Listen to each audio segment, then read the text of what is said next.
Like, you want to know what okay, so here's what I thought of.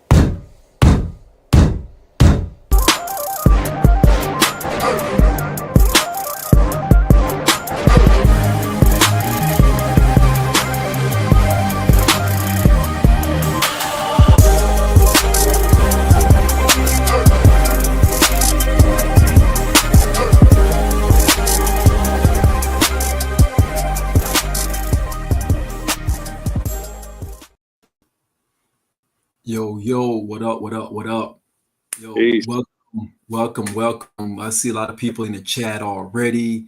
We got TJ, we got Spence, we got CJ, we got so many y'all pulling up on a random Sunday. We try to get into the groove of doing a Sunday show, but all of our schedules be so crazy, man. It's really hard to do this on a consistent basis. We started out with the brunch on Sundays, and then we started doing the Snoop Stories, which is today on Sundays as well. So again, shout out to all of you who's pulling up on this beautiful Sunday to rock with us today to talk about some Nas, some Clipse, even, of course, some Ray and all of that and all of the above. First of all, shout out to the team. Shout out to our brother Coop. If you guys didn't get a chance to watch Unwrapped, Coop has laid down 2 great episodes of Unwrapped. The first Unwrapped episode was around Nas' legacy when he was in Vegas. He had a chance to go to the show and actually do the breakdown with the with Nas, with the whole thing with what's his name, 007. Shout out to 007 as well. So he did a joint with 007, gave a great feedback on the Nas legacy and the show itself. Then he came back and did another show breaking down his thoughts on the Clipse. As you guys know, Coop is a big fan of the Clipse. And he gave his actually thought process on the Clipse album and Ray this past Friday.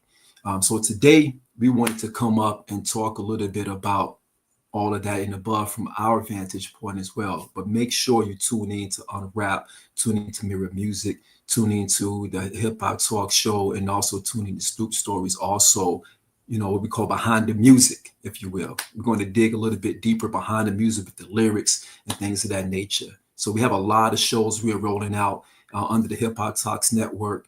So again, thank you all for the support, and let's get to it, man. Yeah, you ready to sort these things out, bro? Yeah, man. We actually got some super chats out the gate, man. CJ the Kid. Appreciate you, CJ, with the $5 super chat. Hey guys, been a minute. Hope you guys are doing well across the board. Peace and love to everyone in the chat. Peace to you, CJ. Appreciate the love as usual. Absolutely. Spence, Philly stand 88. Up. Welcome back. Appreciate you pulling up, sir. Thank you for the $5 super chat. Yes, sir. All right. So what you got?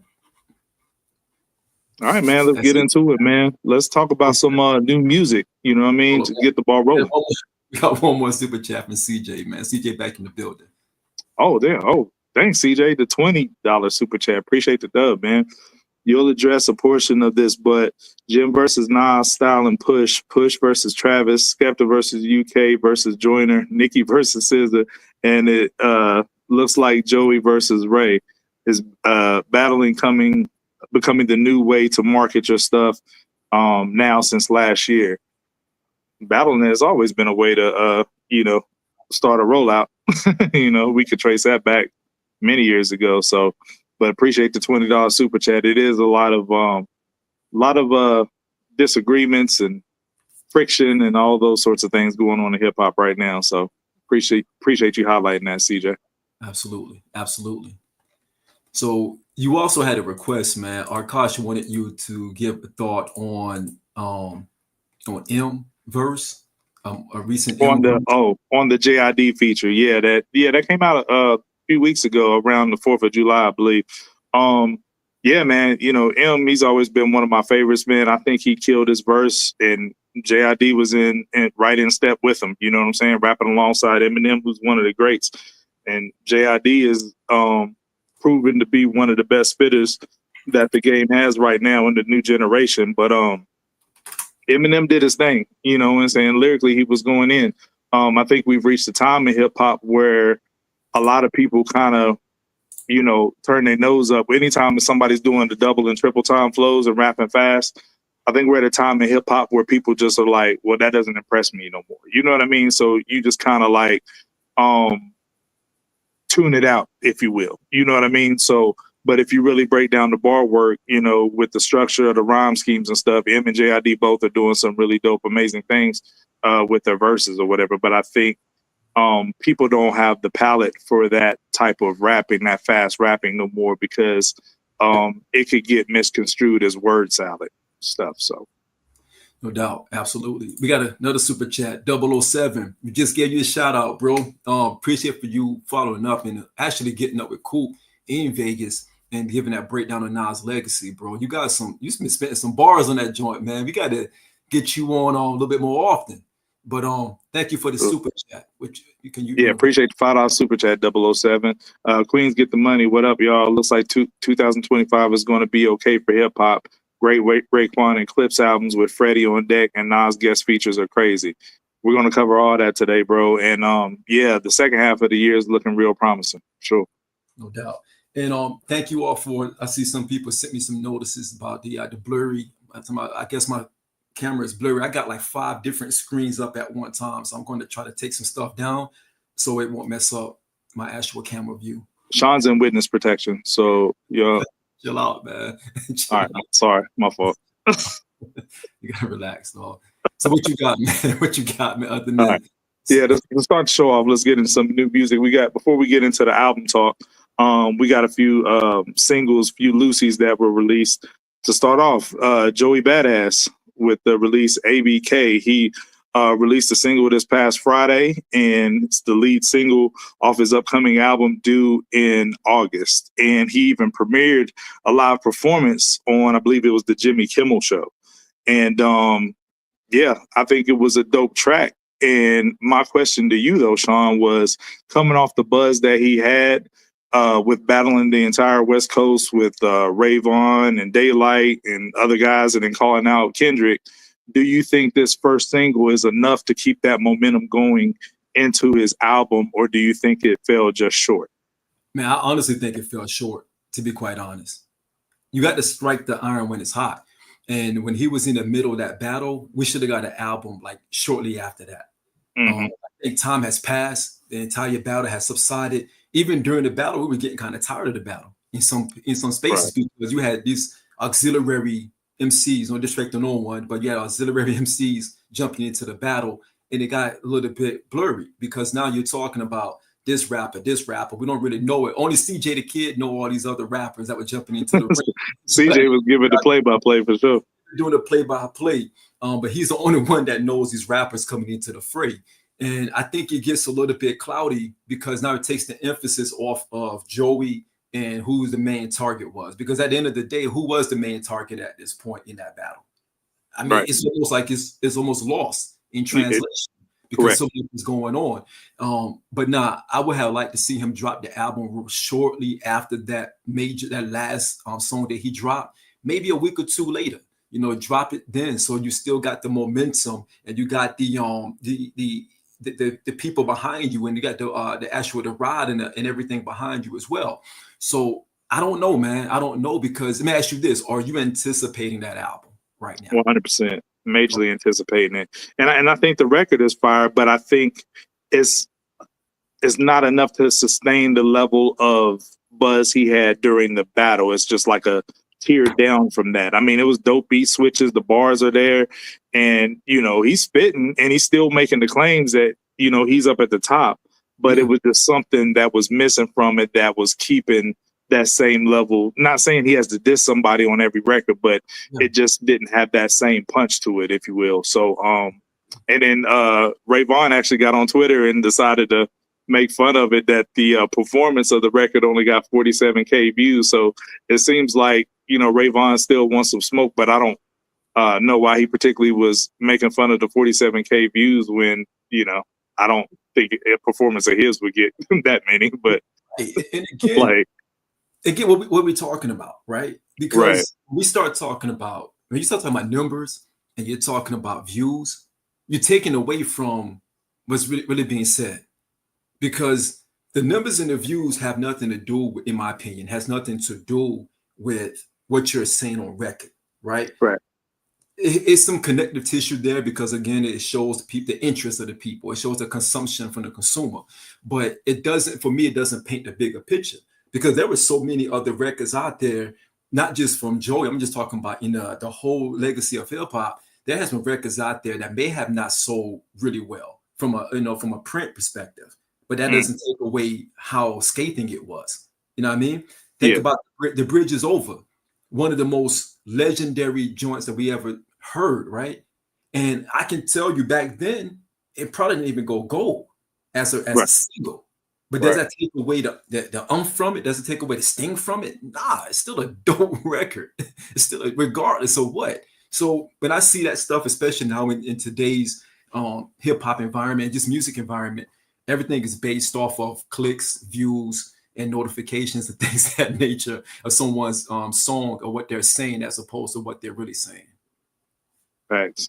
And if we talking numbers, I think I said on this show a while ago, I was going through all the diss tracks in the YouTube views, the ones that was released on YouTube, and Joey's diss tracks, the finals and one of the other ones or whatever, I can't remember which one it was, the Crash Out joint, but I think his was the ones that only crack 1 million views. Yes. So even though a lot of people were tapped in, Joey's was the ones that were excelling in the view department. So if Raekwon want to call that out, he's still not generating the same amount of buzz that Joey's generating. So just thought we'd point that out. So moving on to Freddie Gibbs with a preview of Alfredo 2 with The Alchemist. He dropped the single 1995 this past Friday. What'd you think of it, Sean? I told you and Coop, I got to give y'all credit. You guys turned me into a fan of Freddie. I'm looking forward to this album, straight up and down. Freddie, I keep saying that there's something that's missing with Freddie because I don't think the buzz is as great as it should be based on the output what he's given. It's not matching up, right? Because I'm listening to Freddie and I'm listening to this joint with him and Al. And shout out to Alchemist and Primo. They just got on they're going to do a world tour from what it sounds. I'm hoping that Alchemist will be in the studio with Primo as him and Nas, curate and give his little Alchemist spin on it. But the fact that they're circling the block with another joint, and this one sounds phenomenal. And again, Freddie's not dropping a mic anywhere. He's killing it. And you got Alchemist, who is a perfect blend for him. I just hope it gets the love that it should get. I just hope it gets the notoriety that it should get as well. But I'm a fan. I'm waiting for this album. Right. Like you said, it's a perfect blend. I think their chemistry, Alchemist producing for Freddie in this 2020s era is the best this side of Nas and Hit Boy. I don't think you're going to find really a better pairing other than, maybe Nas and Hit Boy other than these two. The beat is super dope, what Alchemist does with his sampling chops. And what I will say, just highlighting, Freddie as an artist, something might be missing why it's not translating. Some people don't like his voice, the behind the music antics, if you will. But the thing about Freddie is, bringing up Nas again, this side of 2020, nobody has been other than Nas, nobody's been putting out better music than Freddie. His discography in the 2020s alone, like the Alfredos, like Soul Separately, You Only Die Once, and now he has this coming down the pipeline. Freddie really, other than Nas, has been the best rapper of the 2020s decade, but mainstream media will not tell you that. And you had something to add to that? And it's crazy because I felt like 2025. And we're at the halfway point. It should have been a year of Cole. And we're back to talking about Freddie being the most consistent and being the one. And I really feel like it should have been Cole, man. Yeah, should have been. When I was with him and Alchemist, I'm like, man, this should have been Cole. Cole should have took over the beginning of 2025 and set the tone and just let it flow throughout 2025 based on how 2024 ended with him. And I said that, AG, because CJ had a super chat here, another super chat, where he was asking, is it still early to ask if 2025 has been a better year for hip hop than 2024? I think it's early because I think we're seeing a ramp up right now. So I think it's too early to say that. He has another one as well. Yo, CJ, appreciate you, bro. I know a lot of people are calling Nas versus the Gym probably versus of the year, along with Dot with Chains and Whips. Would it be crazy if I said Nas verse on Slick Rick's track is better, in my opinion? I'm glad you said that, and hold that thought, because we're definitely going to get to that later in the show. 100%. Appreciate you, CJ. CJ thinks ahead, man. He sees where we're going sometimes. But you know what Freddie's doing, I love it. CJ with another one. Did you guys check out Chef's album, Tyson in '86? Chief's album, Tyson in '86. No, I hadn't had a chance to tap into that, but you know, Chief, friend of the show, you know what I'm saying, definitely going to tap into that 100%. Chief can rap. So yeah, shout out to Chief, man. We got to get Chief on the show for real. Absolutely. Got to get Chief on the show. Absolutely.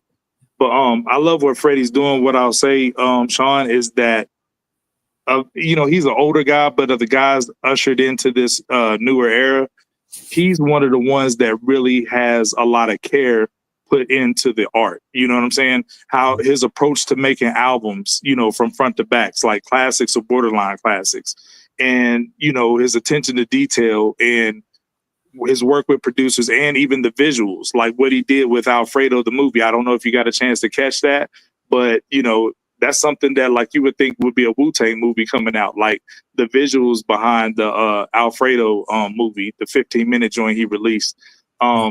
Just that attention to detail in the modern era, you don't see people doing that no more. And not for nothing, I think that Alchemist low-key likes acting, because this is like the second time he has done this. He did this with a Big Hit and Hit Boy, if I'm not mistaken, when they were rolling out their project. They had like an active movie to go along with their project. So It was really dope. No doubt.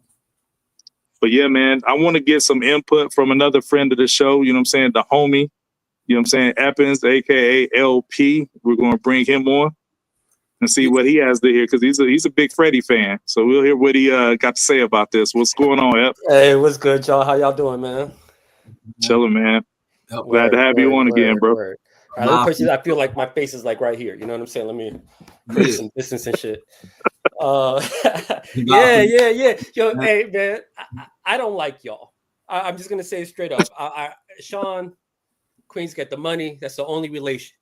AG, because the thing is that, all right, because y'all talking about Joey and y'all talking about Freddie, and cats in the Discord or cats in the chat, we probably argue, especially Jadorian. We need the fade. So we've debated about this stuff, right? So first off, Joy. I like the song, but it's got no traction. I'm sorry. I think you waited too long. I agree with Sean. He should have dropped the album fucking 2 weeks after, give or take. And then I also feel like, why are you bringing it back? Like, you won. Hey, Jadorian, he won. You know what I'm saying? So he cleared him. So why be the one to bring that back and use it as your rollout? I don't get it. Why would you give them that attention? And then I also, for the structure of the song, I think the first beat is the worst portion of the song. So even within using 3 different beats, why would you start with that one? And then Jimmy Kimmel. You know what I'm saying? Like, Jimmy Kimmel, can you at least have the roots? Jimmy. Come on, man. You got the roots right across the street. You know what I'm saying? Like you could have did something like that. You could have featured Old Boy on your album, actually. You know what I'm saying? Because Black Thought is down to do music with the New Cats or whatever.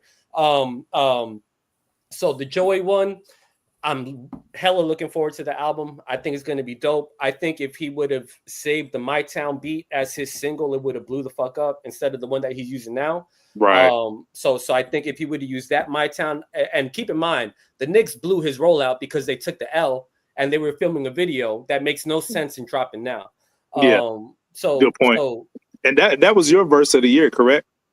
At the time? Yeah. Still, it's still my verse of the year. Okay. And we could break down the lyrics and all that kind of stuff. I think when you start talking about the actual writing, the degree of difficulty within the concept of a battle, you're battling a battle rapper and then other people, the different pockets of flows.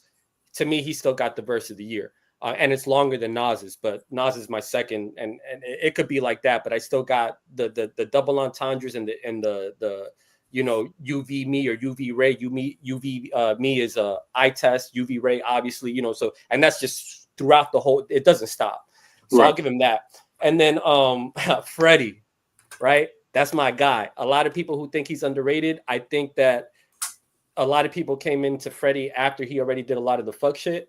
So it's hard for them to look past it, right? It's kind of like if you came into being a Rick Ross fan after you find out he was a cop and all that kind of stuff, you can't, you can't, you know what I mean? Can't shake it. Yeah. Right. It's like, look, listen, if R. Kelly plays, I'm going to listen, but I'm not going to listen to new. Like, if I knew what I knew about R. Kelly now, I wouldn't choose to become a fan or Puffy or anything like that, but I'm not skipping Victory, right? So I think that Freddie has done a lot of the weird stuff that presented itself to the public that already has it. But if you talk about an MC that cares about actual writing and the structure of the verses and the albums and the curating of the albums and has a respect for the who has a respect for the marketing aspect of it and the structure of it, Freddie got it in spades.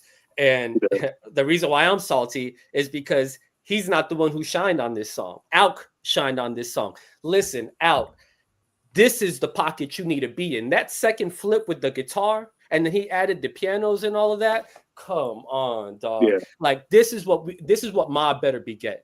Like there's no more excuses. Yeah. Like now, again, I think that we're going to talk about the Clipse album. So there's something to be said about MCs knowing what to pull out of a producer. So do I believe that this beat is something that Boldy would have got from him, or that anybody? Not really. You know, just like with Pusha and Pharrell and all that. But Out killed it. This is the first song where I could legitimately say where he completely outshined Freddie's rapping, where you could have really put anybody else kind of on that beat. And as long as you just flow and it matches the flow, you're good. Alk did his thing. I'm really happy about that. It really makes me look forward to the Mobb Deep album now, because when I saw an interview with Havoc, and he had said that or I think Alk was, who said that he sent the beats over. So he did his part separately from Hav, right? So they're not in the studio together from my understanding of it. Hopefully they get some time. But I do think that Alk learned from the Benny album, right? So hopefully he's like, hey, listen, I already did this with HB. The stuff that we did together kills everything that we did on that album. So, hey, let's do it like this. Let's do it like this. And let's do it like that. Because even, I don't know if you guys ever listened to the Freddie project. So Alk did an album with Currency and Freddie Gibbs. And that one was different because Freddie and Currency weren't together. But if you like match up the flows, they're picking off of each other's flow patterns and everything else, all the rhyming. So I'm hopeful that Alk learned from the disaster that was that Def Jam album, and that they come together and they kind of fuse it well. And then I don't know which Prodigy vocals they're using. Hopefully they're on beat. But I'm looking forward to it now. So Alk, he's got my full attention. It'll be crazy if Clipse album isn't even the best album of July. Right. Because there's a debate. So that's my two thoughts on those two. Joey, you could have did better, bro. I hope you need to double back. I felt like that was the perfect time to just make a actual record that's not connected to anything battle related.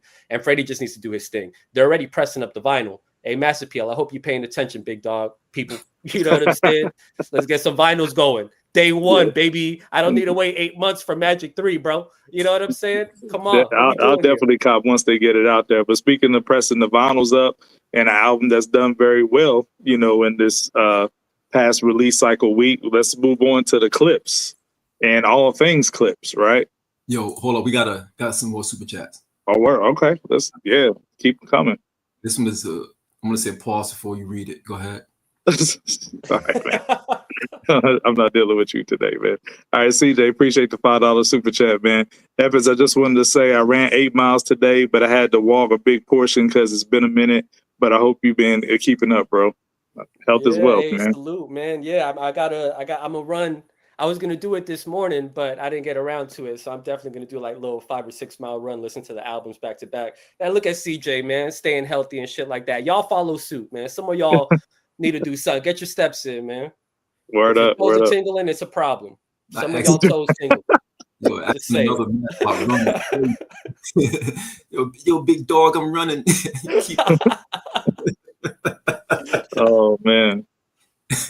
Yo, calling somebody big dog, they're running is crazy though. Yeah, man. Sean wears knee braces when he plays basketball, y'all. He does. You got knee braces? Neoprene knee braces? Come on, man. Yo, I did my fence Sean did today. the Amazon where it's, you order on Amazon and it's like, do you want to just subscribe to the Bengay, to the Icy Hot? He just got a subscription to Icy Hot. It just comes in every 3 weeks. Yo, do you put your hair in a ponytail before you start running? Hey, man, I got hair. I'm just saying that's why he likes Malice so much. Hey man, you got that Jadakiss fade. Like we ain't even know you can grow hair. I'm good. I got the why you joint. should look like Jadakiss? Yo, wow, man. You heard the pigtails before you run? Sean and Nori are from the same product. That should tell you all you need to know about where that fade come from. They both got their haircut at left rack. Oh my God. Yo, wow. Yo, Miguel Sanchez crazy, man. Yo, I'm staying out of this one. But was that the only one, or we got more super chats? That was it. Oh, okay.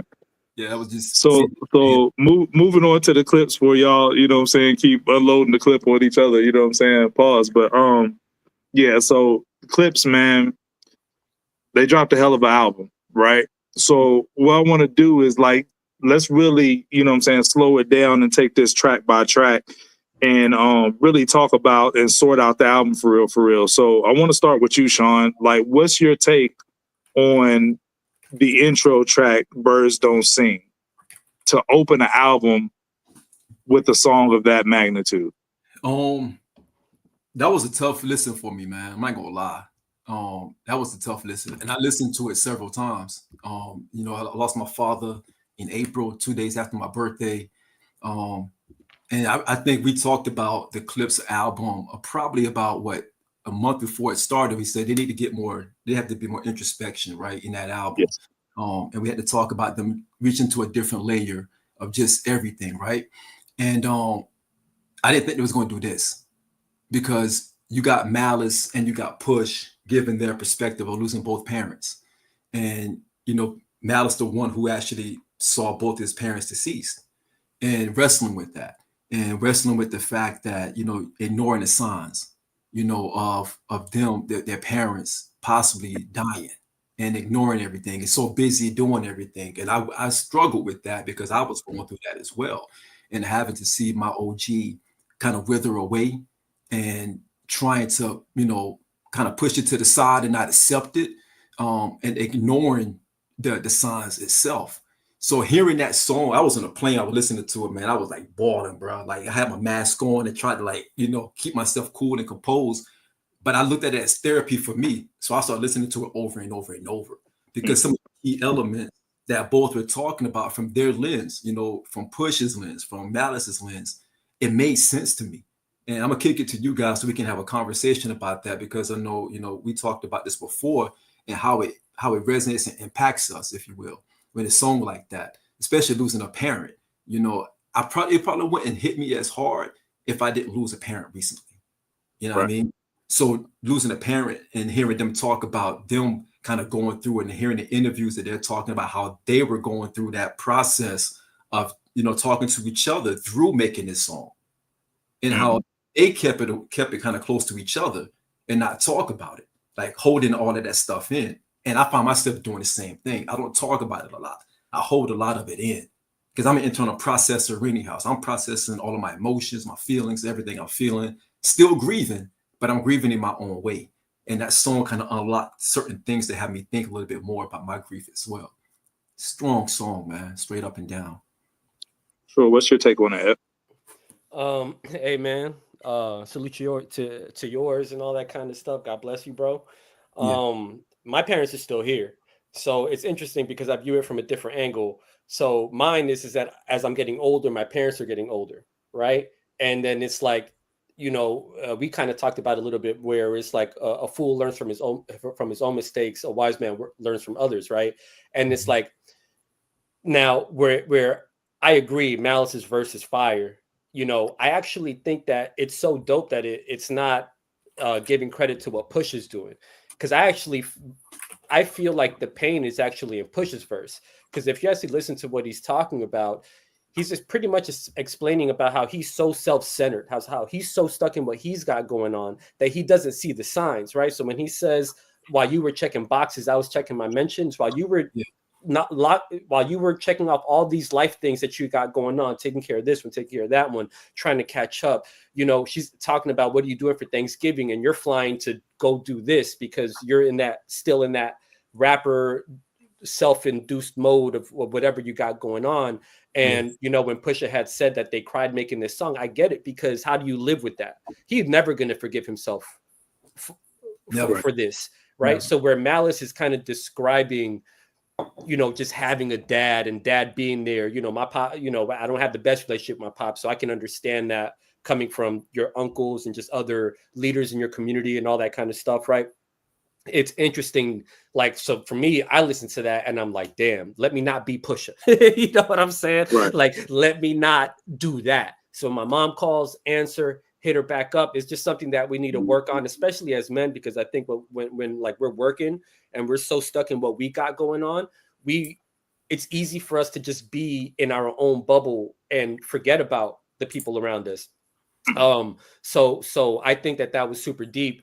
And then also, I think what this personifies for the Clipse is that we got to stop acting as if the Clipse has been always done this, right? Like they started it off with this song, but that doesn't mean that this isn't the first time. Now, Malice does it way more than Pusha does, but this has always been the case. If you start with Lord Willin', they talk about their family business and all that. You go into Hell Have No Fury, you know, Malice, I'm sorry, grandmama, for mistakes I have made when I aired out daily laundry, how you put me in my place, right?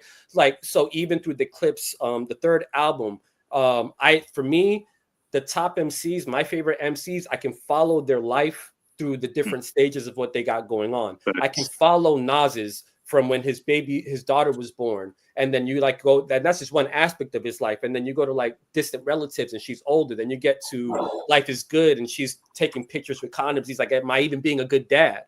You know, so the whole time that he's rapping about destiny and all that kind of stuff at home, being a parent, he's like, was I even the best parent for real? You know, I think about a rapper like Fonte. Fonte, you could follow him from like being vegan to eating pork again. You know, he's missing his kid and his baby mom's now. She left with all the cabinets and emptied out. You know that kind of, you follow it through. Again, even a cat like Freddie, his uncle was a part of his albums. He would have his uncle rap on them or just talk about, he was addicted. He had his demons, and then his uncle dies and he talks about that. And then you see callbacks to his uncle on Bandana and all this other kind of stuff. And Pusha, while not as direct, you know, but the Clipse, they do that too. And you can follow them. That's why Clipse more, I think the Locks and the Clipse are two artists that you don't really get the full picture unless you really tap into their mixtapes too.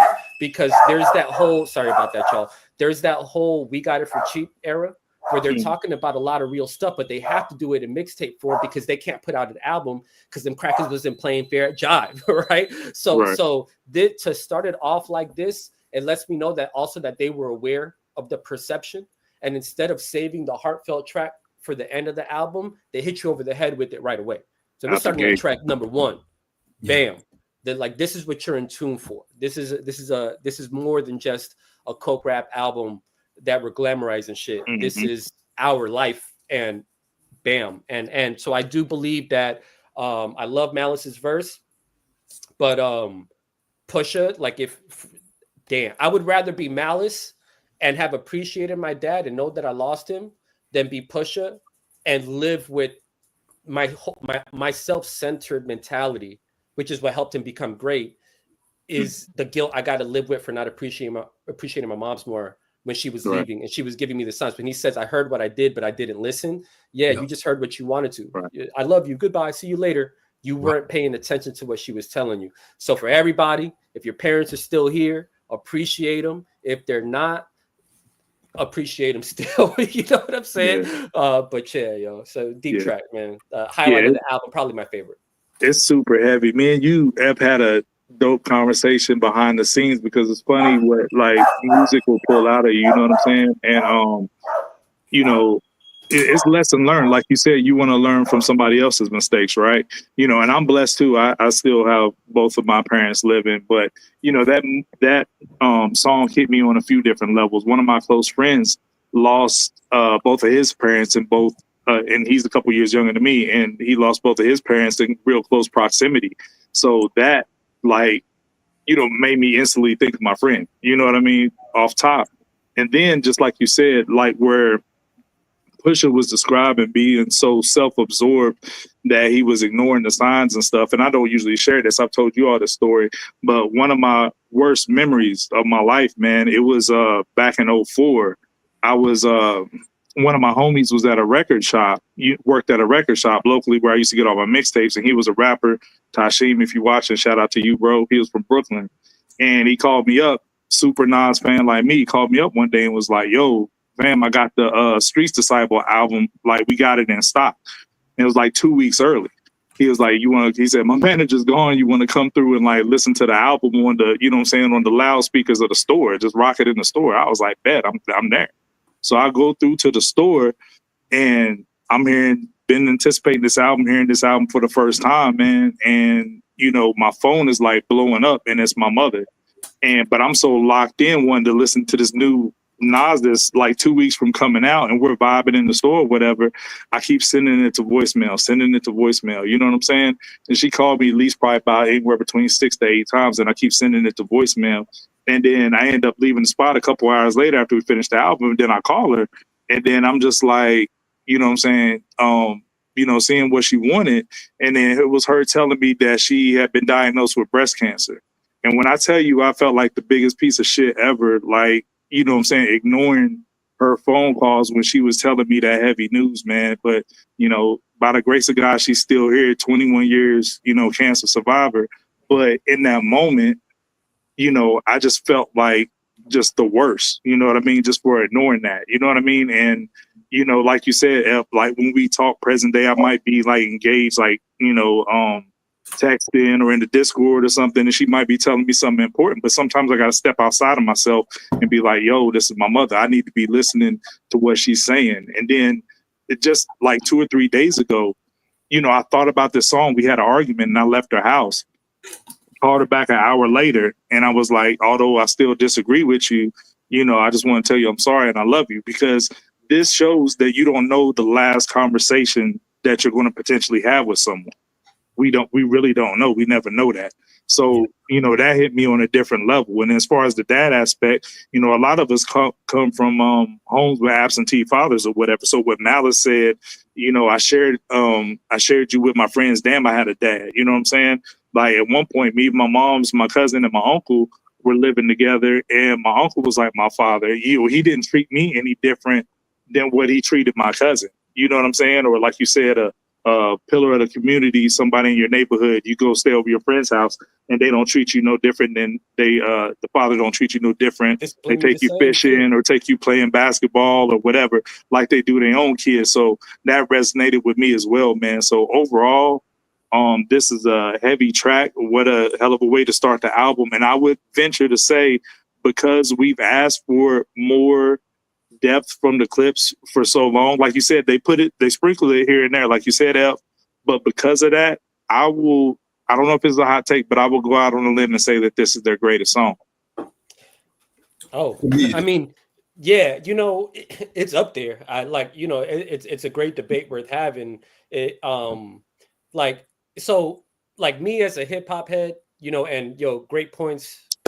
You know, super dope. I think we can all relate to that. Like, you know, same thing. You know what I mean? And like, that's what good music does. That's what great music does, especially when you're a good fan.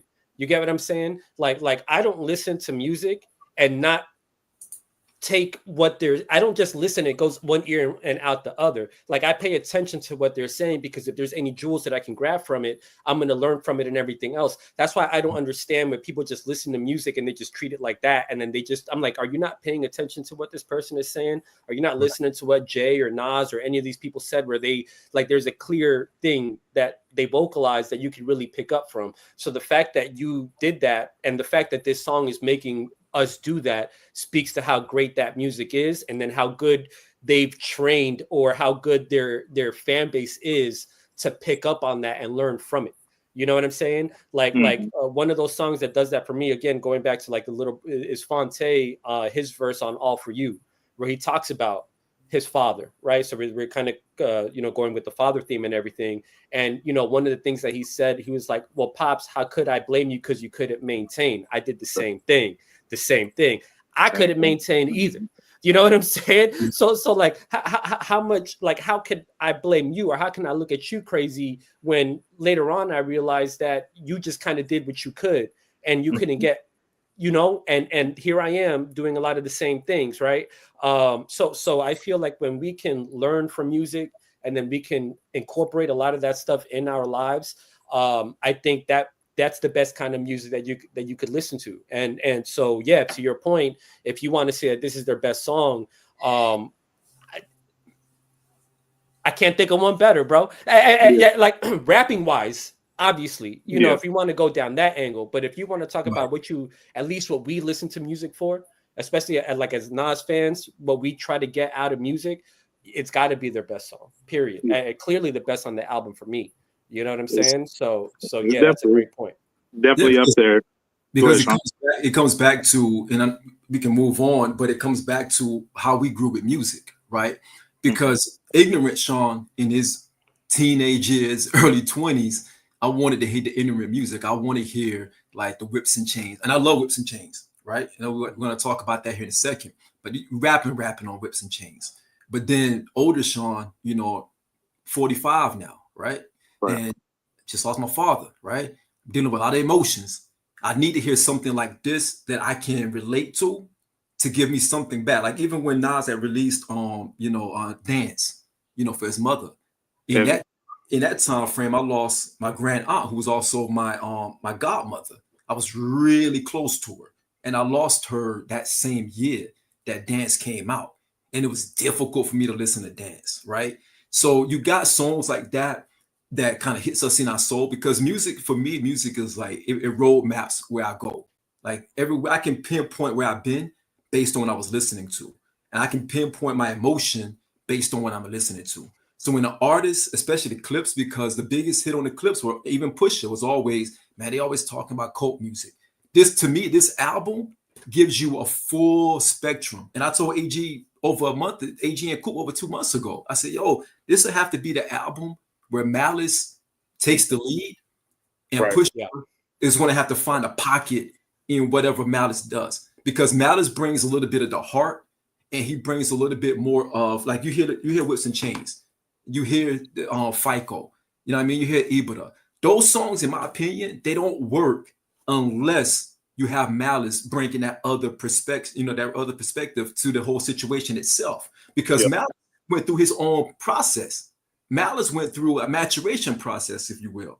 So he's coming back to the group with a whole different, thought process than Pusha. Pusha had his own thing going on. You did. So now you bring all that back to the fold, and you got some of the most amazing work that could be done, in my personal opinion.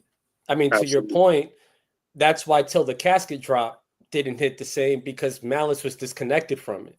Like we're talking about, he's rapping about, so again, for people who aren't familiar with the Clipse, again, for anybody who thinks that it's just coke raps, you really got to follow the story and see where they were at. By the time Till the Casket drops, their whole team already got arrested. This is all fact. Look it up.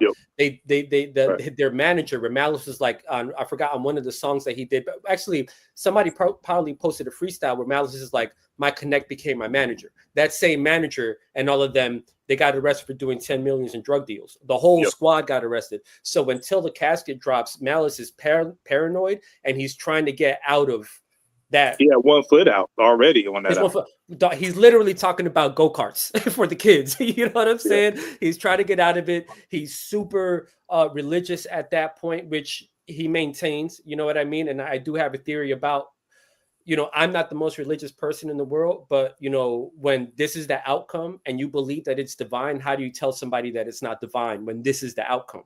You know what I'm saying? So, and then I feel like, Sean, to your point, this was by design. I think that Pusha wanted to make sure that Malice was the one that got to shine on this album. So they made a Malice album, almost like this is what Malice solo would be if he never went through the issues that he went with, and he was able to make his solo album. And it's like, okay, let's put Pusha on this thing as well. To me, this feels like this is This is the little brother saying, yo, you got this. This is for you. This is all yours. This is, and I feel like even the fans, the way that they did their numbers and all that kind of stuff, I think Malice is the one that's truly getting his praise and his just due. And I think it's completely intentional. You know, the flow of the album, the direction of the album, the way that they let Malice shine. If you notice on Clipse albums, Pusha always went before Malice. You know what I'm saying? And sometimes Pusha's punchlines and everything could be so dope, especially in that early run, well, mid to early run, that by the time you get to Malice, it's kind of like, okay, cool. And people were at a younger stage in their lives, even as hip hop fans, so they weren't really taking in everything that he was saying, right? So as you get older, you go back and you appreciate shit more. This is very much, to me, Pusha and Pharrell saying like, yo, this is a Malice heavy album. We're going in the direction of the way that Malice likes to put things. Plus, I think it probably took a lot to get him to even rap, because he is so stuck in his faith and so about it. Right. So to even want to rap and all that, it's like, okay, we got to make it to where, you know, when you play, it's like, you know, you got to know how to work with your team. You got to know what works best for people. So you can't just ask Malice to come back and you're going to make Daytona 2. You get what I'm saying? They had it structured in a way where Malice was comfortable talking his ish without feeling like he's taking steps backwards. Because he even talked about that in his verse, right? Where he says like, I something. He's like, I went back into the game. That's the devil in me, or within that, right? So even he addresses it, or he's both Mason. I believe that was on PO. That was on POV. Yeah. Right. He says I've been Harlem Mace and I've been Pastor Mace. You know what I'm saying? Yeah. Which is dope as fuck. That's my favorite line. I've been both Mason Bethers. That's my favorite line on the album. But I'm glad you brought that up on the internet. You know what I'm saying? I'm glad you brought that up, but I got more thoughts on that. Like kind of later, we'll circle back to it. But that's a very astute point. But next in the track list, Sean, like you talked about chains and whips, right? So there was a lot of talk around the Kendrick feature. So was it worth all the hype and the transition from Def Jam to leaving Def Jam, going indie, and going to Roc Nation distribution? Is the verse really like that? You know, we've talked about this before a little bit, but not really in depth. And is it a verse of the year candidate for you, Sean? What you got? Yes, and yes.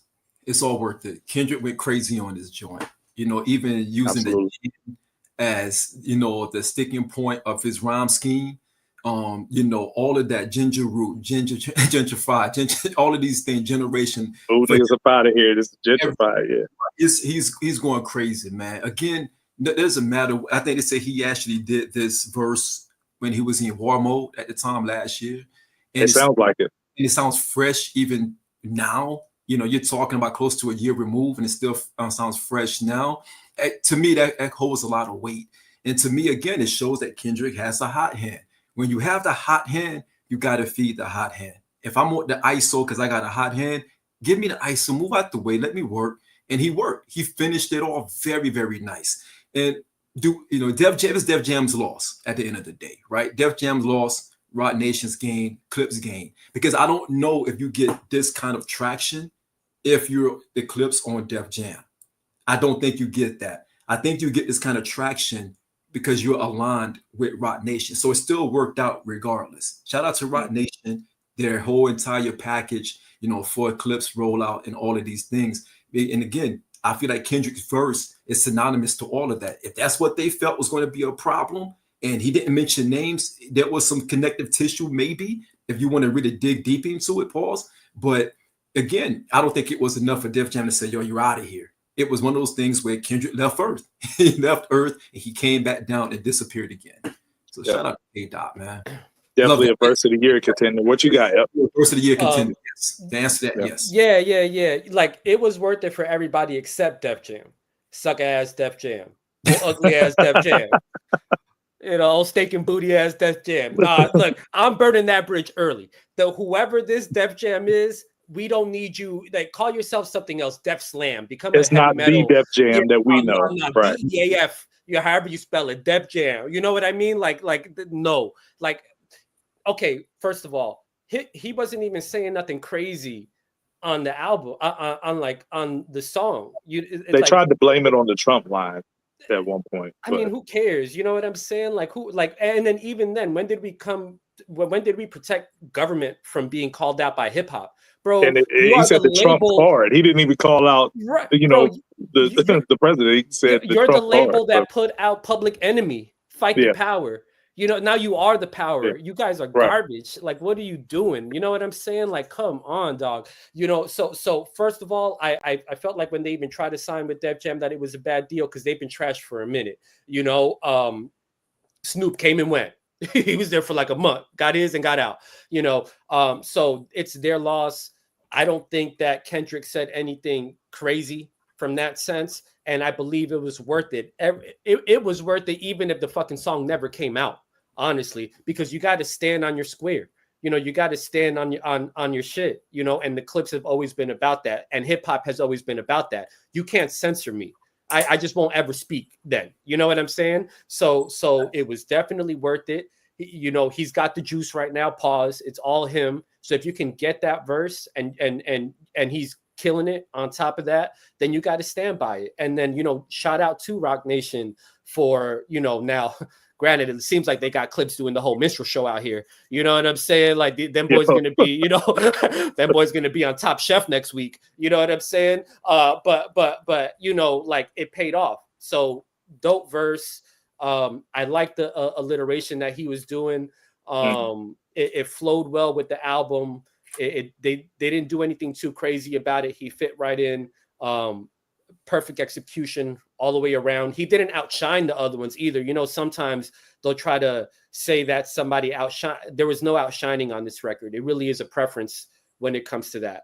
But K-Dot did his thing. It was definitely worth it. Shout out to them and salute to the Clipse for standing on their own too. This is what happens when you choose integrity over the bullshit. There you get go. What I'm saying? Because look how God works, right? In their mind. Again, going back to the whole vibe of it, going back to the God whole sort them out. Let God sort them out, right? Like look how it worked. It couldn't have worked out any better for them. If they were on Def Jam, if this came out and they didn't drop that Kendrick verse, this shit does like 25K and they're getting shitted on. You know what I mean? By the other fans and everything else. So no, from a strategic standpoint, from an artistic standpoint, from a musical standpoint, the only people it wasn't worth it for was Def Jam, you know, and that's it. That's a great take. Great take. Moving on to number 3 in the track list. You know what I'm saying? I'm gonna jump this one off because there's a few, you know, avenues. This song POV is pretty interesting. It's a standout on the album. You know, I thought that you know, featuring Tyler, you know, because he was doing his own LB collection, so Tyler was hearing music early, and you know, they got the link and collab. But the thing that I love about it is Tyler understood the assignment. You know, he got on there, and over the years, I've become more of a Tyler fan. Like, I didn't like Tyler when he first came out, I Future and stuff. I thought he was weird. You know, I mean, he's still weird, but I'm, you know, but he can rap. You know what I'm saying? And he understood the assignment on this, and he does have a standout verse. Another layer to this song is also a Jim Jones sublines in there. Jim Jones diss, you know, 20 years, thousandaires, Pusha T says, because Jim Jones' net worth is about like 400K. So, you know, he's throwing a little Jim Jones shot in there. So that's another layer to this song. And we learned from the promo on the Joe Budden podcast that Pusha T was paying homage to Guru from Gangstar with how he did his verse. And I thought that was really interesting because we've heard Pusha do this before with Biggie, with Mace, with Jay, and Guru was an interesting pick. And now I didn't notice it before he said that on the JBP, but now I can't unhear it. And the most interesting thing is he didn't think he did it good enough, so he was wanting it off the album, so Malice had to talk him into it. You know what I mean? So I thought that was interesting, but it definitely needs to be on here. And shout out to Tyler, by the way. Tyler got an album dropping tonight at midnight going into Monday. Don't Tap the Glass. So what are y'all's thoughts on POV? Tyler showed up. You can't, again, I'm be the first to say I'm not a huge Tyler fan. Not a huge Tyler fan at all. I like, he's eating roaches and shit. Let's keep it funky. His first video, he's like eating roaches and hanging himself and doing like this, you know, like what? You know, I get it. but shock value. There's a shock value. But he kind of goes too far with the shock value. You know what I mean? For me at least. But he has moments. he has shown his moments, and this is one of those moments. And they say the way he dropped on the album was because they were in the studio together. I think he was leaving out the studio. They were coming in. He heard the beat and was like, "Yo, I need to hop on that." And he hopped on it. He knew the assignment. He didn't blow the assignment. He came on there, did his thing, and I love it. POV. I love the cadence of POV. I think the cadence of POV to me is the standout. You know what I'm saying? Mm-hmm. And you can hear now. You can hear the Guru-esque in what Push is doing. So another dope track.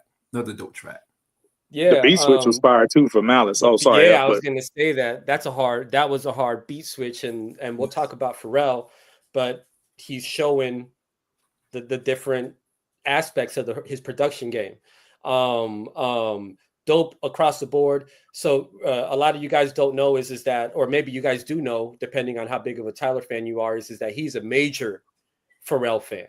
He was one of them babe wearing kids, and especially in Cali out there doing the whole babe stuff, he's as trendy as they come, right? So he's very much in line with them. He very much he adopted being a fan of Q-Tip from Pharrell, and then he comes from that same tree of eccentric producer kind of thing, right? And then one of the hardest lines of the album is actually Tyler's when he said Pusha was pushing that dirty white like mosh pits.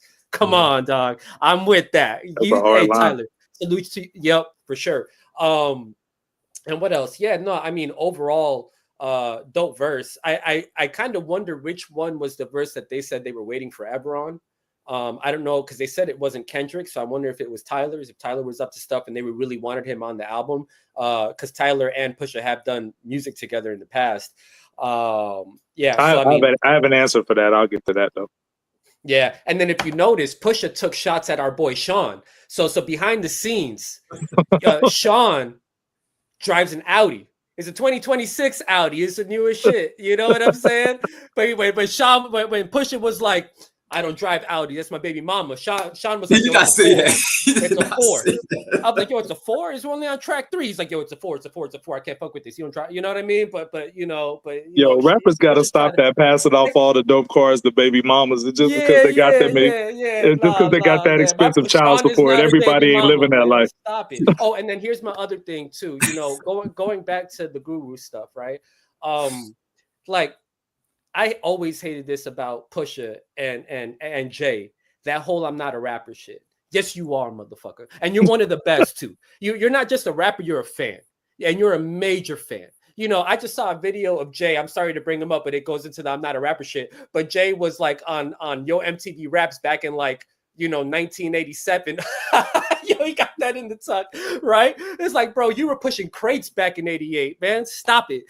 I'm really glad that pushing crates, DJ boxes, I'm really glad that Pusha is showing how much of a hip hop head really is, and not just the Biggie flow. So the fact that he wanted to go into the Guru bag, and then we'll talk about the nice verse, the Nas verse later, and what made him even think about that one.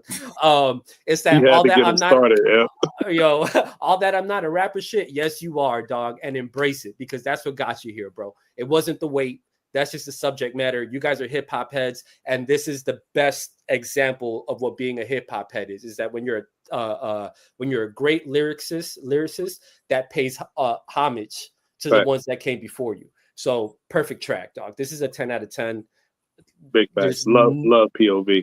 Yeah. So moving on to the next one, So Be It, right? So Be It, we've talked about before. It's been out for a little while, but I want to take a different approach to talking about it now, because there was a little bit of confusion around the release, right? So we had the So Be It Part 2 that dropped on the album initially, and speculate that it's due to sample clearance issues with that Arabic, sample that Pharrell did. So shortly, about an hour after the album had dropped, I had already ran it through once, and I went on my Spotify again to run it through again. And by that time, So Be It Part 2 had changed to Part 1. By the second run, by the time I even got it back to it the second time, it was on there. Yeah, I was like, what's going on? You know what I'm saying? And then the people who had Apple Music still had Part 2. It wasn't over there yet.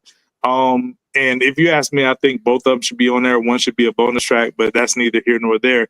My question to you guys as Queens natives, Like, which do you prefer? Do you prefer the original sample or the one that samples Mobb Deep God Part 3, which also samples Scarface movie scene? So which one do you prefer, Part 1 or Part 2, in the flow of the? All right, answer this two ways. What do you prefer in general, and which one do you prefer in the flow of the album? My bias is going to go the second one. But nah, it's the first one. The first one is fire. Even like the Arabic tones, it kind of has like a similar sample style to Hell on Earth with the vocal tones and all that kind of stuff. You know what I'm saying? So definitely the first one. I think the first one flows better throughout the album. The second one wasn't bad, but it's like by default, if you have an alternate version, it's because you felt the first one was better. So even then, from an artistic standpoint, I'm gonna roll with you on that one. And then what did Pusha say? Because like, they sprinkle this stuff throughout the album. So one of the lyrics that I wrote down from this one was where we at? Where he says, "When I was born, my grandma could see it." You know what I'm saying? And it's like it's the opening line of the song, right? Since I was born, my grandma could see it. And it's like it's those small little things that they throw at you, where again, that divine intervention kind of thing, that like my grandma was right? Like again, when it works out for you, everything that happened before you makes sense and adds up, right? So just that whole like my grandma could see it, and then also knowing the history of their grandma and how she supposedly had a hand in the game as well, and all that kind of stuff. And again, how Malice talks about how his grandma had to sit him down with the raps, like, yo, man, you can't be rapping about this shit. What's wrong with you? You know what I'm saying? So just that little line right there, man. Small little slick things that some of the greats could do. Pusha does it at a very high level. I love that line right there in particular, to just start, you're starting off the verse like that, Yeah. So I'm definitely going the draw, you know what I'm saying, with people that draw when it gets sketchy. That's my line from there. Yeah. That's crazy too. It's throughout. That's where the J influence really comes from. Those like short sleeves, I bear arms. Like Pusha does that in spades too. He does, absolutely. Which one you got, Sean? I got the first one. I'm gonna be honest. It's, to me, the first one. It's not even close. And the reason why I like the first one more is because Pusha's breakdown on the diss towards Travis, it's more scathing under that actual beat. Yeah. Okay. Right? Because now you're getting to why we're here. Yeah, the song is dope. You know what I mean? So be it. But let's get to the reason why we're here. Let's address this. And I feel like it worked better with that first beat, because that beat breaks down perfectly for Pusha to insinuate what he was trying to convey to Travis. So for me, definitely the first one. We're all in agreement. I think the first one's the one, and in the flow of the album. So for sure. And sorry, AG, real quick into that, because I know that there's fan bases that are like, clout chasing and the whole Travis Scott thing. And he didn't hear the verse. Nah, the point is that it's nasty work. First of all, Pusha's telling you that we look at you like a clown to begin with. We don't like you anyway. Now you're breaking into our studio station, jumping around, doing what you do, and you play the song, cool, whatever. But then you still put Drake to diss us after. So it doesn't matter if they heard the song before or Drake came after. It's actually worse that Drake came after. Either way, it's nasty work, because either you played it and Drake was on the song and you chose not to play that portion of it, or you played it for them, then Drake put his verse and he's dissing them on the song, and you didn't care to be like, yo, don't put that on there. So and then titled it after the diss.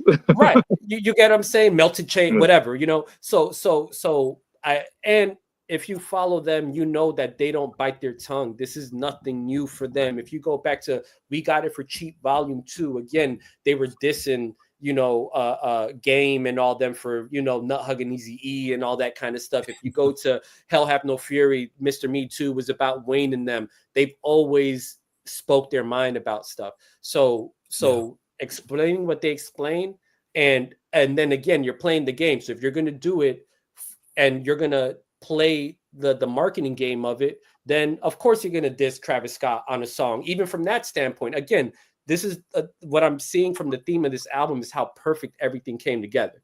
So what are the chances that they got legitimate shots to take at one of the biggest artists in the game? That situation fell on their lap and they knew how to use it. to their advantage from a commercial standpoint to create that buzz, and from a legitimate standpoint, like, why'd you even try us like that? You know, and you know how they feel about Pharrell. They don't play about him. Yeah. So yeah, it's very legit. And you know, the Travis Scott fans will tell you that Travis Jack Boys 2 stole more, and Travis did respond, but it was whack. So, but that's neither here nor there. But moving on, I don't want to spend right facts. I don't want to spend too much on Ace Trumpets because it's been out for a while, so we've already shared thoughts on that. But before we skip it, they did a lot of marketing elsewhere. But I think I put this on Discord or in the group chat. Like, I remember, you know what I'm saying, me and my kids, we went to go see the John Wick movie Ballerina, and then we left the theater, and in my whip, the Ace Trumpets came on in my playlist, and I was like, yo, that would have been crazy marketing if they would have tied that to the movie because of the hook. Ballerina doing pirouettes inside of my snow globe. You know what I'm saying? If they would have tied it, I mean, they did everything else you could possibly do, but if they would have tied that to the release of that movie and have it playing in the trailers with the fight scenes, like chef's kiss, you know what I'm saying? It would have been great. Hey, Mass Appeal, call AG. Don't be out. You know what I'm saying? No, and you know what the thing is with Ace Trumpets is that sometimes we hear the songs too early, especially as us hip hop heads, and then I think that happened with the Common album, where the Common album is dope. I think some of the bass is underappreciating how dope that album is, the auditorium. But when you hear so many of those songs months in advance and you're listening to them over again, by the time it plays the album, it's like I feel like I've heard the album already. So we're not in a single era no more. Right. Especially when you can. It's one thing when you drop a single, but you can only hear it when it plays. Right. Mm-hmm. So unless you're on the radio all the time and you hear it over and over and over again, but Ace Trumpet still sounds fresh, even within the context of the album. I don't feel the need to skip it. I let it roll. No, I don't skip it either. I'm on that one of choosing a good first single. Facts. Yeah, I love that record. The next joint, All Things Considered, featuring Pharrell. A lot of people, what I'm seeing online, not vibing to this record, but I love this record. This is like riding music, the 808s, the bass, what Pharrell did with this beat. It's just a smooth record. It's actually one of my favorites. It probably would crack my top 5 on the album. Sean, what did you think of All Things Considered? I mean, it's a dope song. Coming after Ace Trumpets, and then it's sandwiched between was Mike Tyson blow to the face. I think, to me, that's where it's kind of like, okay, I want to get straight back to, I want to get back to the shits.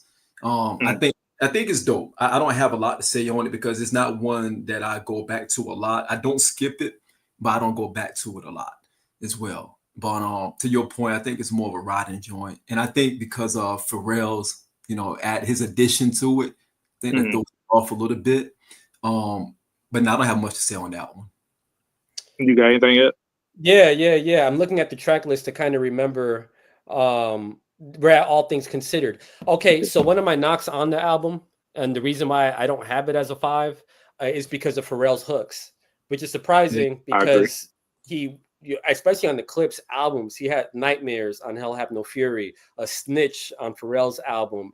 On Push's album. Sorry, I'm trying to go home, right? And creative hooks. I don't see the point of Pharrell having a hook, and then you got the Dream on there as well. Right. You know what I'm saying? The song itself is cool. I'm not mad at the song. I'm not mad at any of the songs, and it flows. This is one of those albums again, like Clipse.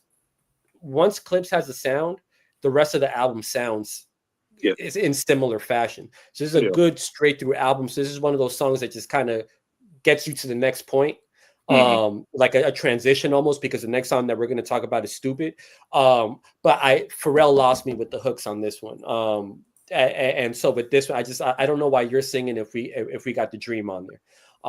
So yeah, that was my knock on this song. So any song where Pharrell's actually singing on it, my knock is Pharrell singing on it. I would agree that knocked off a half a mic for me for Pharrell's hooks, and another nitpick I got we'll get to a little bit later. Right. But the next one, number 7, might be the one for me. MTBTTF, which stands for Mike Tyson Blow to the Face. Like, this joint, crazy. It's actually my favorite beat on the album that Pharrell did. Pharrell really outdid himself on this one. And what you alluded to earlier, with you was confused as to what feature was taking so long. If they said it wasn't the Kendrick, Nas had already did his, wasn't a Tyler. Just me piecing things together from what they said, I think they were waiting on a Jay feature because Pusha said they did give Jay. They sent him. Well, he had the whole album, but they requested him to get on Mike Tyson "Blow to the Face." So Be It, and I think it was another one. It might have been Chains and Whips too, or I could be wrong on that. But at any rate, Mike Tyson "Blow to the Face" is the one I can definitely hear him on the most. You know what I mean? Especially the setup, because if you can remember Malice's last bar on Mike Tyson "Blow to the Face," he said, "I'm talking 96 Hove with the bass." Like, that's Malice's last bar on there. So if Jay would have came in right after that, that would have been perfect. So if I could hear him on any song, it would be this one, but Jay didn't send a verse back. Can't tell you why. But I think that was the holdup. They were waiting on Jay. And it's just funny how life worked. You know what I mean? Like, they released this on Rock Nation and they wanted a Jay verse and didn't get it. And then vice versa. You go to Push's album, It's Almost Dry. He wanted Nas on Hear Me Clearly and, didn't get that verse, but then he gets Nas on this one. But you go back and Jay was on It's Almost Dry with the neck and wrist. So, it seems like he's fighting to get like Jay and Nas on the same album at the same time or whatever, but it's just not working out for whatever reason. But this is the one. This is the best, the second best song on the album to me after Birds Don't Sing. What do y'all got? Sean? Let's get this super chat real quick. I almost forgot it. Sorry about that. Okay. What up, Jermaine Johnson? It's way too early to use the C word, but F it. Let God Sort Them Out as a classic album. There, I said it. Just too good. If it's not, it's damn close. That's for sure. Yeah. Mike Tyson "Blow to the Face." I love everything about this album, about this song, because you have, before their beat even kicks in, they're rapping. They kick it off. To me, that's the most intricate piece to it because they both did it. First verse, rhyming before the beat comes in. Second verse, rhyming before the beat comes in. And then that beat drops in the middle of them flowing. I love that. Again, that acapella. It's attention to detail when you can get into a position where you are intentional on what you're doing.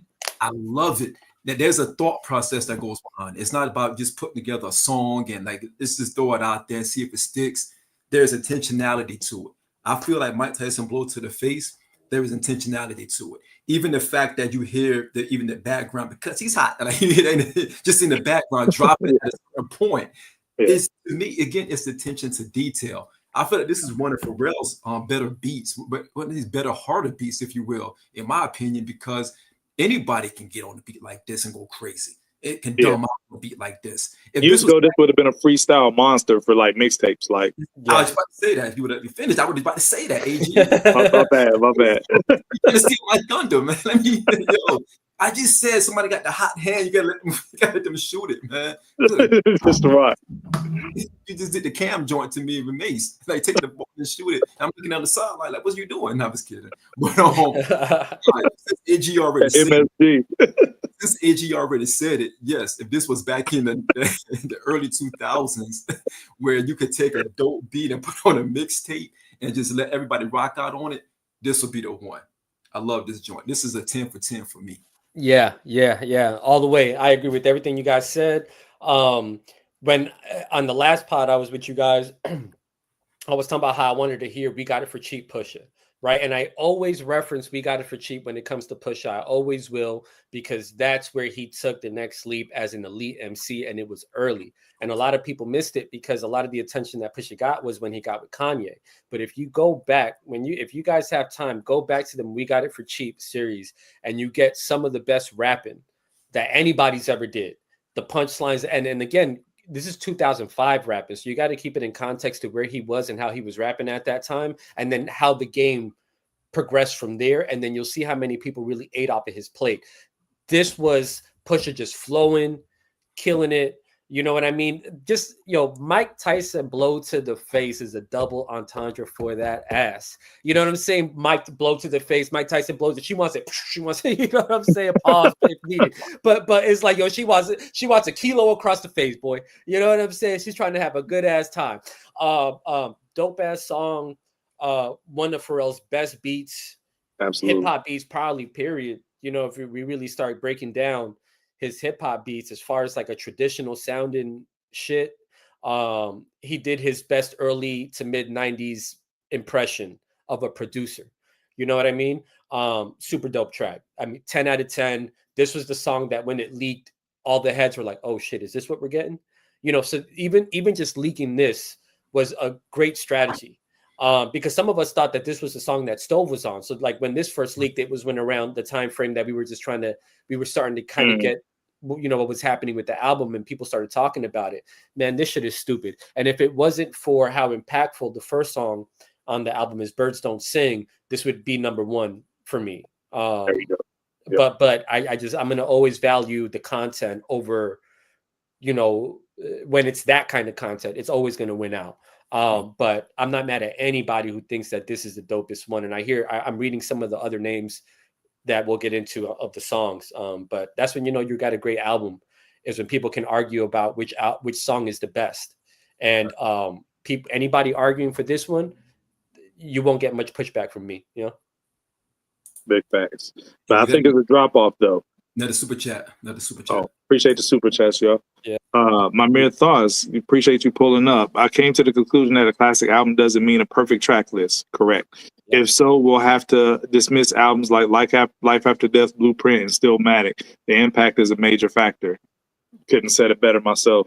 And hey, are you listening? You paying attention? Shout out to O in the Discord. You know what I'm saying?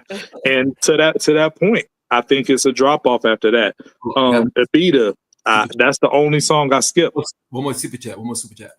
Oh, okay. Yeah. Arrow, shout out to Arrow, man. Acapella start was crazy. Yeah. Attention to detail, like Tron said.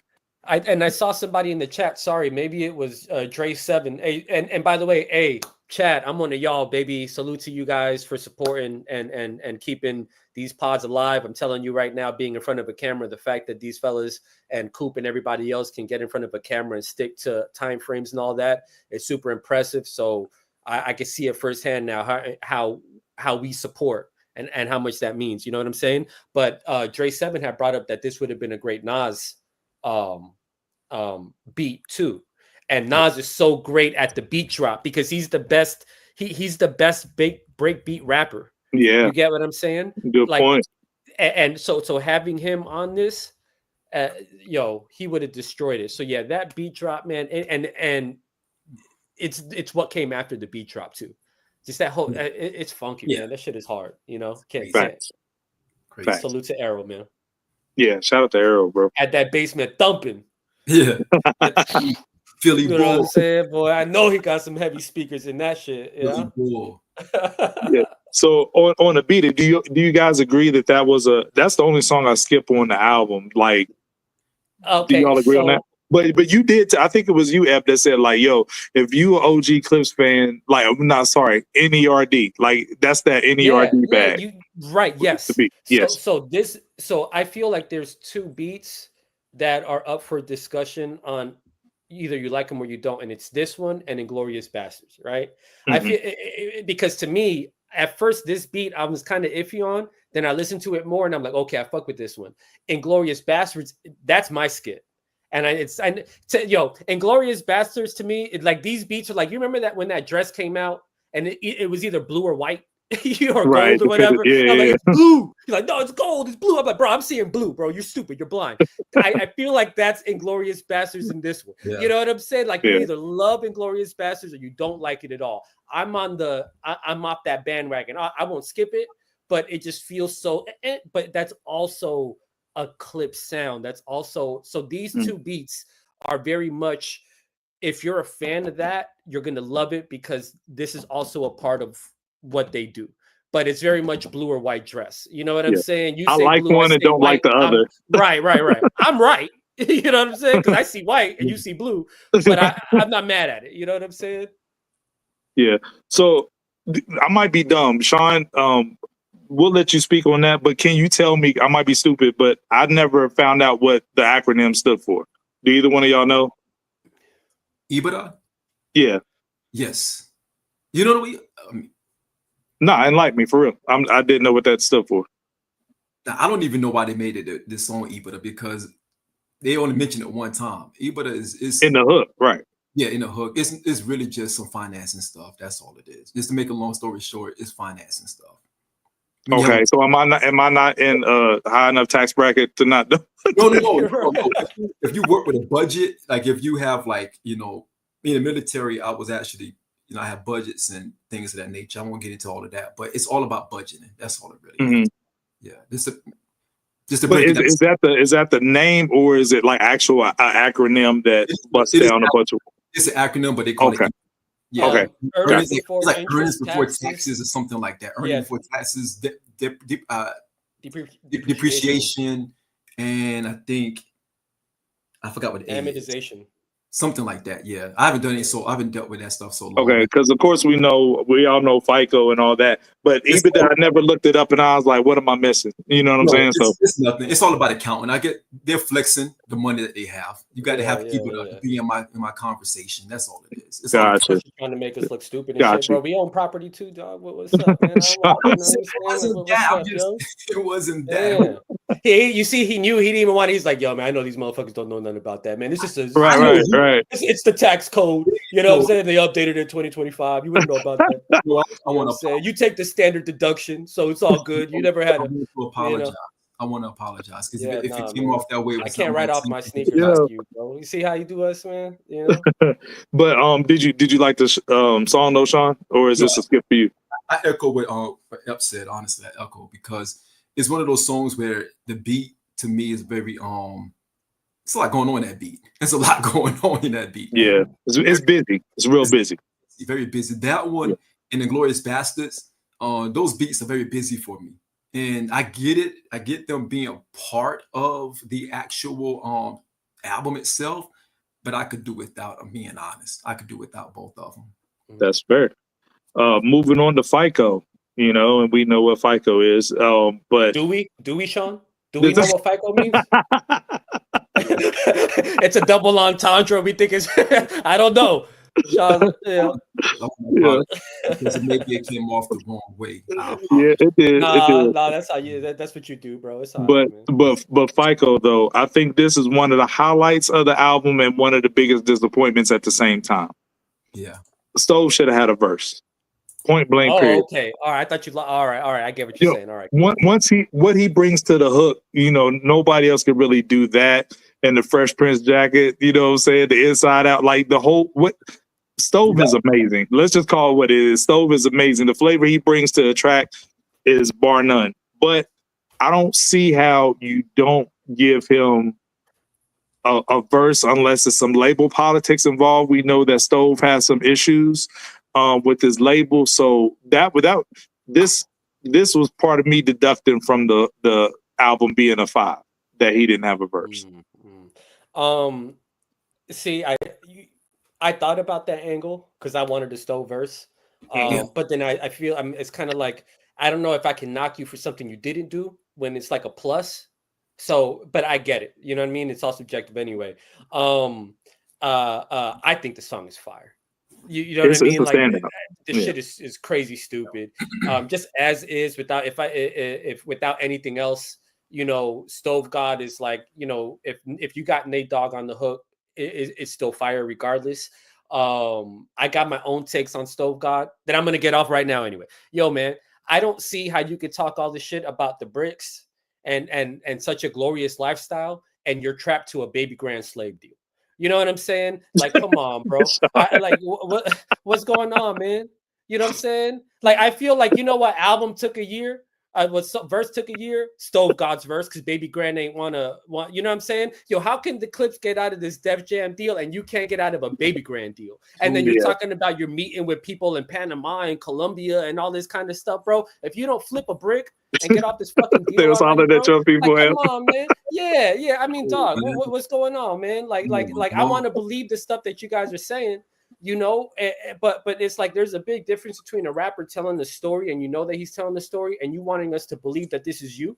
So when you want us to believe that this is you, right? It's not like when Nas is talking about I flip bricks and all that, but he always lets you know, like, yo, man, this is just the art. I didn't sell keys. Like, he's very clear about that, right? So it's like, dog, if you really, champagne, all glamorizing how much bricks you make and how you're tap dancing on keys like Michael Jackson, and you can't get out of a baby grand deal, like how much whips, how rich were you that you took a $10,000, advance? I mean, how much money does Baby Grand give you? Have you seen the list of the people that's on Baby Grand? Like, bro, you're on the record label with Rock from fucking, Helter Skelter. He's got a dope podcast, but I'm just saying, you know what I'm saying? You're a label mate with Cannabis, like after he lost to LL and went to the military. Like, bro, what's going on, man? I really want to fuck. All right, we got it. But come on, bro. Chill out. Come on, man. Yo, shout out to Lord Have Mercy. Man. He's actually on Baby Grand as well. Shout out to Lord Have Mercy. Remember Lord Have Mercy? What? You see what I'm saying? Like, come on, man. Lord Have Mercy, that's a real rapper? Lord Have Mercy from Flipmode Squad. Remember Flipmode Squad? Lord Have Mercy. Oh, God. That's the name of the Clipse next album. And you're telling me, you stopped me so that you can say that? You're making it worse. No, you should have just talked about the song. I think Baby Sham is on there from Flipmode Squad. That's crazy. Okay, Sean, FICO. do you like the song? Yes, absolutely. Shout out to Stove, man. But I wish he did have a verse. But again, Stove has also became one of the sneaky in-house hook makers for the Griselda camp. Right? Yeah. So this is still within his actual algorithm of doing things, right? So I'm good with that. I love the fact that the lines were leading up to FICO. Like every pattern, it was like a rhyme. It rhymed with FICO until they got to the word FICO. Like you knew it was there, but the pattern was like, you got to be like Poe. Like he's getting there until he finally say FICO. And again, telegraph. Right. Again, it's attention to detail. You're giving me the preparatory command that you're about to rhyme with FICO, but you still don't quite get there. So I'm still waiting for it. Like, okay, you about to rhyme with FICO because the whole setup is everything is ICO. Then now you get the FICO. It's me. I love your attention when you put that kind of attention to your pen. And they both did that for a song like this. You know what I mean? And again, we hear this throughout the entire album where they're rapping their ass off. Let's forget the beats of Inglourious Bastards or how we feel about it. Forget about Bada and how we feel about the beat. They're still rapping at a high clip. No pun. You know what I mean? So I love this song. This is one of my favorites. It might be 2 or 3 for me. I think it's neck and neck pause with Mike Tyson blow to the face. FICO is. I feel like that's across the board. I think for the most part, everybody has like 3 or 4 songs that are clearly the best. Right. It's this one, it's POV, it's Mike Tyson blow to the face. I think those 3, depending on how you feel on some of the other ones, I don't think that I've seen a top 5 that those 3 aren't in it. So super fire. All the abbreviated ones seem to be all of. We've said a lot about Inglourious Bastards. I don't have much to add. I do like that, and shout out to Ab Lava, Re-Up Gang back into the fold. That was a big feature to have on here for me, and I mess with this record. Although I said I didn't mess with Ibada, I do mess with Inglourious Bastards. I really like that beat. I like what Pharrell did, and the dress is blue. You know what I'm saying? This song, the dress is blue. For sure. Yeah. And again, shout out to Ab Lava again, just a call back. This is like Easter eggs if you're a Marblehead and all that kind of stuff. Ab Lava has been around since the beginning. He was around in the We Got It for Cheap series. He was a part of Re-Up Gang. He's ghost wrote for Dr. Dre and all these people.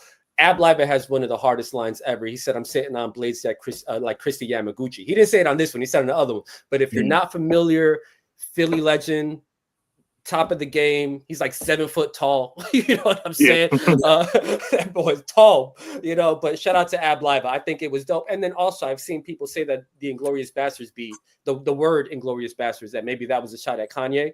I don't know how accurate that is. Yeah, because of the plot of the movie. Killing Nazis, all that kind of stuff. So maybe I don't put it past them because they're clever. Yeah, they really clever. Are. A lot of inside joke type stuff. Yeah. Yeah. Yo, Adrian, we got a couple more super chats. Yo, 007, appreciate you with the $10 super chat. It's in reference to the cash flows of the business. They always talking about EBITDA. They creatively tied their valuation to the game and the song earnings before interest, taxes, depreciation, and amortization. That's my language. So, man, appreciate you, 007. Hey, double O with the knowledge. Yeah, thanks for breaking that down. Thank you. CJ with the $5. Appreciate you, man. CJ coming out of pocket. Art Agala, Unkasa, Shice Bub, and Baby Grand. Laugh out loud. Yeah. Exactly, CJ. Exactly. Yeah. So on the next one, I ask you guys again, you know, as Queens native, So Far Ahead, I think is a dope record.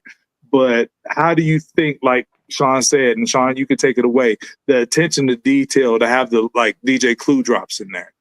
Mm-hmm. Like, how did that make you feel, you know, listen to the record and you hear that? Shout out to Clue, first and foremost. I'm not going to go on a rant like Ep just did regarding I got one for you, bro. It's all right, man. I got one incoming. I got a bone to pick with Clue, though, man, straight up and down. Because Clue don't represent all the time like he should. Oh, Clue, you talk about on Bag Fuel? How you acting on Bag Steal Fuel? My Thunder. Go ahead. Just go all in, bro, because I'm going there anyway. Destroy and rebuild. If anybody's got to spank these Queens dudes, it's got to be Queens dudes. Go ahead, Sean. Just go all out, man. And Clue know better. It's not like Clue. Here's the thing with Clue. Clue, I know this is off topic, but Clue represented for Nas even when he was on Rock, when Nas was releasing the shots at Jay and the Rock. He played that very well because he was already on the label, but he still kept it a G. He still represented Queens all day, and he stayed neutral regardless. But he didn't do right by this recent situation, because if anyone knows, Clue is one of the pillars when it comes to hip-hop mixtapes. He's one of them. He's on that Mount Rushmore. He's one of the forefathers, very well respected. And not only that, he's from Queens. He know what it is. He's been in the trenches. He got records out the trenches when he probably could have gotten hurt out there trying to get records and putting stuff out there and risking a lot of different things. So with that being said, Clue, you didn't represent right. And you know you didn't. Still, Queens get the money, but you didn't represent right on that interview. I don't want to go into that because that's not what the show is about. But hearing him on this, it made me, the first thing I thought about, forget what he's saying. I'm thinking about what you did, in my opinion. Straight up. Exactly. Exactly. He went out like a sucker. Like I hear him, and if I'm Nas, I would have been like, "Yo, man, take his fucking." I'd rather hear DJ Drama on it at that point. You know what I'm saying? I would have been like, "Yo, take this mother." What?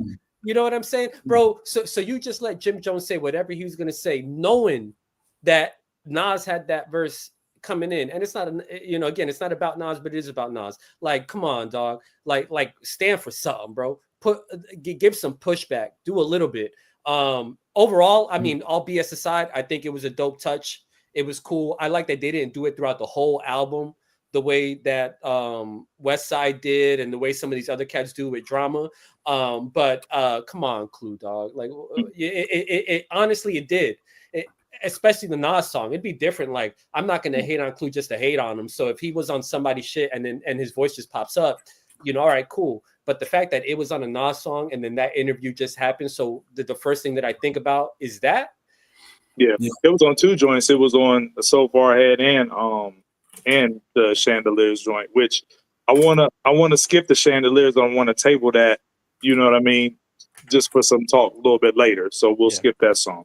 But while we're talking about the drops, how do y'all feel about the culturally inappropriate job? Do you think that that'll stick? Because I think that Pusha was looking for something catchy to kind of stick. If you go back to Almost Dry, he was doing the whole Joker laugh and, trying to find a tagline that'll stick, something that's iconic. I know Ross is Sean's favorite rapper.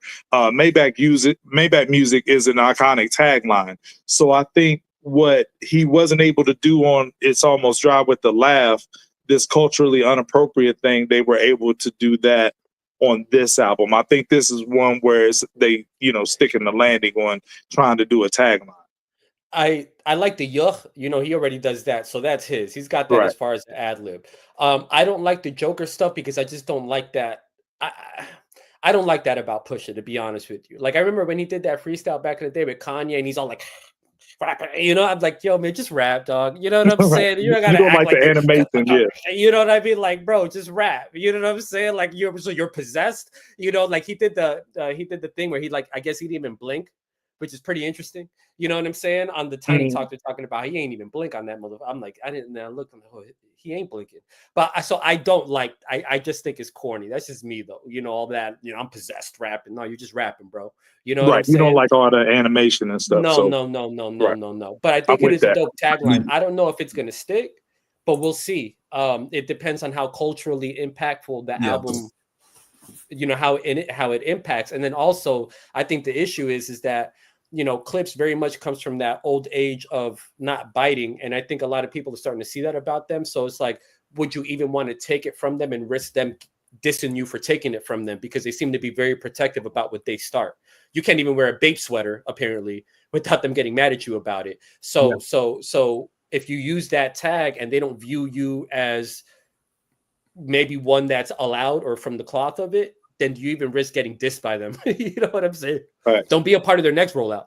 You know, I'm not gonna throw jabs at it. I'm okay with it. You know what I mean? Because when you're, as an artist, when you're feeling it, you're feeling it. Pause. Like if you're in that mode, you are kind of inheriting a certain style, because you know you hear a lot of different styles in this album. You could tell that they did their homework and their research on some of the, you know, the rappers that they hold really high, you know, from Guru to Big to Jay, Nas, all of the above.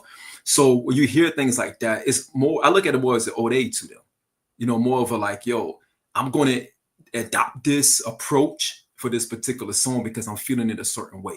So I'm okay with that. I'm okay with that. It's showing some emotion. That's showing some emotion that you actually, you're in the tune of that song. I'm good. And it's more attention to detail.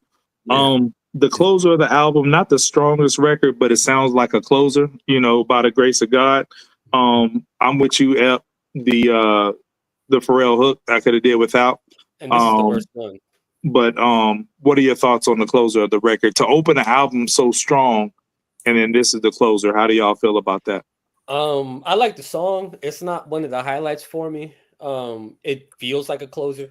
The tempo of it, so maybe not, you know, you start off so strong, pause, and then you end it, you know, it was cool. I like the song. I'm not knocking it, you know. There's no bad songs on this album. Well, Pusha didn't want it on here. Malice, they said in an interview, Malice, you know, and Pharrell and then again, for that goes back to the whole Malice thing about it. I'm gonna do it for you, bro. You know what I mean? That type of thing.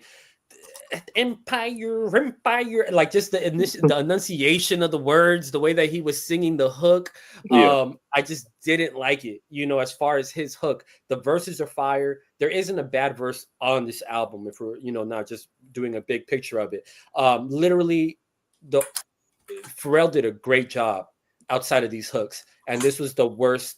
And again, maybe I'm just holding it to his standard of like Nightmares was the last song on Hell Have No Fury, and that's a great hook. If I just say the word Nightmares, I can automatically just hear that hook in my head just right away, and it's so good that it just kind of somebody that actually, like, it does feel like a GoldenEye type of beat. I was gonna say, like, it feels like a video game kind of like do, you know, choose a character or something.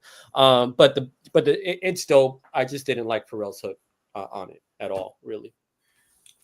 I think I feel like it's the right tone to close out a great experience from the album.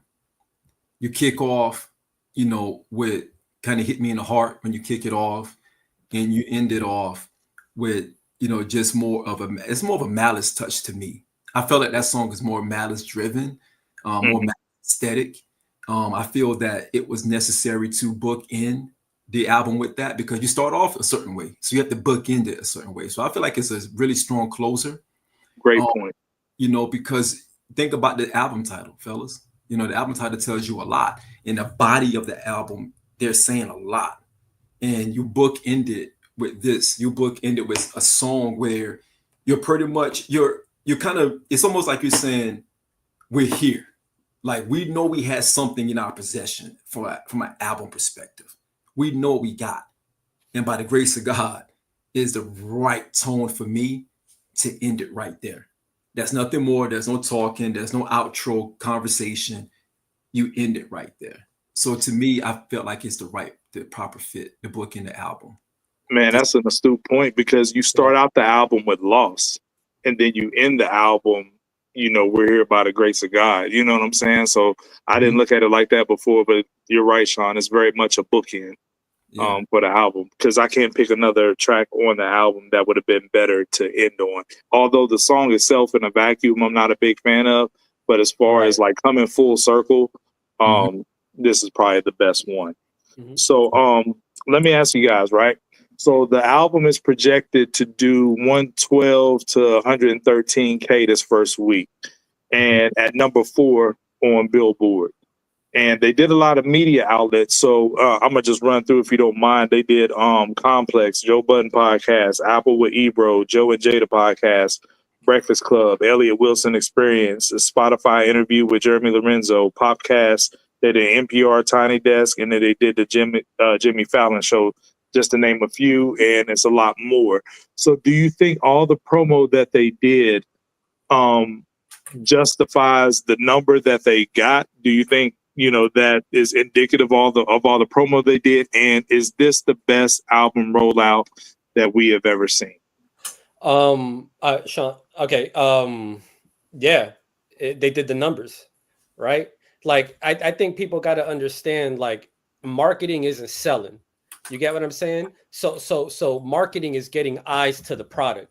You still got to sell the product, which the product is pretty much selling itself, like Malice has said in the past, right? So if all those interviews and all of that is what got them to be able to do 113 for the type of music that they make, for the type of material that they're putting out there, with no commercial viable records, no mainstream appealing songs. None of these songs would fit in any radio playlist right now. So just being able to have the resources to do this kind of rollout, and then doing the numbers that they did, I think they sold more than Wayne did with that trash, right? So it's like, yeah, it paid off. I mean, they did the numbers. When we were on and people were saying that they should do like 80, 100, I thought that was a lot. But they hadn't done every single thing that they were doing leading up to the album. I was thinking that they're going to do like 60, 70K, because Push is good for like 50, 40 to 50, give Malice a little bit more. So the fact that they did 113, making the content that they make, is fire. Then, like, this isn't an opinion.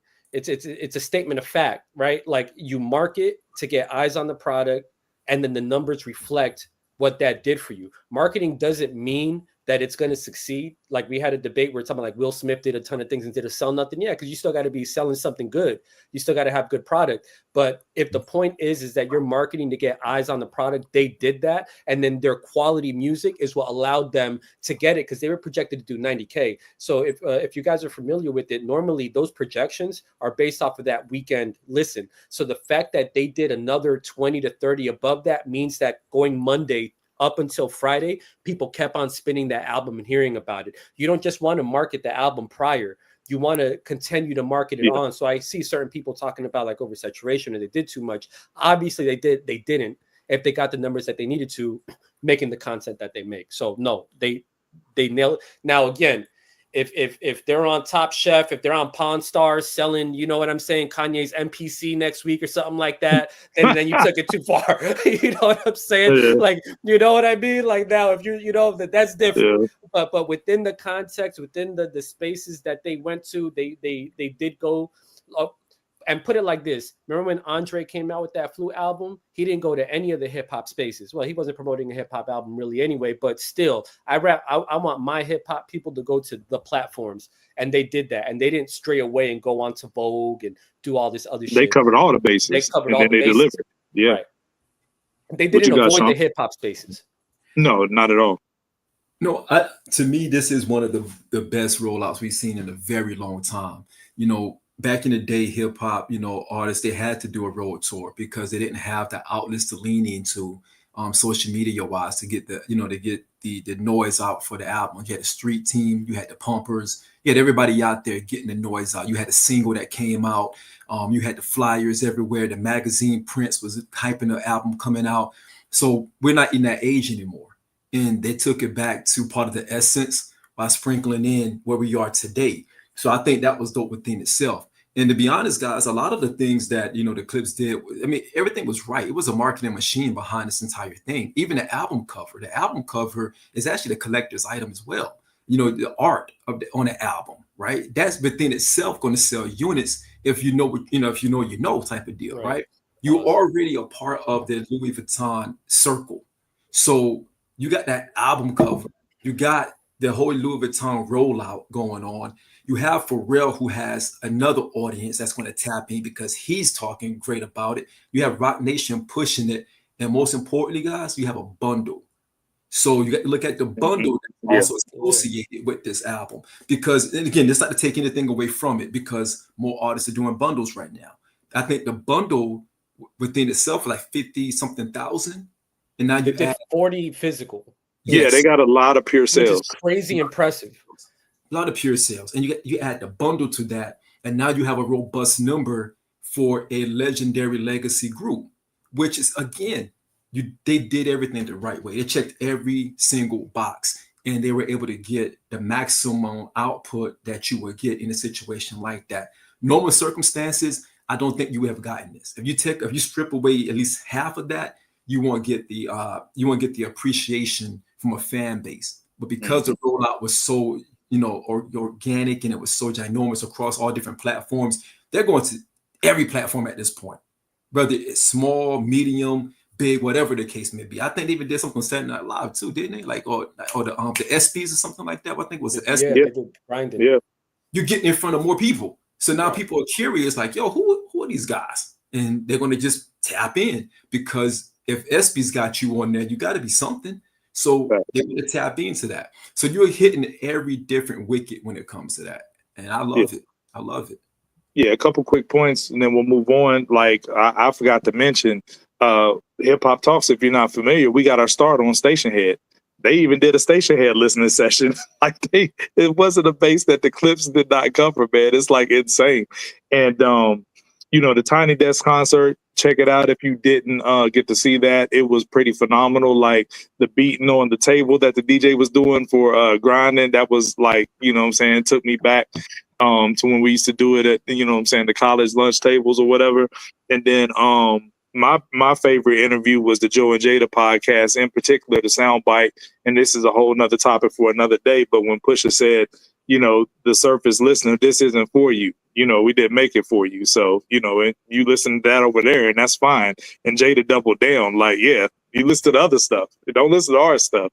You know what I mean? And that's not alienating no fans, but that's just go to say like, the surface level listener who might hate on their brand of hip hop, there's, for your palate, there's something for you, but don't come over here for what we got because we're offering up something different. So that was dope to me. And then real quick, just to follow up on that, like, I think that is it the best rollout ever of this era?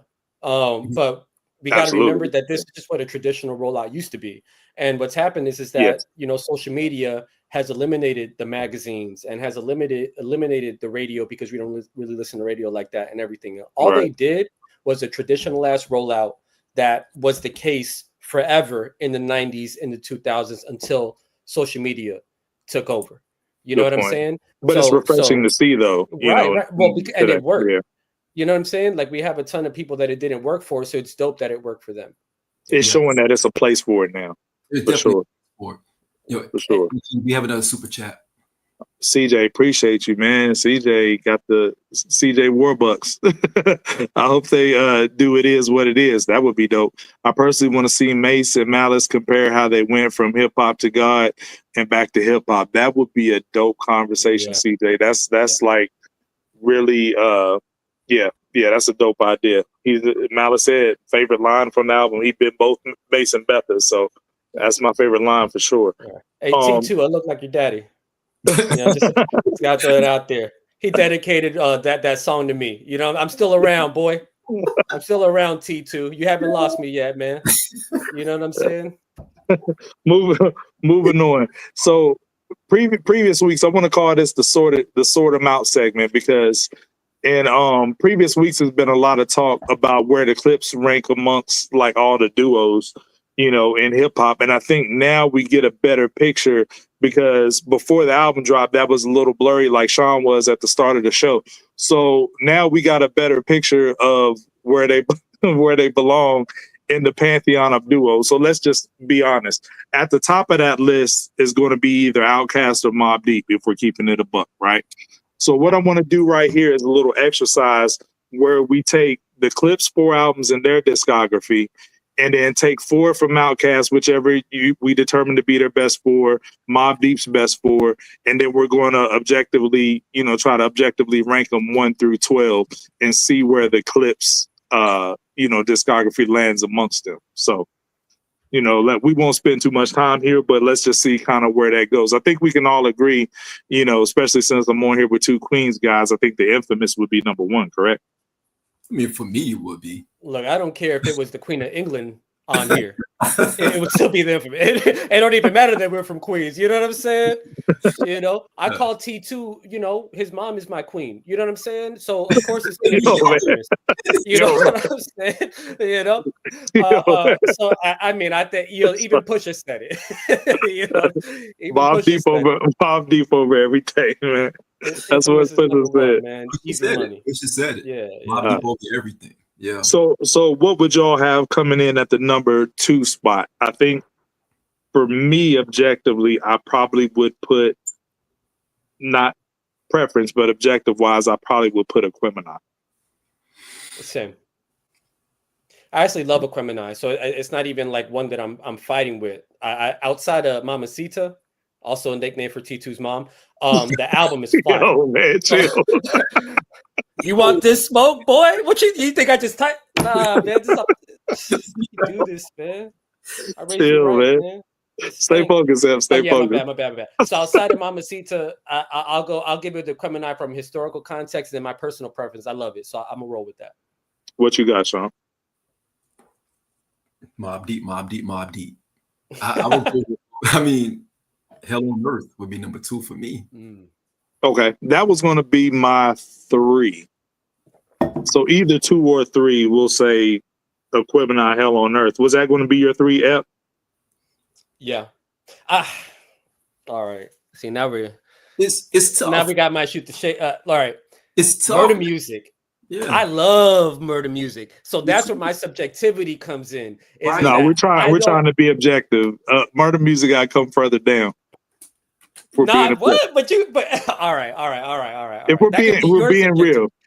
I mean, we're being real. AT Aliens is up there too. Yes, AT Aliens is my personal favorite Outkast one. I was going to put that after Hell on Earth. So you know, if we're gonna do objectivity, then I think we got to have a democracy to it. So I'll also roll with Hell on Earth as the second best. Yeah. Okay. Yeah, wait a minute. How many groups are we're just doing those 3, right? Yes. Okay, then yeah.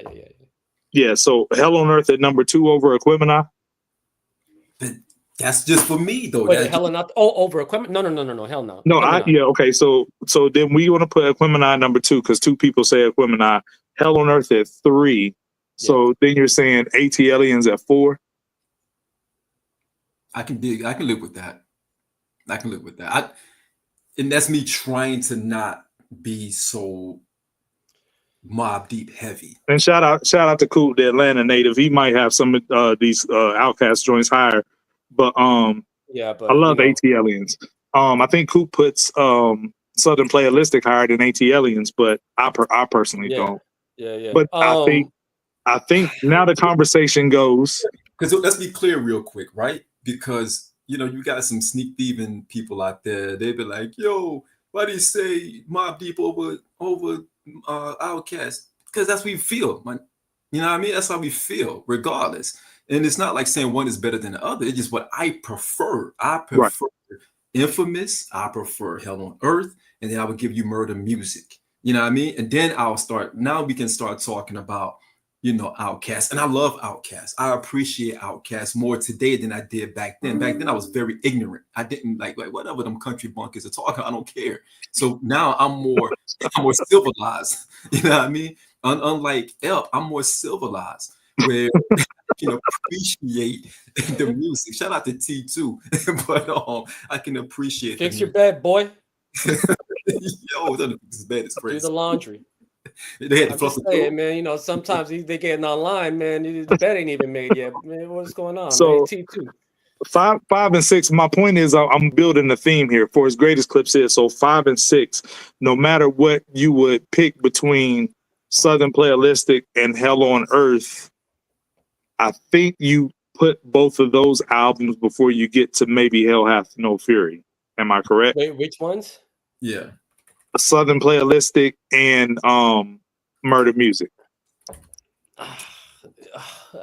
See, it's funny because I didn't know we were doing the listing. I thought it was gonna we were comparing bodies of work, right? Because I think clearly Outkast and Tribe. I mean, Tribe too. I don't know why we're not talking about them, but Outkast and Mobb got the higher points. But I'll say Clipse catalogs are more consistent because they have less fall offs than Outkast and Mobb do. I personally, I'm gonna listen to Hell Hath No Fury before I listen to Southern Playalistic. And I might give it before, man, I just like that Murder Music, man. I think Hell Hath No Fury is a 5. Exactly. I feel like my fandom of Murder Music makes me put it above Hell Hath No Fury, but if I'm being all the way objective, I don't know that I could actually put it above Hell Hath No Fury. If I'm being objective, I would go at 5. I would go Southern Playalistic, Hell Hath at 6, and then maybe Murder Music at 7, because I consider Murder Music a 4.5 album. Okay, I can see that. Because I'm getting all the 5s out of the way. So Southern Playalistic is better than Hell Hath No Fury. I think so. I think so too. I do. Yeah. I think it means the impact is greater. It means more. Yeah. And I do think it's a classic album. I've always felt. Oh, that. Yeah. Even their first three. The first three is out of here. The first three is out of here. Mobb Deep's. Well, does anybody really count Juvenile Hell, man? Let's be honest. You know what I'm saying? Their first. No, we're just taking their best four because both Cast and Mobb have more albums than Clipse, but we're just taking their best four. So we'll probably end up throwing Infamy in here. Would you say? Even though it's not that good, it's their fourth best. Yeah. Oh. But wait up, and I'm seeing that the chat. I think they're confused. It's not. Infamy is not their fourth best. The joint what that they said. What was the one? The Infamous. Was it the Blood Money joint when with G Unit when they were signed to G Unit? Yes, that was. Yeah, was that? I mean, see, but that's what I mean about their catalogs. There's a big drop off for Outkast and Mobb when it comes from their best work to their least work. Like their four is off a cliff compared to their other stuff. Where Clipse is pretty much consistent, even till the casket drop isn't bad. The point we're trying to, well, not weird, but the point I was trying to make with this, you have to put things in proper perspective, because even if Clipse are more consistent, we named, you know what I'm saying, 2 albums from Mobb Deep and 3 albums from Outkast before we get to the first Clipse album, which being Hell Hath is the best. So it's like, even if they're consistent on the back end, if like you put right after Murder Music at number 8, if you put this album, Let God Sort Them Out, and then Lord Willing, and then, Till the Casket Drops might be down towards the very bottom, they can't compete with the top heavy stuff of Mobb Deep and Outkast. So that's kind of what I was doing by sorting out these albums. I'm with you. And then chat real quick, y'all, we're not saying that these are the top 3 groups per se. We're just comparing these 3 because, there is Tribe. There's a ton of other groups. Absolutely. Just right now within the context, we're stacking them up against who best are of the best, universally considered the top. Right. And then I'm with you. I think that if, we're going down this list, I think that I would name all of Clipse albums before then I go to the worst Outkast and Mobb Deep. Right. So so for example, where Mobb Deep and Outkast got like 1 through 5 before, then I think that Clipse got like 6 through 8, and then you got 9 Blood Money or whatever, and then you got 10 Speaker Box, Love Below, or Stankonia. Stay going. Again, Correct. I'm just not. That's not for me. You know what I'm saying? Right. Yeah. But yeah, that kind of proves that they're in the top duo list, but they don't belong up there with Mobb and Outkast, even with as great of an album as Let God Sort 'Em Out, because I would put Let God Sort 'Em Out at number 8, right behind Murder Music, personally. Yeah. Yeah, I mean, and again, like, okay, because I know that I had said something similar about their writing, and I think Sin has said, so shout out to all the other pods. So we want to give credit to where it's due and where these conversations are built off of. I don't know, I don't know if he's saying that they're just the best duo ever at this point, or they're up there. Line for line, as far as rapping, that's where I'll give them maybe 1 or 2. As far as like I think that was his caveat, was based on like writing. Lyric, okay, yes. then there's an argument for them being 1 or 2. As far as musical bodies of work, I'm still struggling to put them at 3, because I you know, whether you want, however you want to do it, to me it's Mobb, Cash, Tribe. That's the holy trinity for duos for me. And then the Clipse is right there, and then Little Brother's right there for me. And then there's other groups like shout out to Errol, because I know he loves CNN, and we had a segment that I think that we're going to bring back later on about CNN. You have other duos that maybe had albums that peak higher, but their overall bodies of work aren't competing with the Clipses. And I think CNN is in there. Well, Lox isn't even a duo. So yeah, I mean, so are they a top 5 duo? Yeah. Absolutely. Are they in the top 2 or 3? For me, no. And they haven't made the music that I feel could ever at this point. And that's okay. And that is okay. They're still respectable regardless. I mean, you're talking about, you know, duos that have like really cemented different legacies of hip hop, right? You're talking about in a time when they were carving out different lanes in hip hop. Mobb Deep is definitely one of those, you know, having memorable starting verses. I got you stuck on the realness would be the infamous, you know. Even you got, you know, 3 Stacks, whose legend keeps him in the top 5 of MCs of all time when he has the least amount of rhymes of all time in comparison to his contemporaries. So those guys are just too heavy. And that's not saying that Clipse is not, it's just those guys are way too heavy. Too much is going on. But I got a caveat going into this next segment, and it's something, and we don't have to finish that out, but I just wanted to kind of like prove a little point. But and it's proven. I mean, because even just like to show appreciation for it, when you actually even try to go through it without being all the way technical, you're starting at 5, at 4 at best with the Clipse, and that's at best. Like you really you got to stake your claim. And I'm a heavy Clipse fan, and there's not a world where I'm putting Hell Hath No Fury, which I think is clearly their best album, above those above the first 2 for each Mobb album. And y'all, whoever you guys feel is also in the duos, I'm seeing a lot of love for Little Brother. See, that's why we got the best chat. That's why the chats are the ones who know hip hop, because Little Brother's about that, man. So shout out to everybody that even fucks with him. Absolutely. We got a couple of super chats real quick, fellas. For sure.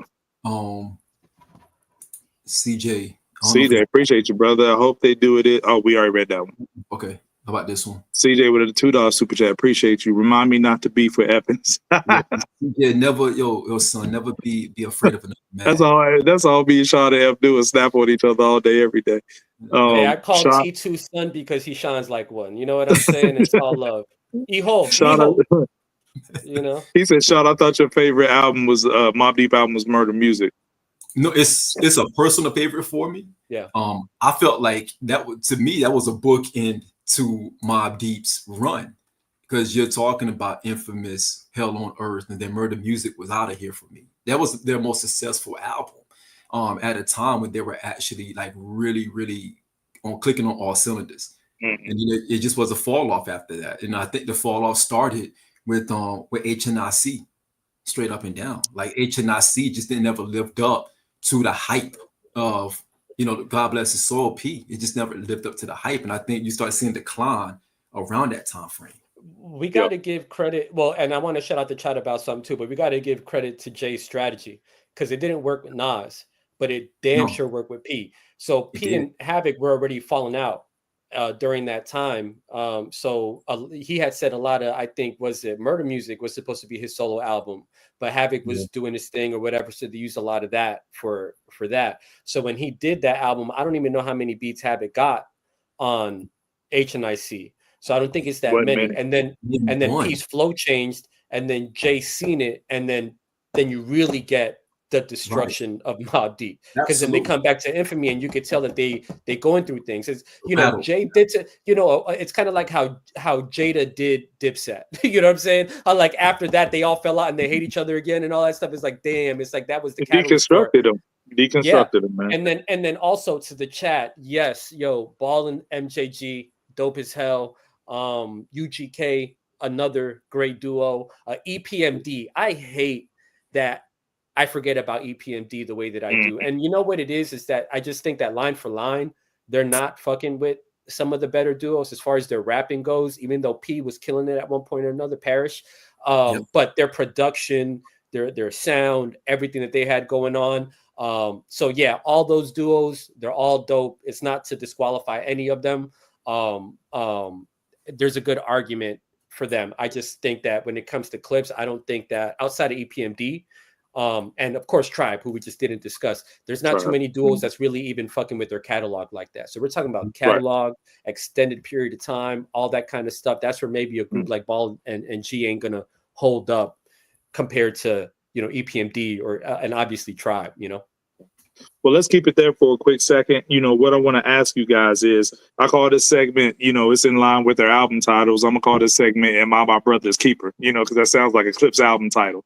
And, you know, Ep, you alluded to this earlier in the show, talking about, you know, Malice still being very sharp, you know, stepping away. And then this seems like a Malice constructed, you know, album in that vein, right?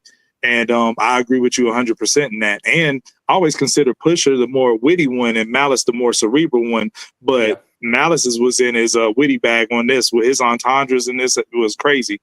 But what the edge that I think that they have over these other duos, because a lot of these duos that we talk about, they split up, you know, reconcile, come back together, you know, reunion albums, so on and so forth. Reason why I say Am I My Brother's Keeper is because they're the only duo that's actually blood brothers, right?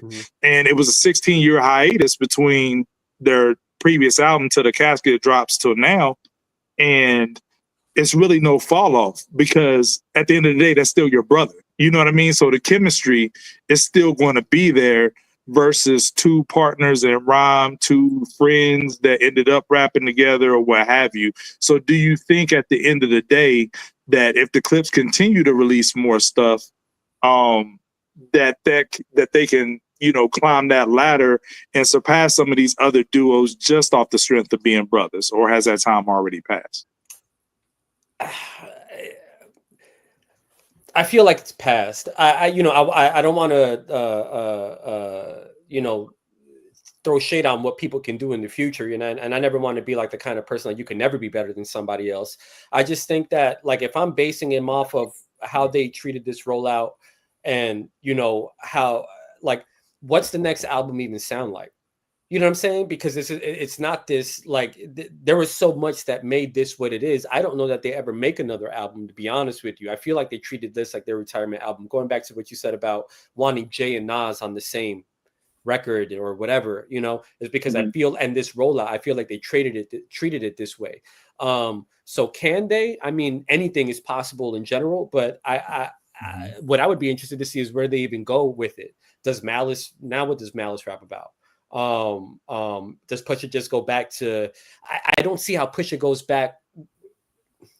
I can't even call it, to be honest with you. I just don't know what direction it is. What do they talk about? What I value of this Clipse album, would then I dislike their next one because it goes away from this? Or do you completely contradict what you just did on this album to be more superficial and all that? Because so much of this was based off of those 15 or 16 years that they weren't making music and all of that. So if you drop an album 2 years from now and it's just superficial, I don't know if it hits the same. Like, you know, like, that's fair. So it's hard to say. Yeah. What you got, Sean? No, it's an interesting situation, because they did mention that they got more work to do. They did. You know, they alluded to that. There's some things they still want to do. And I think it's going to be all about what direction they take next time. You know, they came into this one with a clear direction. I think they stuck the landing on what they projected to do, as you know, getting back together. But to your point, El, can they recapture that going into another album? And when does that? When do we get that? Is that a couple of years from now? Is that a year from now? What does that look like in its entirety? And I don't have an answer to that right now, because it feels like this does feel like one of those things where you kind of you got everything. Malice came back. Malice spitting with so much fire. You know what I mean? Push motivated by having his brother back in his corner. Push, he's away from Kanye now. They're back with Pharrell. The Clipse is, the Neptunes are no more, right? You just got Pharrell, and this is Pharrell standing out well, right? So you have, this is Saturn, right? So now everything lines up perfectly for this. So all of those things I mentioned, it created such a phenomenal moment. Not just an album, but for a phenomenal moment, for a phenomenal story between these two guys, right? If you're following them throughout their career, this is a phenomenal story for them, right? And I think they check so many boxes. What more can they check? And I know and that's the unique thing about this. That's the exciting thing about this, because what else do they have in store if they decide to come back out with something else? What does that even look like moving forward? But there's a catch to that, though, because it would be compared. You're only as good as your last output. And if you're not careful, you can step on one of your greatest outputs as well. So I don't know, man. And just to add to that point, just to be a devil's advocate to even what we said, if you would have told me that after KD2, that Nas is Good was the perfect way for Nas to sail into the sunset, dropping an album that was better than the first one after people were already questioning you because of what you did, and then to still drop Magic and KD3 and all of that. So it could very well be something where we don't see the vision and it's clear as day to them, you know? Yeah. So I'm thinking about that now because, like, you know, we'll talk about Nas here in a little bit, but if you would have said that was it, KD2, and you're leaving on just that high, I would have been like, well, you know, what else would be? I wouldn't think that he would double back with HB the way that he did. So, you know, hey, that's why we're fans and they're the artists. And like they say, sometimes fans don't know what they want. So true. And I think that there's definitely more to come, because I think they had a lot of fun making this album. And I don't think I've ever seen Pusha T smile as much in every, you know, he's used to dealing with Kanye and all the BS that comes with that. So in all these interviews, he's sitting next to him and he got Big Bro beside him. Yeah. You can tell he's just like happy to be there. You know what I'm saying? Back to, you know, having his brother with him. So I definitely don't think this is a one-off. I think there's more to come for sure. Yeah. Absolutely. So let's speak to Pharrell's production on this. Like, did he bump up y'all's guys? Sean, you can take it away first. Did he come up your production list any because of what he did on this album? I respect, you know, the fact that he did this for Dolo for sure. I don't know if I push him all the way up, you know, the ladder, if you will, of producers, because I already had Pharrell in a respectable place for producers. I don't have an actual number on it, but I have him in, you know, he's one of them. He's one of them. He's already had work that he's done that we can say, we can point to that and say, yo, he's up there, at least in that top 10 echelon, maybe top 20 echelon for sure of producers. But this right here, I don't know if it moves the needle tremendously, but it gives me a newfound respect for Pharrell as a beat maker, because some of the beats that he got on here we talked about earlier, those beats are amazing, you know, from out of his wheelhouse. Yeah. You know what I mean? So for me, real quick, he wasn't in my top 10 before. Two things put him in my top 10 at the last spot, at the 10th spot. Learning that he did all the Hell Hath No Fury, because like I said, that was new information for me, and this album right here. So those two bodies of work put him in my top 10 at the number 10 spot. I won't hash out who's ahead of him, but he did go into my top 10 because of that. What about you, Ed? I think objectively, if you had to do, and you're putting in like the hits and what they've done and the amount of the career, I think most people look at you crazy for not having him in your top 10, right? But even then, I don't know that I got in my top 10. You know what I'm saying? But I get it. You know, I think we would look crazy in an overall discussion not bringing him up in the top 10. producers, especially because I always knew he did have No Fury. So we had that debate before where I knew that. I always came to that conclusion. So I think this is where he shined.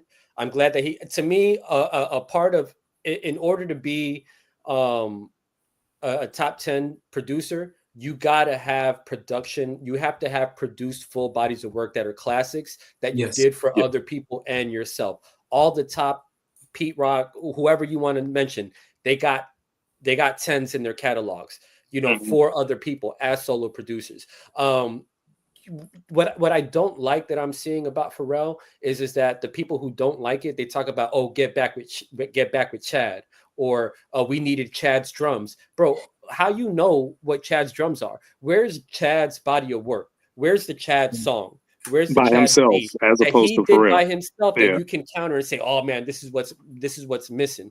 We have 2 albums now that we know that Pharrell did and that he produced back to back. We don't have nothing for Chad. So instead of constantly trying to downplay somebody and acting like you're in the studio and like you don't know, you're just assuming. At the end of the day, the facts are the facts. We got 2, a classic and a borderline classic, however you want to discuss it, at least something that's got critical acclaim and all of that. The people who thinks it's trash, you're in the minority on that one, Mad Max. But overall, you know what I'm saying? Overall, he's proved his worth. So what I would say is that where's the Chad album? If we got Saturn, where's Pluto? You know what I mean? Where's Chad's album to tell us what Pharrell is or isn't? So as of right now, damn, they don't even count Pluto as a planet no more. You ain't have to do Chad like that, bro. They look, man. They act like Chad is Earth. Like he did everything, like all nature. You know what I'm saying? Like, I mean, it's a fun talking point. It's a fun talking point. To me, it's like those people who say like Jordan never won a championship until he got Scottie Pippen. Like, right, as if he didn't do everything. Yeah, right. So I just don't. If anything, I just don't like the way that they're trying to downplay what Pharrell's done when this has been the case. And even when you get the data and they're telling you that's what it is, still try to downplay it anyway. Look, I don't like the way he dressed either, but you can't knock out points because of personal thing. Wear pastel colors. So for CJ, appreciate you, bro. Eppins, where's De La Soul as a duo? I love De La. You won't get a knock from me. I just don't treat them as a duo because all 3 of them have rapped at different points. And then even with this new, it's plug 1, plug 2, and plug 3. So, Maceo, however you say his name, he's rapped too. Maceo, he's rapped too, And but if we were to treat them as a duo for the sake of it, then I would probably even have them over Clipse. I prefer Clipse subject matter and tone. But then when you start talking about their first 4 albums, because that's something that Cass can't say, Tribe can't say it. Nobody can say that their first 4 albums are borderline, if not classics. And because stakes is high, is up there with Balloon State, De La Soul is Dead, all that kind of stuff. A lot of our favorite, right? And the way it's rolling, it should be, but the way that all the other groups, if you notice, EPMD was really consistent too. That 4th album was kind of a drop off. Little Brother also, that's not the case with them, but it definitely is the case, in my opinion, with Cast and Mobb. Yeah, here's another one. CJ, appreciate you. Raekwon responded to Joey with a dance just now. Just keeping you guys up to date, even if you don't give a F. This is CJ. See, this is the problem. Hey, Jadorian, with a my dance? guy. The issue with Raekwon is that it's just bad angles, that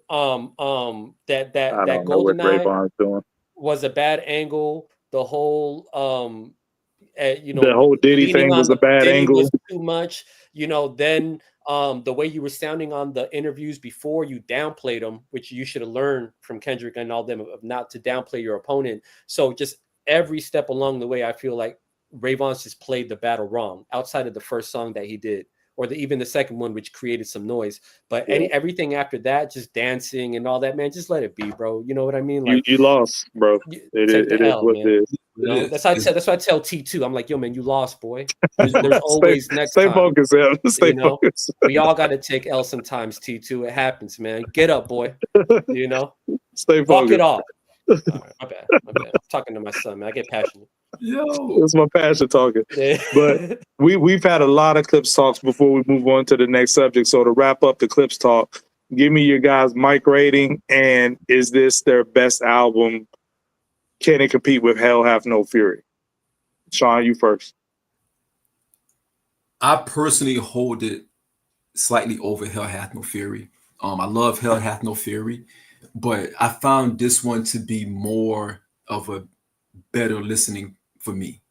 Okay. And I think it goes back to the personal touch to the album for me. I think because it's a personal touch for me, some things that I actually like to hear, the growth and maturation of a group.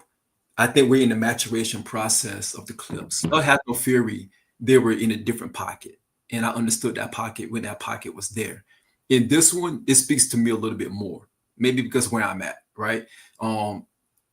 Years ago when Health Hath No Fury came out, I felt different about it because I was in a different space then. But where I'm at currently, thought process wise and just emotional wise, all of these things, this one resonates to me the most. And what's your mic rating? I give 4.5. Album of the year so far? It's neck and neck with Ray. Neck and neck with Ray. Okay. Yeah. What you got, Ep? I got it as a 4.2 out of 5. So I just got it right in the middle. It's more than a 4 album. I don't know that it's a 4. I could see it being a 4.5, but I'm gonna lean with the 4.2 for now. I didn't like the beat on Inglorious Bastards like that. I didn't like any of Pharrell's hooks on it. I think that Hell Have No Fury is much better. I won't say much better, but Sean, to your point, where I was when that album dropped, yeah, compared to this one, and just what, how that album spoke to me and the mentality I was in during that time. I think the music is better as far as standalone songs. There's high moments on this one, but Re-Up Intro, Mama, I'm So Sorry, Mr. They Me killed Too, that on Tiny Desk. Literally, I could just track for track. Keys Open Doors, Nightmares. They didn't get as personal on Hell Hath as they did here, but they have their moments. It's funny because the beginning of this song is Birds Don't Sing. And one of my favorite Malice rhymes ever was off the Re-Up intro, where he says, it's like trying to fly, but they're clipping your wings. And that's exactly why the cage bird sings, when he's talking about the jive deal. And it's like, yo, we're trying to fly, but they're clipping our wings. And that's exactly why the cage, and then to have the first song, and that was the intro Hell Have, and then you see kind of like the connection there and everything. So Hell Have to me is a 5. This one to me is a 4.25. I see the debate for it being a 4.5. I won't give it a 5. No. Again, this is one of those things where I think could it be considered like one of those like a cultural classic kind of deals where in time the culture treats it that way. And even though I disagree, I get it. That's the most that I'm willing to go. I can't go above a 4.5. So I'm kind of in the middle with that right now. That's where I'm at with it too. I agree with Sean. It's a 4.5. I do think Hell Hath No Fury is better because I consider that a 5. But this one, I definitely think is the album of the year so far because it feels like it has the biggest moments. It's the most grandiose. It has, if any album so far, I love the Banks, and we'll talk about the Raekwon in a little bit, but this has the most classic feel to it out of any, not to throw the classic around, like term around loosely, but as far as a classic feel to an album, this is the only album that's really had that. You know what I'm saying? And a lot of that may be due to the promotion and everything involved with it and the hoopla. But I got it at a 4.5, and I think it's my personal album of the year, but it's passable, So. Okay, yeah. So my bad. So as far as it's my album of the year, not by much, because we're gonna get into the Ray album. And this was interesting about hip hop. So keep in mind, y'all, like the reason why we're having what feels like trash years is because nobody's going to drop a dope album in the first quarter of the year. It's like dropping a movie.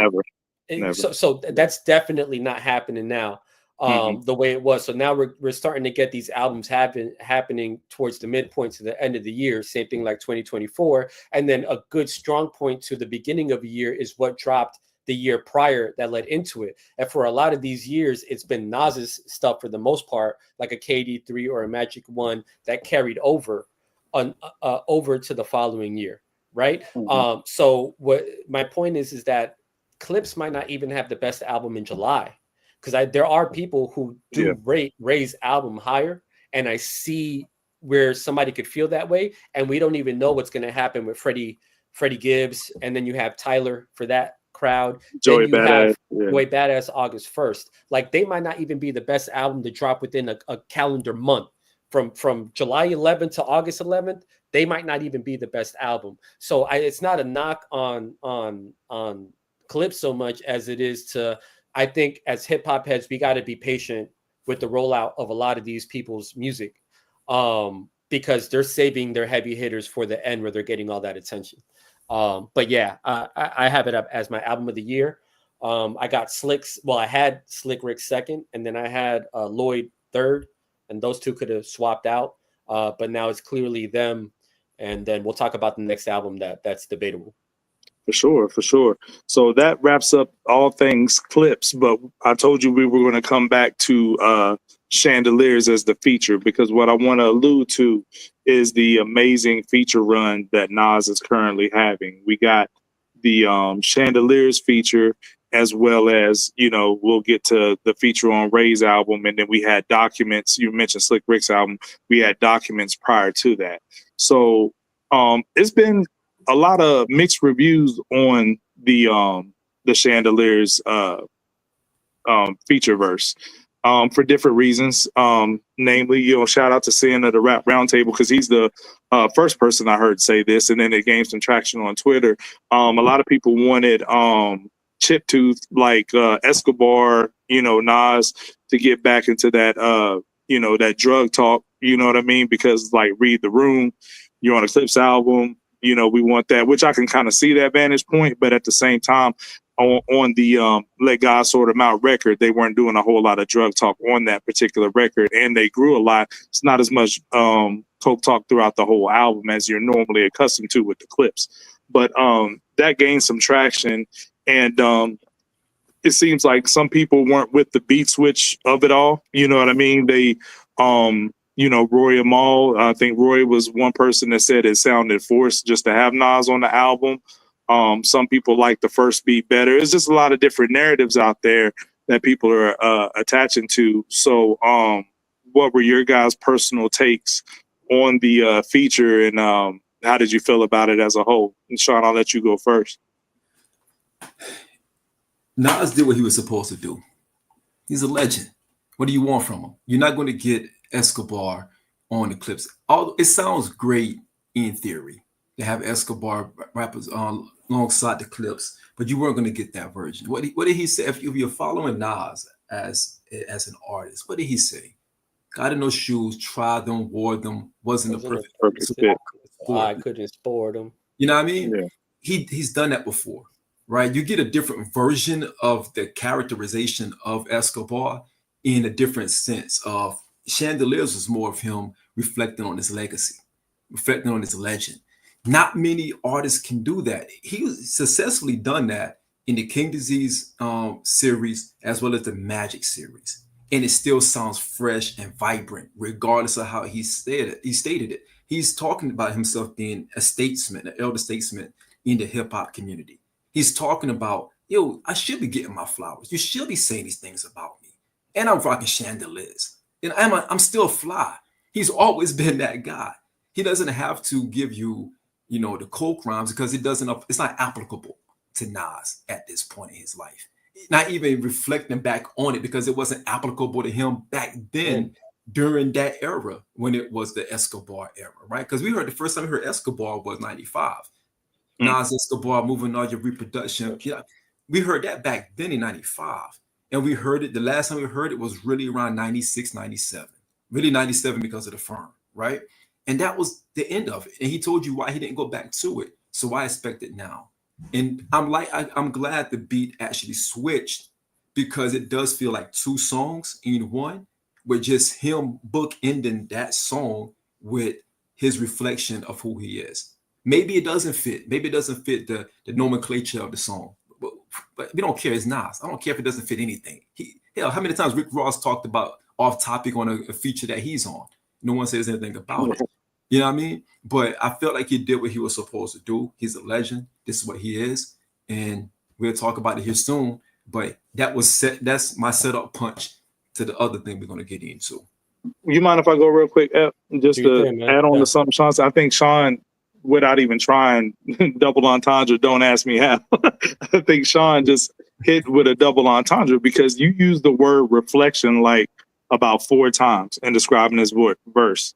What do chandeliers do with light? You know what I'm saying? They reflect. You know what I'm saying? And then don't act like you did that on purpose. That's all me, bro. Anyway, but they my time, I sounded like they reflect. You feel me? So it's like that verse is apropos for where Nas is right now. He's reflecting back, and you know the whole. We'll get into the Jim Jones of it all, where people was questioning Nas's legacy in the game. He's reflecting back. Said, "I boosted rap to its truest place. You know, I alone rejuvenate. You know what I'm saying? Gave a place for previous generation MCs, you know what I'm saying, to be, you know, Grammy nominated LPs. He's like saying, like, don't forget what I've done in the past, nor do you forget what I'm currently doing, paving the way for people of my generation, of my ilk. So he's reflecting back on that. And I've heard some people say, like, well, I don't like it because it sounds like 2 separate songs. It literally is. That's why it's called Let God Sort Them Out / Chandeliers. You know what I mean? And the beat switch in and of itself sounds like you're rolling out the red carpet for Nas. It's very regal in that sense. It sounds very King's Disease-esque. If they would have wanted Escobar Nas, I feel like they would have asked him for that. But instead, they wanted Nas where he's at currently. Because Pusha said when he heard the beat, you know, he said, yo, he told P, he's like, this is for Nas. This is for Nas. So he probably has that King's Disease sound in his head, and this is what he's supposed to be rapping on. And shout out to Iran. Iran wanted the verse to be like 64 bars, but it's a 16. Some people were unhappy with the length of the verse, but that was just the structure of what he was given at the end of the day, because Pusha stated that when Pharrell did the beat switch, he had enough space for 2 8s. He wanted Malice to do an 8 and Pusha to do an 8 and close the song. Pusha stepped in and said, no, I'm giving this to Nas. This is Nas's record. So he only had a 16 to work with. So no, he can't do a Jay-Z God did 2-minute verse at the end of the song. So just to wrap that up. But, you know, like Sean said, I think he did what he was supposed to do. You get Nas right now currently reflecting on his place in the game, which is very apropos for the conversations that we're having in a lot of hip hop circles. So yeah. Well, okay, so first of all, the song in itself is dope. I think that beat is the closest to a Hell Have No Fury style beat. Even some of Pusha's flow is reminiscent of his flow on Hell Have No Fury, on Mama I'm So Sorry, pushing keys, you know, that kind of thing. Very sinister feeling. I also felt like they had that kind of vibe where it's like, let God sort them out, Chandelier, where it's like, this is the grind and this is the victory kind of deal. Like, I don't get the idea that like he was being forced on the album about what Roy was saying, where it's like, dog, the beat was already made. It was Pusha that said, nah, this is a Nas beat. And to your point, AG, is like, when Pusha heard this, when he was thinking like, oh, this is a Nas beat, he's literally thinking about King's Disease. Before King's Disease, you don't think of Nas when you think of this beat. You get what I'm saying? There's so many other production styles that you would think of before that. So the fact and the switch in itself, that became Hit Boy's signature. Exactly. Yeah. So first off, again, Pusha's a hip hop head. They are paying attention. They see what's going on. So Pharrell doing the beat flip, that sound being what the beat flip was, Pusha by default was thinking, okay, this is Nas right here. And we need to get him on it. And then I saw where Double, so I want to give him credit because I was thinking the same, is that we got to remember where Nas was in his state of mind when he wrote this verse, because this is pretty old now. So this might be a year and some change already. So where was he at during that time? He's doing the Hip Hop 50. He's doing the stadium show. He's doing all of that. He's not getting the credit he deserves. So this is one of those mission statement songs where Poor Sportsmanship, which leaked for Nas that didn't drop, was another mission statement verse where it's like, sometimes I got to let y'all know who I am. And it's crazy that I got to do it, but I got to do it anyway. So it worked out for him. Now, where I do understand where people are coming from, where I do understand where Iron's coming from and all of that is this.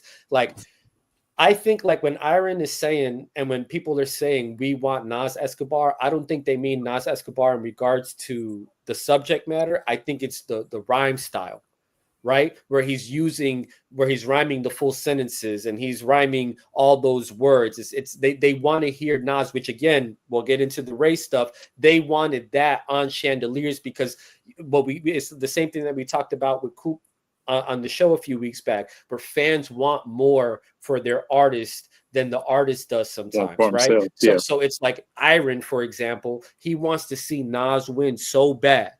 And he's like, yo, they want you to kill it. Please just kill this shit. You know what I'm saying? Like, you know, and so when he's just rapping how he's rapping, and for Nas, it's more so about getting my point across. You know, it's more important for my message to get across to the people than say the way that I'm doing it. He still has the multi-syllables. It's not as multi-syllabic as some of his other stuff, but, you know, so I think that that's where that debate comes from. So it varies. But when to be clear, if you want Nas to talk about keys, you haven't been paying attention to him. Nas hasn't killed somebody on record since Stillmatic. If you really go back and you listen to all his music, he hasn't been talking this gangster stuff. He hasn't been talking these key stuff. He's moved away from all of that a long time ago. But if you're telling me that what you wanted out of him was the multi-syllable, you know, rapping, you know, the style that everybody's biting, let's be clear, because people talk about the influence of Nas and everything else. J. Cole, Ransom, J-Elect, Lupe, Benny the Butcher, the rhyme style that they're currently using, where they're rhyming full sentences and the internal rhyme is matching the next internal rhyme, and then they're finishing that word off. That's it was written all day. Go back and listen to the message, then listen to Benny now, and that is what they're doing. So the influence is there. It's just that I don't think that he felt the need to do it on this album, because I think he felt like the message was more important than how I'm saying it. And we obviously see that that must be the case because we know what he did on this Ray album and with the alternate version. So I think it's dope. If this was a Hit Boy Lost Tapes beat, like if they said this was a beat that didn't make it to the KD series and they did Lost Tapes, you would think that this fell right into it. 100%. Yeah. Because it doesn't fit into the Magics. It only fits into the KDs. And if you would say that this would have been on the bottom of the KD run, cool. But it's still a sound that fits right into that. And kudos to Pusha for even recognizing that right away. So he's like, to me, this puts me in mind of The Cure. Like, you know what I'm saying? Not as good as The Cure, but it puts me in mind of The Cure. And like you said, if they, the level of respect that you got to have for someone to say, like, we're not even going to hop on this beat. This whole second half of the beat is all you. That's a major level of respect. So shout out to the Clipse for that in and of itself. And AG, to what you said, they got the Nas that they wanted, because I've heard it from you. I haven't been able to watch all the interviews, but you had said that he had sent some different verses and all that stuff. So he was actively communicating with them. At any point, Pusha could have been like, yo, I need you to talk that shit, or I need you to do this. I don't think Pusha and Malice and Nas has a history of being so open to constructive criticism. Going back to UGK, Bun B had talked about how one time Nas had rapped verses to Pimp, and Pimp was like, why are you asking me? Like, you're Nas. But it's just the fact that he's so open to hearing what other people think about his moves and what he's doing. It could be a gift and a curse. It's worked out good for him. At any point, if Pusha would have been like, yo, man, can I get, I just need that. He would have gave it to him. Pause. But I think that they got what they wanted. They wanted that triumphant sound. And that was a good way of honoring hip hop by letting him do his thing and not asking him to switch up what was going on, because that doesn't sound like anything else on the album. No. So the fact that they, sorry, Sean, I'll let you, I know where you're headed. Well, I see you got a point, but the fact that they changed the whole flow of this album for him speaks to the reverence that they have for him and for hip hop in general. Absolutely. And I agree 1,000%. And that's the whole point of it. When you got a legend like that, you treat him like a legend. You don't treat him like one of use, because he's not one of use. He's over here somewhere. So you treat him that. You switch the beat. You put the spotlight on him and say, here is you. Do your thing. I'm not going to tell you how to do it. Just give me Nas. I don't care what version of that give me Nas, because this beat is regal. This beat is for you. And he did what he was supposed to do. The assignment was very simple. He's not asking you to give me all of, a double entendres, triple entendres, and a 30-minute verse. I just need you to talk your shit, because I finally got a Nas feature. And that's what, even when Pusha said it, he was like, he had that smile on his face. Like, got the Nas. Finally got the Nas feature. So who am I to tell you, Nas, to send me back what I need? Yeah, he said, but it's bucket list shit. You know what I'm saying? And AG, you guys talked about Eminem earlier, right? Did you guys discuss Eminem? Yeah, at the top of the show. See, there's a difference when it comes to MCs and all that. M will give you 64 bars, and he'll make you space out his whole shit like he did on KD2. And he'll talk about Taco Bells and Arocto shells and the hot bells and the he'll do all of that and completely ruin your song. And because it's M, they let it slide. Because it's like, oh, Nas didn't do that. You know what I'm saying? He gave him 16. 16 is a traditional number that people rap. He got his point across, and he wasn't talking about reindeers and Taco Bells. And he didn't make them prolong the song and force the music to take a hit, because he wanted to get every single word into that rap. So again, we got a good middle ground. So I get it. It's extremes when it comes to the way those two particularly go about doing their features. But I don't. They got what they wanted. I think as Nas fans, sometimes we got to just we obviously see where this man is going with his raps. We could want more for them that they want for themselves, but we got to trust that they know what they got going on too. And he obviously knew what he had going on. And he's obviously thinking like, okay, cool. Y'all heard this verse. I'm going to smack you over this face with this next one so hard that just chill. I got you. Pause. Yeah. If necessary. What do you mean? That's right. He's definitely killing the feature. So that lets us move on to, before we get into Ray album talk, the talk is around Nas once again with his feature on the Omertà. And what I want to focus on right now is the album version of Omertà before we get to the leaked version, which is a Jim Jones diss, right? So I want you guys to talk about what you think about the feature, the album version of Omertà, and also how would you rank his last three features, Documents, Chandeliers, and the Omertà. So Sean, you want to kick that off? Sean frozen? Sean seen a ghost. Look at him. Hey Sean, what's up, man? Why you look like that, man? What happened? Sean looked at a mirror. Sean like Pusha T on the tiny desk. He wasn't blinking. Pusha T was rapping to Jim Jones. Sean trying to bend the spoon. You know what I'm saying? That's how I look at T2 when he talks out it, when he be talking about. So I gotta look at T2 sometimes, man. Like, hey boy, who shut your mouth. You know what I'm saying? How would you rank those three? Right. You had a lot to say about the Documents verse too. So how would you rank those features? So again, now going back to Iron's point and all the fellas in the Discord, shout out to y'all. It's interesting because this verse would have fit perfectly in the Clipse album.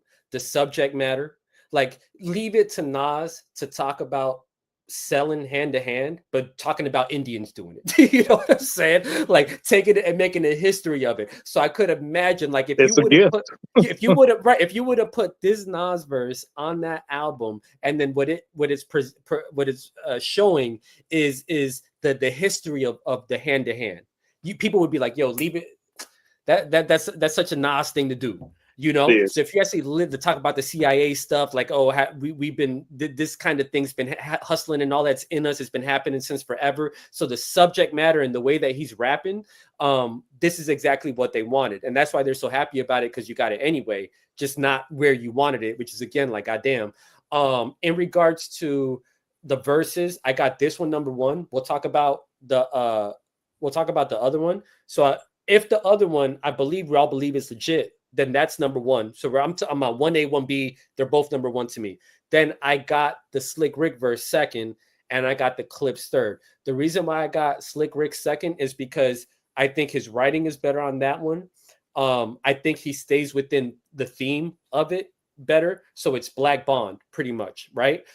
Idris Elba made the beat. He was rumored to have been the first Black Bond, right? Then he mentions Avon and Barksdale, which is, again, that, right? Then it's within the story and you're going off of the Slick Rick. I think the video helps. So from that standpoint, the writing being on showing Slick Rick his appreciation, tying it to the Black Bond, Barksdale, all of that, Idris Elba, that's why I got it at number 2. And then I got Chandeliers at number 3, just because I just think it was a cool verse. You know, I'm not knocking it. I don't think it's whack.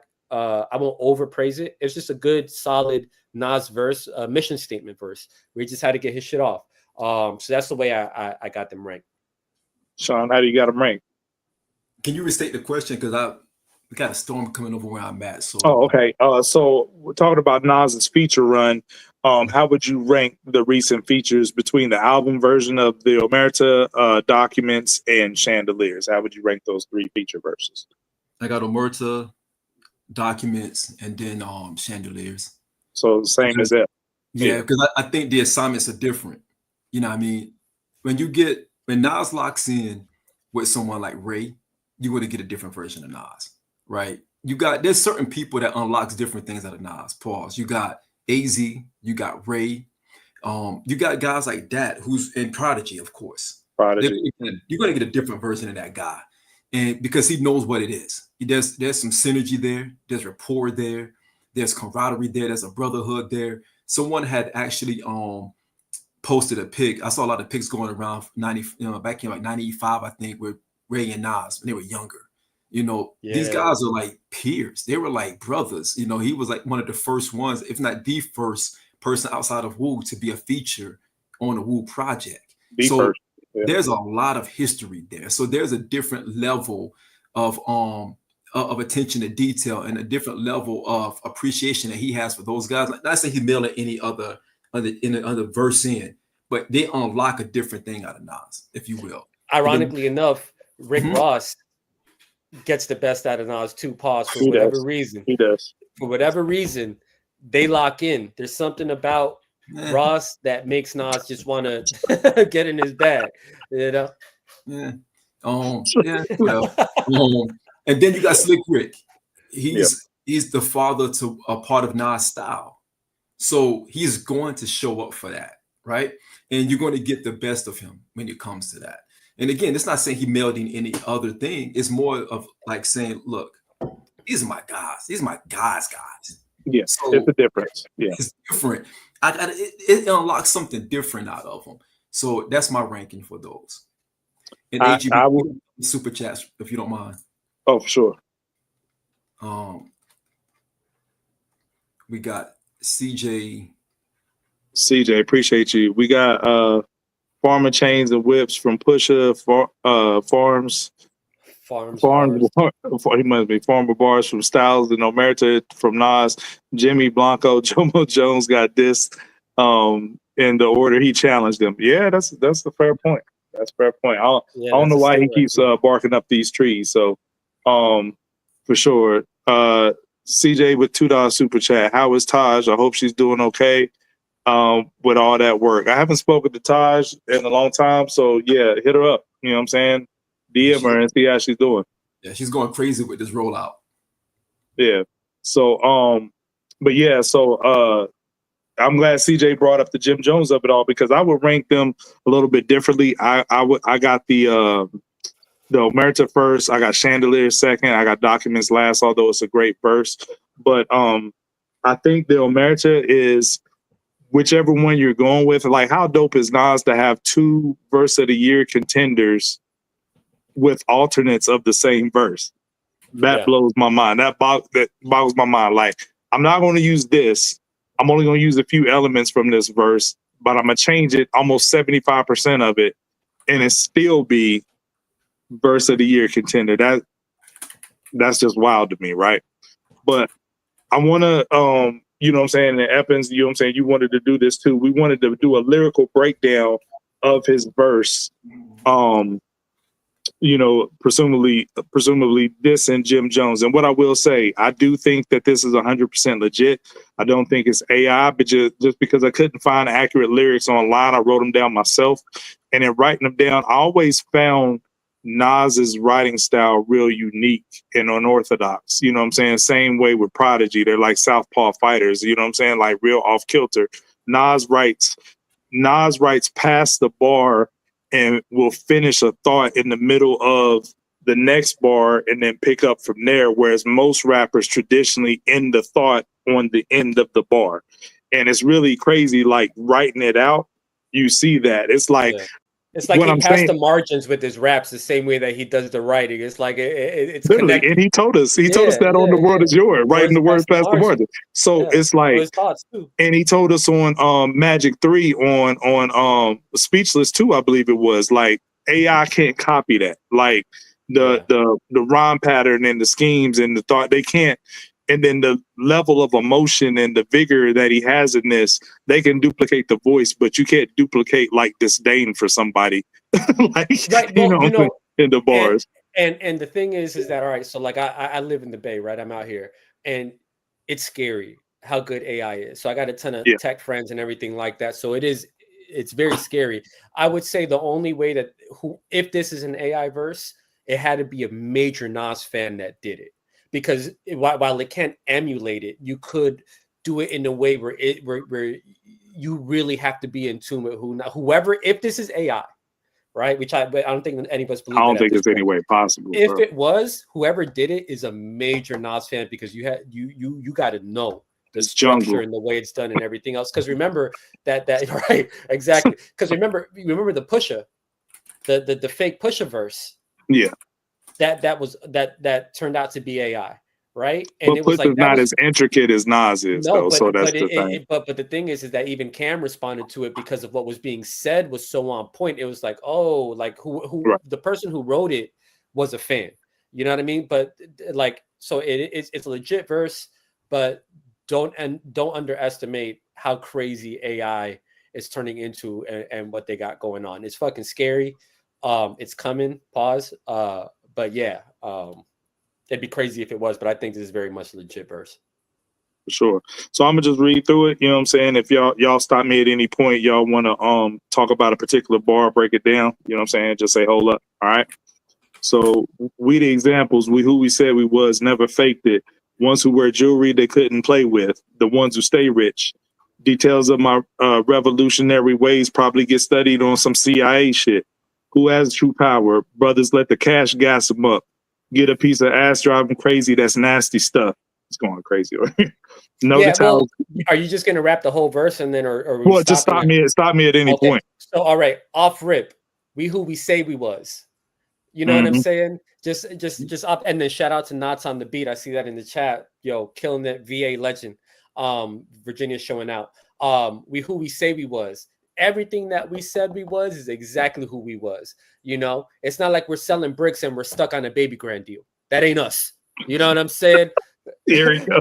We don't sell bricks and get stuck on a baby grand deal. That's y'all. That's not us. You know?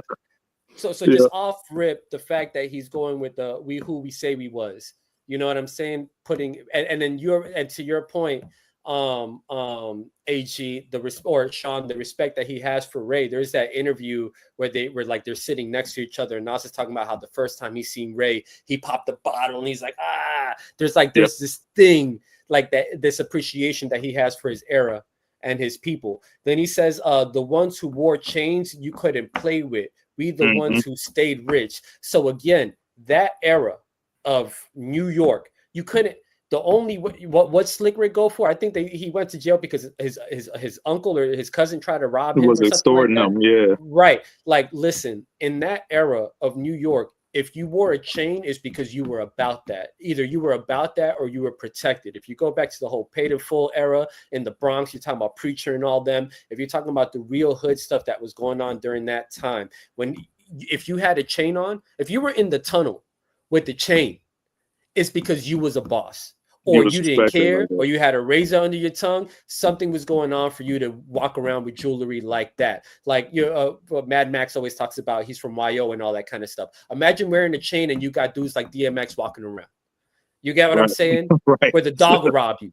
You know what I mean? So just keep in mind that this is the era that he's speaking on, right? Then when he says, we the ones who stayed rich, All right. So again, we made money and we stayed rich. We never went poor, right? We never went broke. We might have had our ups and downs, but who doesn't? But we stayed rich. We've been had money since we made it, right? So almost like this goes back to, I know, shout out to Coop. He's had opinions about rap, you know, about Nas retiring or whatever the story is. I think this is him pretty, you know, like, yo, he could have been retired. He doesn't need the rap. This kind of goes back to the point of we do it because we love it. So the fact that we're the ones that stayed rich, and keep in mind that Jim Jones has been in interviews talking about how he's lost millions of dollars because he blew it all, you know? So there goes that subtle shot about you're getting your money and going broke. We keeping it. You know what I mean? So I'm still going by the parts that you had said. Niggas let cash gas you up. Let a piece of ass drive them crazy. That's nasty stuff. Mm-hmm. Right? Like you let the money make you who you claim to be or who you are. You're like, now again, you're on Bag Fuel interviews with the money, pulling out 100,000 and all this kind of stuff. Like you waited until you had the paper to be this boss. We never relied on the paper. And then the rhyme scheme on it, right? Cash gas you up, piece of ass drive me crazy. That's nasty stuff. So the multi-syllables is all in there too. Got money now, you Uncle Ruckus. So now that you got money, you Uncle Ruckus now. Now you hating on people because you got paid. You know? Yo, that particular line right there, I hadn't got to that yet. He said, okay, notice how it's growing, all these suckers are gutless, get a little money and turn into Uncle Ruckus. That line, you know what I'm saying? I chuckled when I first heard it, but it was over my head because it was a clever metaphor, because it's a clever, funny way to say you hating on niggas, because we all know what like Uncle Ruckus did. You know what I'm saying? He hated them to the utmost, right? And that goes back to, you talk about documents. Nas got a clever way of, like, instead of saying keeping it 100, keep it a Wilt Chamberlain. You know what I'm saying? It's just an out of the box way. You know, Wilt Chamberlain scored 100 points. You know what I'm saying? For those, you know, who don't get the bar, but like, it's just a clever way to flip a metaphor that's, you know, and that's what, not saying Nas and Wayne are the same, but that's what propelled Wayne to different heights, because he was finding creative ways to give us metaphors, little clever metaphors and stuff. So, but yeah, go ahead, Ep. Yeah, I mean, again, just like the minute you got money and you good, now you a hater. You know what I'm saying? Like, but when you was doing cartwheels and getting chased out the rucker, you know what I'm saying? You just wanted to be loved and film some, you know, some music videos and stuff like that, right? So do you want to keep on going? Yeah, I'll keep going. Just stop me whenever. But listen, Disgusted Nas is different. You know what I'm saying? That's the guy that's on Street Riders and all that. Like, Disgusted Nas is a different type of animal. This ain't a super cartoon, though. I'm the truth, but you know, now you feel like you Anthony Spilatro. For those who don't know, Anthony Spilatro is a Chicago mobster who was operating in Vegas. If you've seen Casino, that's the person who's Nicky, Joe Pesci's character, was based off of, Anthony Spilatro. So Nicky was based on his character. And then to that point, okay, so all right, so I got that there, and then keep in mind, now you Uncle Ruckus, then he says we're not a cartoon though, a play on the cartoon, right? When he says Anthony, right? So here's the other thing about that, right? He was the underboss. He was a capo essentially, right? Because Sam Rothstein was that guy. Okay. So when he's saying now you think you Anthony, now you think you the man, Cam is Sam Rothstein. Cam is the fly one. Cam is the boss. Now you think that you a boss, but you're not really a boss, right? So it's a clever, if you're trying to frame it as a Jim Jones diss, that's a very clear sign of how he's trying to break this man down by bringing. He didn't say he was Sam Rothstein. He still played like you hear, right? Like, so that whole verse about that's right, like how you just now started getting money, now you just became a boss. He started in Casino under, then try to be equal to him, and that's what got him did in. You wasn't as protected as Sam Rothstein was. At the end of the day. At the end of the day. And the fact that you violated him is what got you killed. Yep. And he said, but you not though. Money bought you some goons though. I tell you, it's straighter than a hot cone. You a knockoff. You not from the cloth. Scary nigga. My actual instinct is Sorry, to tell it real. You a knockoff. You're not from the you're not from the You're cloth. not from the You cloth. fake clothes. Yeah. You know what I'm saying? Yep. You know, you're polo associated. You know what I mean? Like you're not even real polo. Like you know this. So that's what he's saying with that, right? You know, and you polo. So bro, we got to find your clothes at the factory outlet, right? Yo, one time Coop had some polo associated boots on the show. Man. Oh man, yo, shout out, that's my boy Coop, man. But them boots was nasty, bro. Like yo, that character when he was on a donkey, that wasn't even a horse. Like it was like, you know what I mean, like a hybrid. Stay focused. All right, about that. So all right. Then to your point, again, the rapping, the way he's writing. My natural instinct is to tell it real and let it sink in. I gotta think quick and not let the weak win. Like just that whole that writing on there is so nasty. You know what I mean? And then again, what he's actually saying. I gotta think quick and not let the weak win. So at that point, to anybody who's feeling like, oh, he's above the noise or he's just gonna look past it. He's telling you that he's not. My natural instinct is to let it be real and let it sink in. So I'm just going to give it to you. I'm going to shoot it to you and let it be. But I got to think quick and not let the weak win. So I think what he's saying right there is like, you know what? I considered it. Yeah, right. But you know what? I can't let you slide with this. I was going to let you slide, but I can't let you slide because I can't let the weak win. Yeah. Right.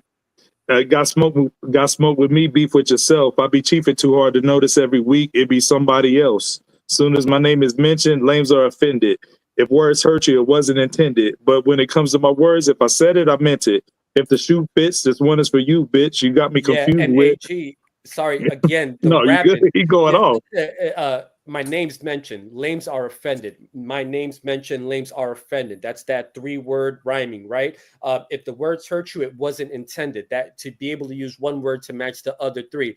But when it comes to my words, if I said it, I meant it. If the shoe fits, this could be you, bit. So then he flips it back into the other one. You know, again, high level writing, y'all. Like this is the type of stuff that when you want to talk about who the GOATs are and who the great writers are, like there's people who can write well, but they're not saying nothing. He's writing great and he's saying stuff. So it's not just about what he's saying, but it's how he's saying it. And these multi-syllable rhymes and all of that. This is the kind of stuff that you see Ransom in the thing. Like, oh, where's the other verse? Like this is where you see the lyricists really show their appreciation for the writing that he does. But the thoughts are still very coherent. You know what I mean? Very clear. Painting a picture, you know? Mm-hmm. Yep. You got me confused with your fabricated form of delusion. You're dusty. You need to be bitch smacked. Face under, stomp feet on concrete. They want me tricked back. 30 on bottles alone, $1 million on wrist backs. Okay. So again, you know what I'm saying? You know what I mean? So again, fabricated form of delusion. Like even the delusional state that you're in is based off of falsehood.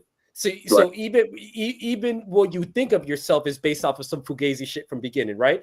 You're dusty. You need to be bitch slapped, forced under stomp feet on concrete. So he's like, you need to be smacked up. Is again you like one of the lines that they always appreciate about Nas is how detailed he gets. Like when he talks about on Locomotion, when he talks about biting the pizza and how the roof of his mouth, right, and how specific that is. When he says you need to be under stomp feet, that means you know what I mean? Like how I do TT when he doesn't do his homework. You know what I'm saying? So when he gets stomped feet on concrete, you know what I'm saying? They want me tricked back. 30 on bottles alone. So he's spending $30K on bottles of wine so that you guys that are talking, he's not buying. He gets Hennessy for free, and ain't no bottle of Hennessy worth 30. He drinks wine. That's how much it costs. Camus get familiar, and he says $1 million on the wrist. Facts. $1 million on the wrist. You know, so it's like we already know that he's not the stunting type, but when he got a stunt on you, he got more than your net worth on his wrist. So just more of the same because he got a stunt on him because you out here flashing your money on these interviews. You're thinking that you got it like that, and it's like, bro, I got 2 Bitcoin worth more than you. You crazy? You know, so you just gotta put that out there sometime. So then he goes into excellency is envious. They pretend to be us. Feminine traits fake. Low key, they women disgusted. Lame for life, illicit, the rich bums. Broken soft, speaking on me like I'm a bitch or something. You know what I'm saying? Yo. Like, that, to me, that's the love and hip hop of it all. You know what I'm saying? Yeah, Like, yo, AG, again, right? Fabricated from delusion, you're dusty. Yeah, so he's called. We see how Jim Jones looks, respectfully, right? Yeah. It's all grays. It's all, he's always looking like he just woke up. I mean, I got grades You too. know I what I'm ain't saying? gonna No, it's different, bro. You don't look bad. You know what I'm saying? He looks like he literally like braids, hey, a what's up, little y'all? frayed. You know what I mean? Yeah, dusty braids. He just, and then rich bums. Like, because what he's saying is like, yo, again, think about the whole verse where he talks about how y'all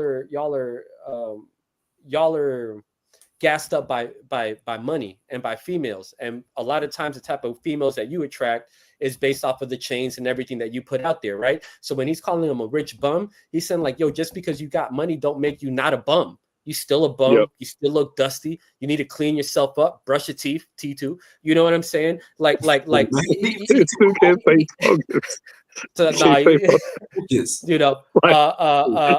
you know what I'm saying? ADD, man. Right. I can't let it go. I say you got ADD.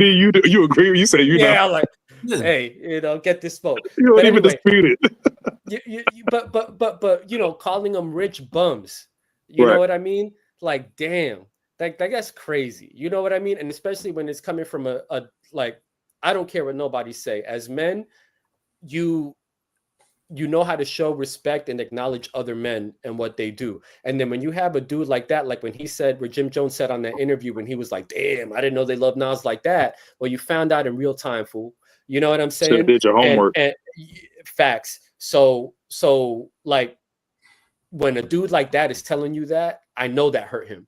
You know what I'm saying? And then when he says dudes is envious, they pretend to be us. Oh no, it was a part where he said if the shoe fits. So this is what I think is the cleverest part of this rap is that by him throwing out that shoe fits part, it's like he's being direct without being direct in such a way where if you choose to jump out and diss him, it's clear that you felt bothered and that you felt like that rap was for you.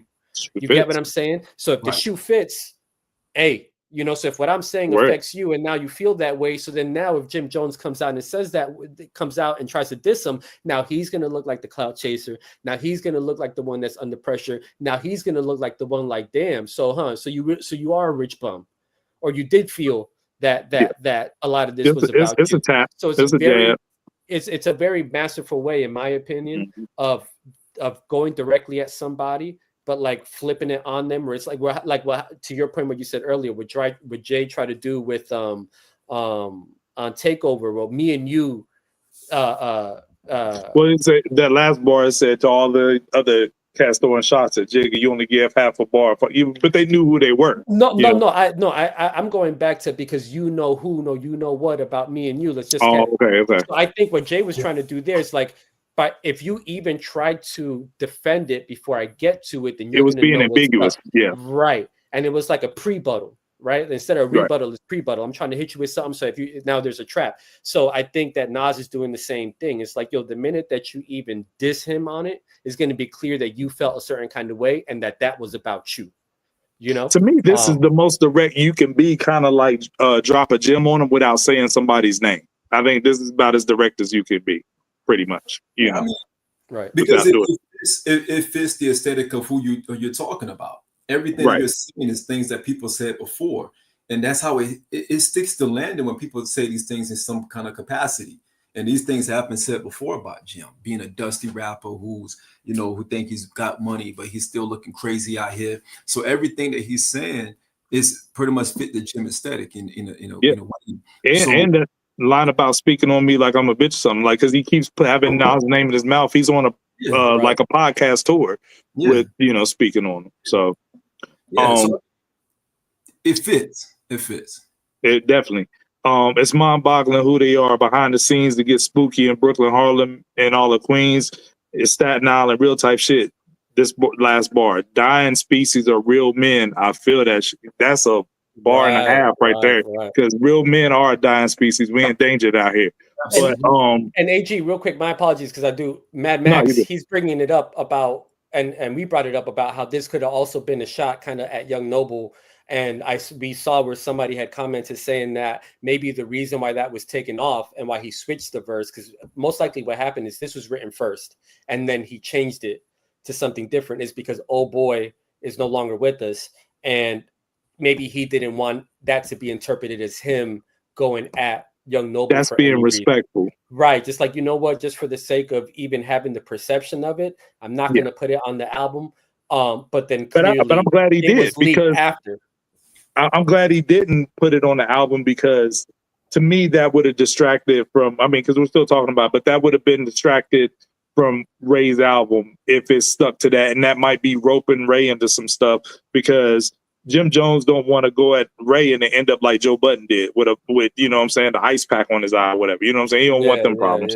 So at the end of the day, I'm glad he didn't put it on the album, but this getting this traction out in the you know what I'm saying, as far as leaks go, it's still going to reach who it needs to reach. Jim's going to hear about this. You know what I'm saying? People are still reacting to it, but I don't think it fits and has a place on the album. So I'm glad that he did, in fact, change it. It's almost like tapping somebody, like, you know, giving them a jab and acknowledging them without acknowledging them, like you ain't even worth putting on the album. Like, you know what I'm saying? Like, but the ball's in his court now. If he chooses to respond, then Nas can do an official diss on his album with Primo if it comes to that. But this is like jabbing somebody to let them know, I see you. But I think this is perfect. And where I do feel like where the whole shit about like he should be above the clouds to a certain extent, because I feel like, you know, like you can't always ask, like these dudes are in their 50s and shit. You know, we got to stop acting like they got this 18, 20-year-old energy and all of that going on, right? So Lord knows I don't. Right. You know what I'm saying? You know what I'm saying? So like sometimes you are above it. When you're investing in casinos, when you've already been battle tested, it's not like Eminem where people are like, yo, but who did you really battle? You can't say that about Nas, right? Yeah. So he's already done everything. So if he didn't want to respond to it at all, I think that was completely fine. I believe, but what I do believe is that going back to what Nas has said before, is like, yo, you got to have a catalog, dog. You got to be at a certain point to even clash with the Titan. So he smacked him up. But do I want to hear Jim Jones shots on the premiere album? Not at all. Not at all. He's already got too much credit as it is. Like to CJ's point, where he was already addressed by Pusha, right? And this is what clout chasers do, right? So they want to be mentioned, right? So that's the whole point. That's the win for them, is that they get made. Look at me, man. So the best thing that you could do for their eyes is mention them and give them that credibility, which is why I think it's so genius the way that he went about his verse. Pusha got the smoke for him because they come from the same era. Nas is a step above, and he's already always looked down on him anyway. So I wouldn't want. I don't care what Jim Jones says at this point, because we already know what's up. So I would hope that he wouldn't address it, because why give this man any more shine? You know what I'm saying? Like there's nothing else to give him at this point. Like this is disgusted Nas. I love disgusted Nas. Like, how dare you even mention my name, Nas? You, me, dog. Yeah. I'm disgusted with you. I don't really want to address you, but you disgust me. Like, even when he was talking about 50, we was, you know, they're cool and everything now, but even street riders, like he talked about 50 like that was his son. Yeah, like too, you know what I'm saying? That showed you your first Bentley. It's like I window shop. By sprinkling a little something towards Pharrell, like I don't know. Pastel colors. I'm ready to spin at the Solar Dad Brothers in the Chrome Gap Busters. Like, he's disgusted. That's the guy that you don't want to mess with, because he got smoke for you. He really don't want to do it, but he's disgusted by you, and I'm okay with that. So to your point, El, I don't want to hear it on the Primo joint, because now we got that out the way. Now we have to move on to something else. Yeah, it's a good, you know, thing to get out the way, so you know you appease the people that say you need to respond. Right. You know what I'm saying? And he did it in the right fashion, because I think this is more tasteful instead of putting it on Ray's album. So exactly. You know, and rest in peace to Young Noble. Young Noble, absolutely. You know, absolutely. People do what they do with their lives. You know, people go through things and all that kind of stuff. Get some help if you need it. You know what I'm saying? Who's to say what reasons are for what people do what they do? But shout out to him, regardless of how we feel about him or anybody else. They were pillars at one point in the community and all that kind of stuff, man. So we hate to see people go out like that. Indeed. Absolutely. Super chats, fellas. Yo, y'all are coming through with the super chats today, boy. Appreciate y'all. Yeah. CJ, a day or two ago, I asked GPT to do a Nas versus Diss Jim Jones on Ether level and posted it on Discord. I added you guys too. Laugh out loud. I didn't see that, CJ, but I'll definitely check it out. Yeah, for sure. My mere thoughts. Appreciate the $10 super chat. The Clipse feature had more eyes and ears on it. Nas should have spit a verse of the year type feature, especially with this album dropping soon. I mean, you know. Yeah, well, again, like, I don't think that first off, we got it. This is a business, right?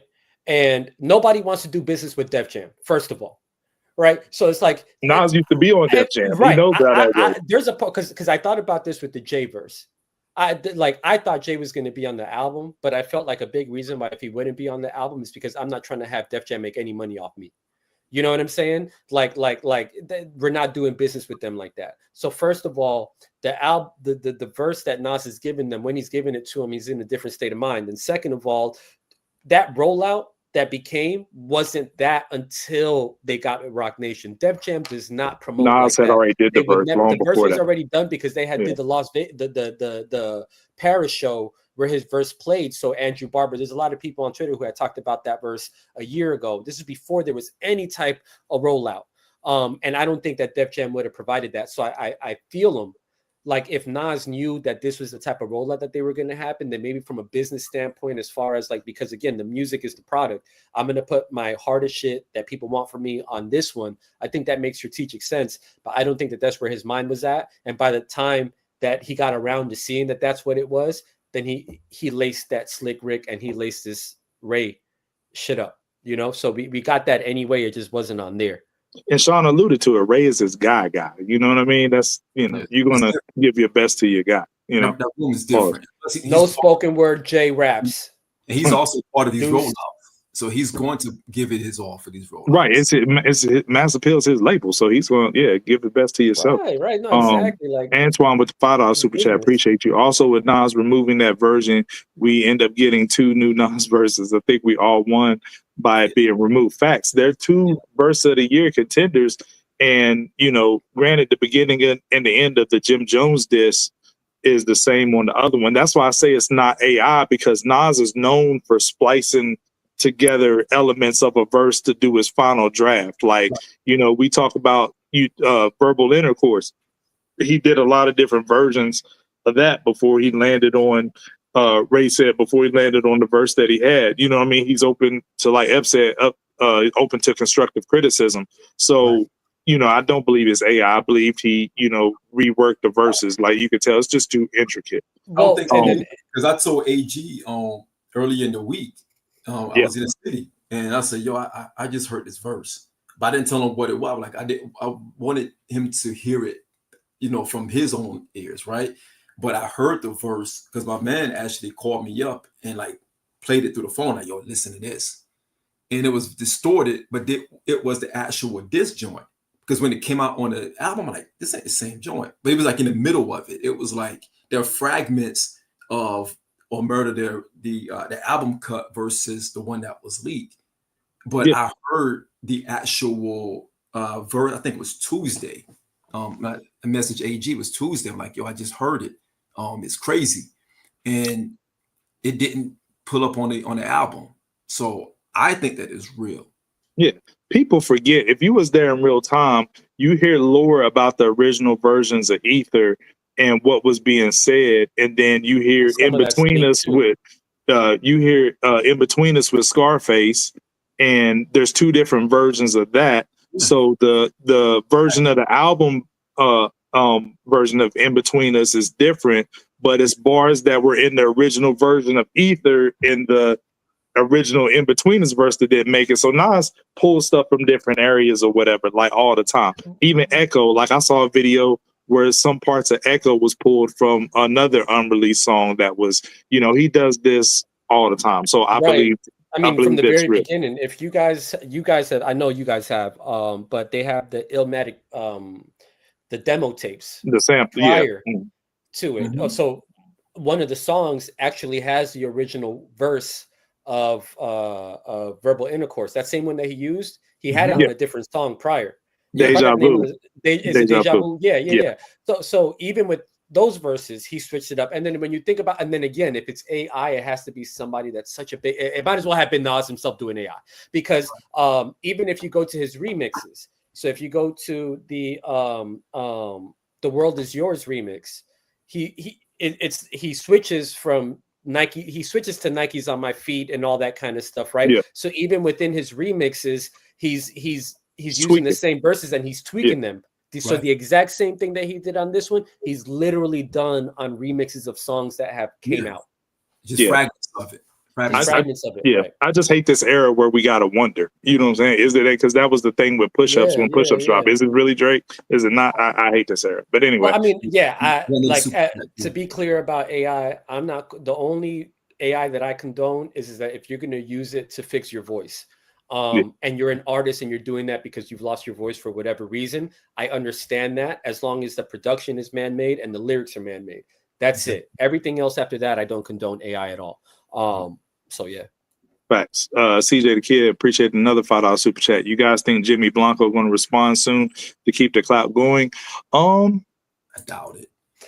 I think he's been humbled enough online before Nas did that verse where he's kind of like, I'm gonna just leave that alone. Yeah, you know? Like I said, I think it just puts. And he's getting it on multiple. Sorry, but he's getting it on multiple fronts because the Pusha T thing is not people. Some people acting like the verse on what the Chains and Whips is a new verse because it's the first time hearing it. We heard it over a year ago, and then people responded to. Right. But so people Jim Jones rapped over that instrumental after he heard. The but a lot of people who didn't hear that act like Jim Jones getting this for the first time, so he's getting it on, you know what I'm saying, a couple different fronts. So yeah, I think he would look. I think again, going back to the masterful way of how this came out, because it's a leak and you don't know what it is. Do you respond to the leak? And then second of all, the minute that you do respond to it, are you pretty much saying that the shoe fits in regards to all the stuff that's being said about you? So you do think that he thinks that you're dusty and that you're a rich bum and that your lady looks at you disgusting. You know what I'm saying? Like how much of that are you going to say is you? Yeah, you know what I'm saying? And then you're going to acknowledge. I'm raising my hand that's right, me. Like, hey man, I'm a little dusty, yo. You know what I'm saying? But and because again, for one thing I do respect about this new era for the most part is that they're really big on say names. You know, so I could see Jim Jones coming from that angle of like, well, until he mentions my name, I don't got no reason to say nothing. But at the same time, you responded to Pusha, even though he didn't say your name. So it could go either way. But I don't think that he responds. Yeah, he better play it safe. We don't want to eat for part two. I think it's over. Whatever he does, people are just going to say it's not good enough. Yeah. Antoine with the $5 super chat. Appreciate it. I like how the dying species of real men means something completely different depending on which version you listen to. That's just clever writing, creative writing. He's just brilliant, man. He's the GOAT, man. What can we say? So keeping it all things Nas before. One more. Oh, my fault. Cam Porter, appreciate you with the $5 pushes. Also dissing Jomo on POV. Yeah, we covered that a little bit earlier in the show. 20,000aires. Stop being a thousandaire. Don't stop at a couple thou, man. Invest that shit, yo. Put in a 401k or something. Get an IRA. In Bitcoin. Save money. But keeping it Nas before we move on to the closer, just wanted to give a quick nod to the anniversaries. Nas had a busy July as far as anniversaries. It Was Written was July 2nd, 96. Untitled album is July 17th, 2008. Life is Good is July 13th, 2012. Lost Tapes 2 is July 19th, 2019. And what I want to say to that and get your all's thoughts is we talked about Nas is the only rapper that I feel like people want a different version of him for whatever reason. Like if he does this, they're like, well, I was hoping for Illmatic Nas. If he does this, like, oh, well, I was hoping for It Was Written Nas. He's the only rapper that is pretty much held to that standard. And nobody's ever truly happy because it's so many different versions. But that speaks to him as an artist. And Ep, you covered this earlier. When you get to grow with your favorite artists through the years, when they go through changes, just like you go through changes, right? That speaks, you want to hear that in the artistry. You don't want to hear them rapping about the same thing all the time. And I think it's interesting because if you listen to the verse that made it onto the album, the Omertà. I think it's an amalgamation of Nas in all these different areas. Like he's rapping with the vigor of Chiptooth Nas on It Was Written. He's speaking on their listening to his revolutionary ways, studying on some CIA shit. That's some stuff that he would say on the Untitled album, right? You know what I mean? And the introspection that he's given on there is, you could say, is something that could fit on the Life is Good album. So it's like, you could say Nas present day in 2025 is in his final form. Right. We've got all these different versions of him throughout the years, and people, for whatever reason, want whatever version they want. But what you're going to get is an amalgamation of a complete artist who is all these things at once and is showing in the features that he's doing right now. Repeat that again. My bad. It broke out for a second. I said what we're getting right now is an amalgamation of all those different versions of him. And that's what we get in 2025 is a complete artist, you know, of where he is in life right now. I mean, if those three guest verses are literally three different eras of who he is. And so you have like a KD era verse on Chandeliers, just going back to the future stuff. You have a storytelling concept on Documents. And then you have Nas Escobar Light on the Ray album. So you literally have three different eras of Nas just within the past 3-4 weeks or whatever it's been that these songs have dropped. As far as like the whole, I mean, definitely. And maybe I feel like we're getting a new side of him because we're getting the side of Nas that's more, he is investing into casino. He is wearing $1 million watch and spending 30 on wine bottles and all that kind of stuff. So I feel like Nas did what Jay did in reverse. Where Jay started off early being braggadocio and now he wants to do spoken word raps in 444. Nas has always been about the spirit first, right? And then now he's able to kind of be a little bit more flaunting from the money. Why do you keep doing that, Sean? So now now he started to be more in his commercial bag and everything else, you know, and doing that. So I think we're getting a lot of that from him. You know what I'm saying? So and in most cases, he did it the right way. He did it how most people okay, let me not say the right way, but I think he did it the more relatable way, where we grind to that point where we didn't fake it till we made it. A lot of people did, but you know, he kept it real throughout everything that he had going on, and he never tried to stunt on us. And even now, he's not stunting. And that's one thing that about MCs and all that kind of stuff is like a lot of times, and I think the knock that Jay gets is that it's like he's talking down to you, you know, and where Nas is taking it is like, look at what we can do. And I'm trying to bring us here and all of that. He's not really shitting on you like that, except for Jim Jones on that verse, but don't try him either, you know? And then in regards to that Radiohead, for example, is a great example of a group that's been around for a long time, and people want specific things from them depending on the era of music that they come from, you know? So I feel like, to your point, as I'm thinking it through, you're perfectly 1,000% right. In the 2020s, we've gotten every kind of Nas while still getting a new version of him. That Magic series, if Preem can give us a Magic, I'm happy with that, because I feel like that's his bag.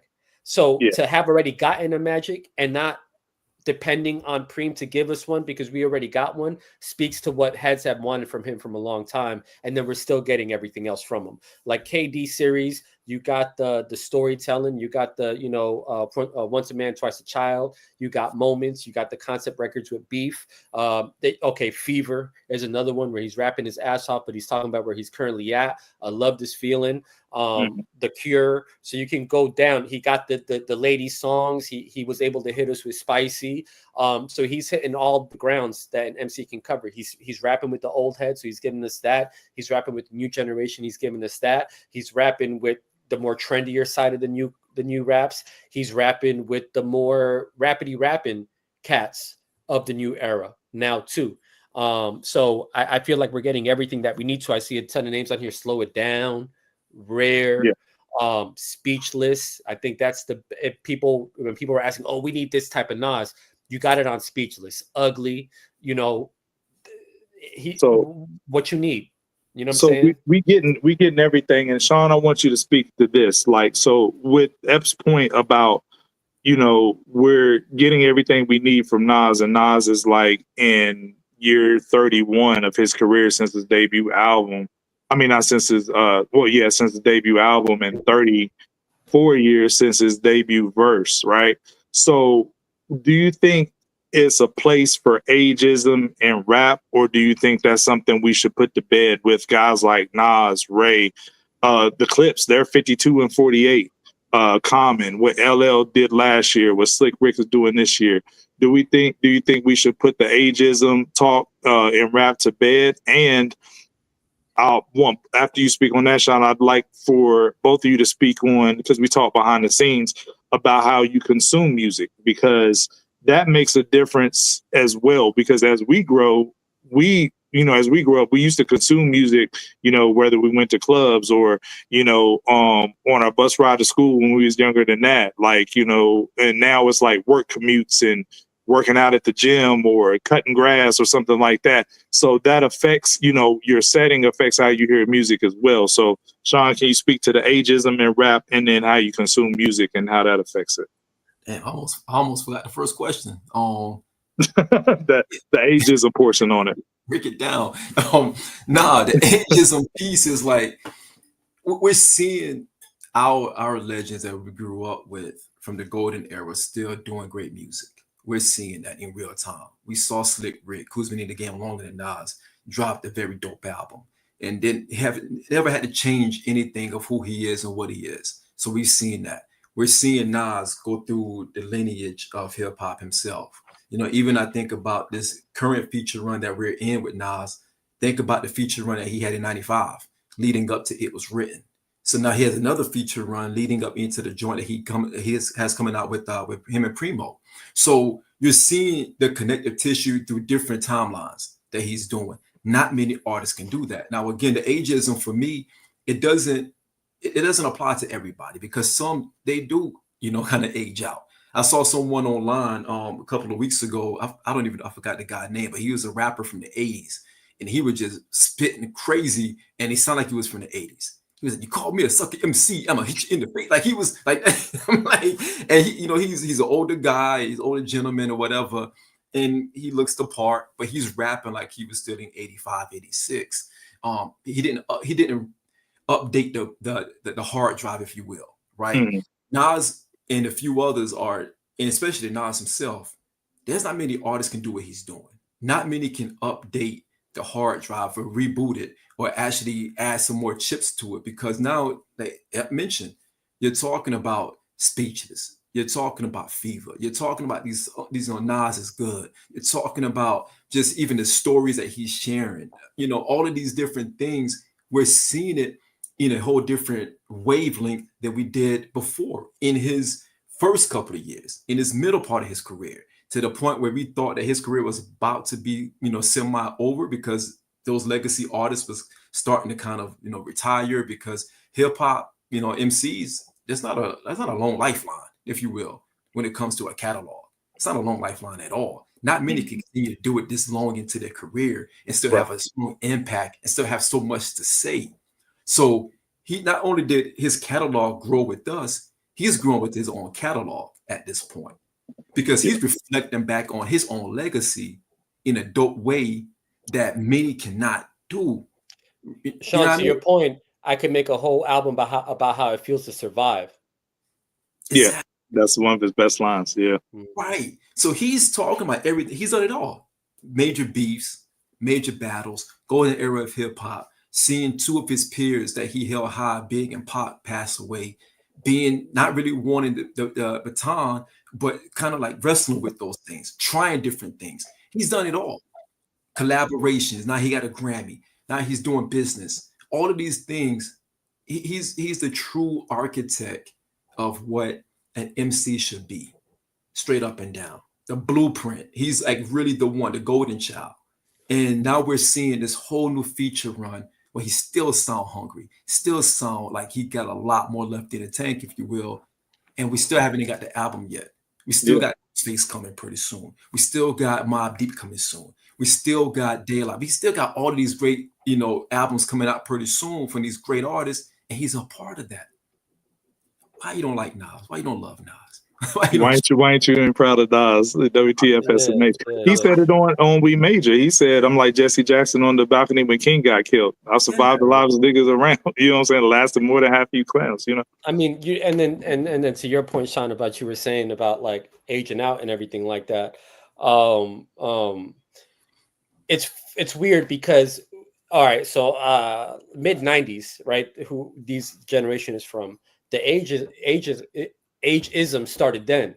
When you really think about it. So it's interesting that the elder statesmen now are kind of the ones that were the catalyst for us dismissing a Rakim and the KRS and the Slick Rick. Like, we got to remember, y'all, our 80s legends had like a 3 or 4 year run before we automatically started dismissing them. And it was really only KRS and LL that was able to make it out of it. Longevity, right? So when you really think about all of that, you know, we were saying that LL had longevity, in 95, in 96, we were saying like, oh, KRS, what's that? Back to the Boom Bap or Return to the Boom Bap. Bro, that was in like 95, 96. He had just dropped Criminal Minded and everything in 87, 88. We're talking about a 10-year window where by the mid 90s, we were dismissing all of them. And then Big Daddy Kane, he did an interview where he had got all the top producers. He got Large Professor on there, Track Masters, all of that. And he was saying how when the album flopped, he blamed the producers. And he was saying like, it's them. They didn't give me the best shit. Then when he was listening to Method Man and he was listening to Nas, this is what he said. He was like, damn, I didn't realize I sounded outdated until I heard what the sound was at that moment. It was me.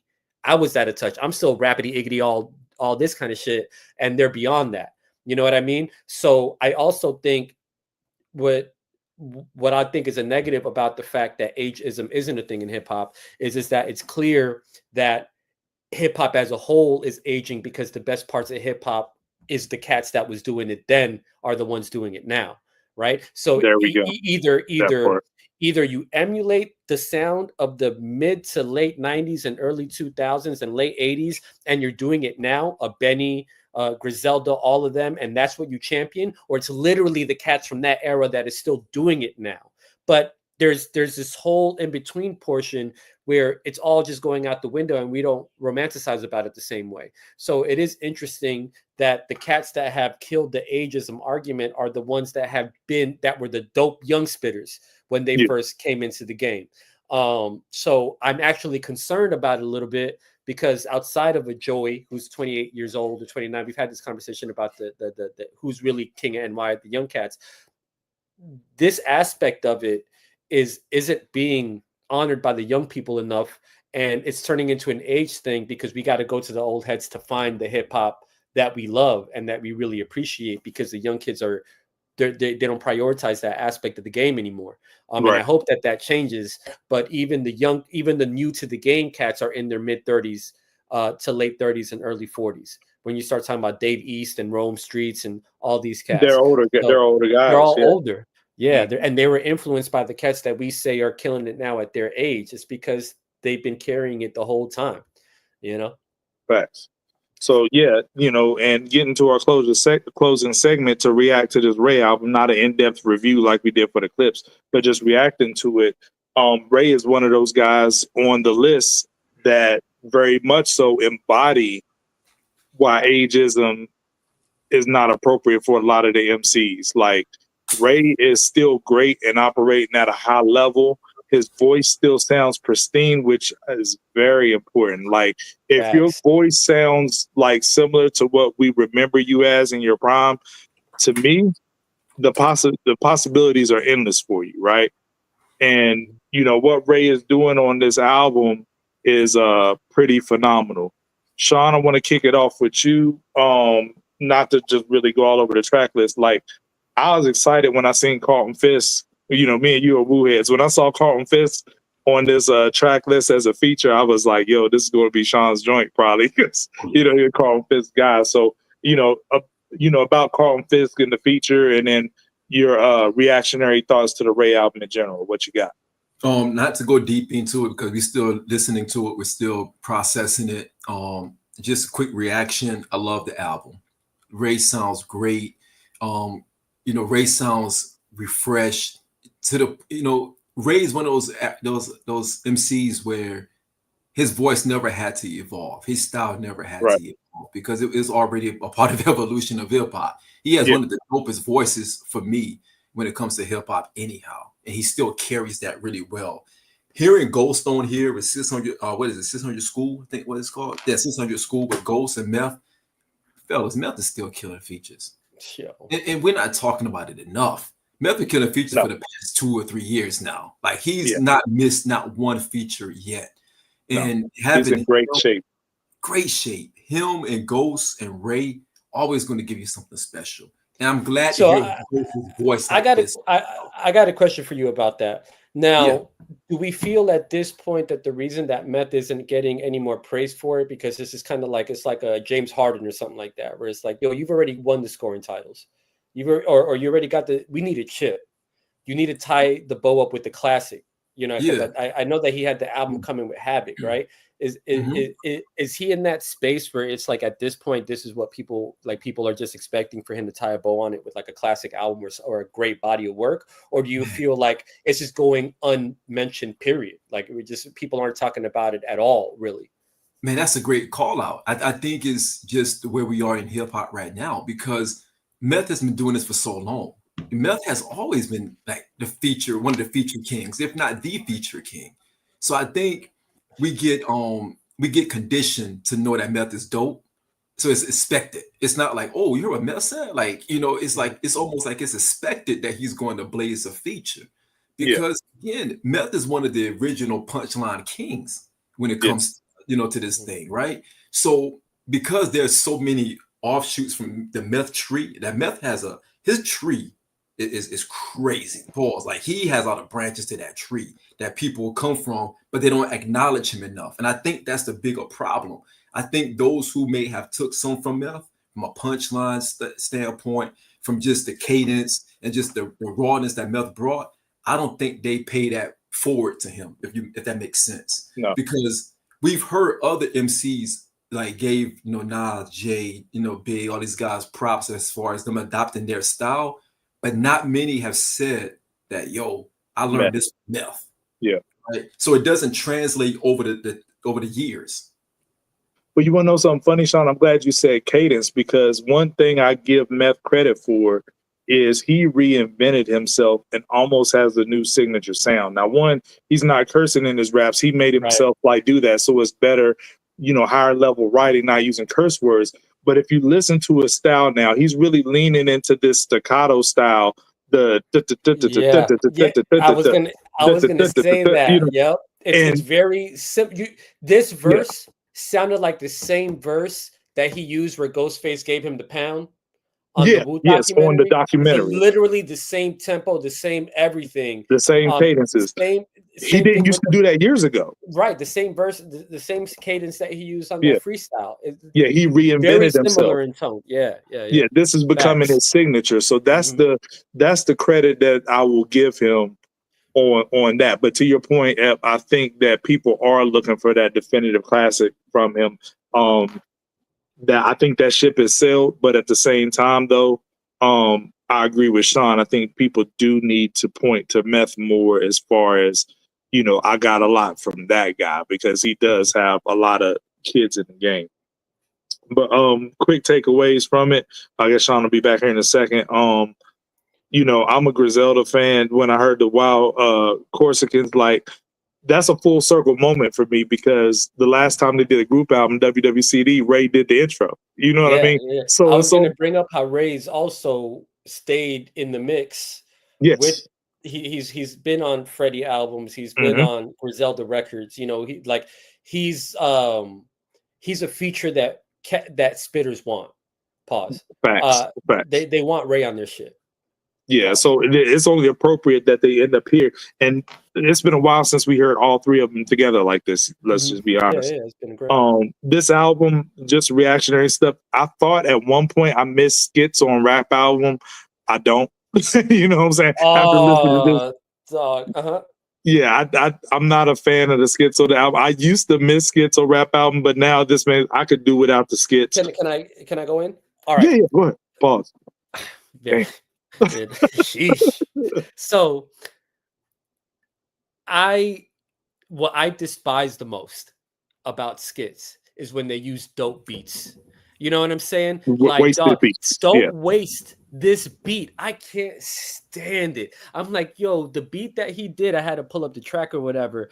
I don't know if it's the Sober Dose Gift. I don't know which one it is, but the beat is so fire, dog. I don't need you to talk over this and you're taking orders at a McDonald's or whatever the fuck you're doing, bro. Just rap. Like, same thing, somebody had brought up a Japanese soul bar. That last beat that Hit Boy cooked up, I want Nas or somebody to rap over that beat so bad. Somebody, anybody. Yo, come on, man. So am I cool with skits? To a certain extent. Iron and Jack, you know, they like to discount Redman for having like 20 skits on the album out of 40 tracks or whatever. I think that's excessive and it's kind of crazy. I'm cool with skits. Just don't waste the beat, bro. The minute that it's a dope beat, do something else. Or just don't make a fucking skit, period, because that was a dope song. I want Ray on that, rapping on it. I don't need the skit. I need you to rap I can do without the skits. That was one of my major gripes about this album, but just a couple standouts real quick for me. Open Doors, I love that. I can hear Big. Like, it's weird to me. Like, when I heard that, that was like in years, that's the first song I heard. I was like, oh my God, Big would kill this. You know what I'm saying? Just hearing that, and Ray's on his storytelling vibe on that one. Swizz killed, you know, we're all, you know, Trife is Swizz's biggest fan. Shout out to Trife. Yo, Swizz, thank you for not talking on the record. Swizz did his thing. Swizz got the assignment. The joint with Method Man, like Sean alluded to. My favorite two are Mac and Lobster with Ghost. Ghost, this is the joint where Ghost actually sounds like himself, and the beat is just heavenly. Love it. And Deborah Night Wine with Marsha Ambrosius from Floetry. Smooth track. I love that track. I keep going back and forth between that and Mac and Lobster as my number one.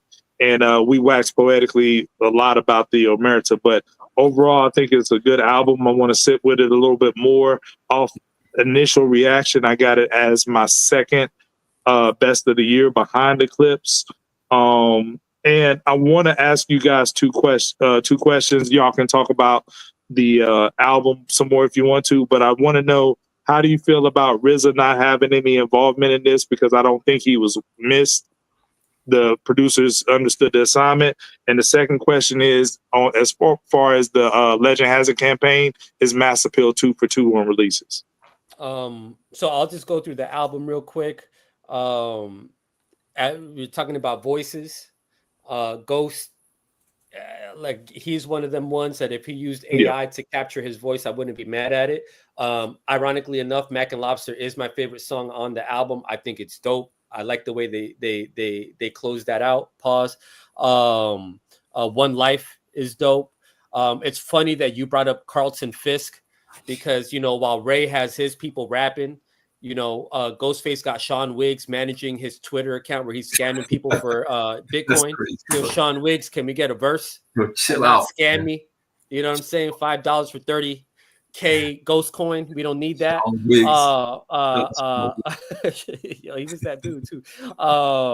I think me and you, AG, because I see the names, but I don't remember all of it. Deborah Nightwine or whatever. I think the second half of the album is way dope to me. As far as a rating right now, I'm gonna give it a 4 out of 5. I have it like right there with the Clipse. Bear Hill, to me, that beat felt like it feels like God damn, why am I forgetting his name now? Who's the one? It feels like a Just Blaze beat that's not complete. Like, just something is missing on that one. Like, there's no bad songs on the album. So what I'll say is that this is a solid album. It's a dope album. I think it's going to get better with time.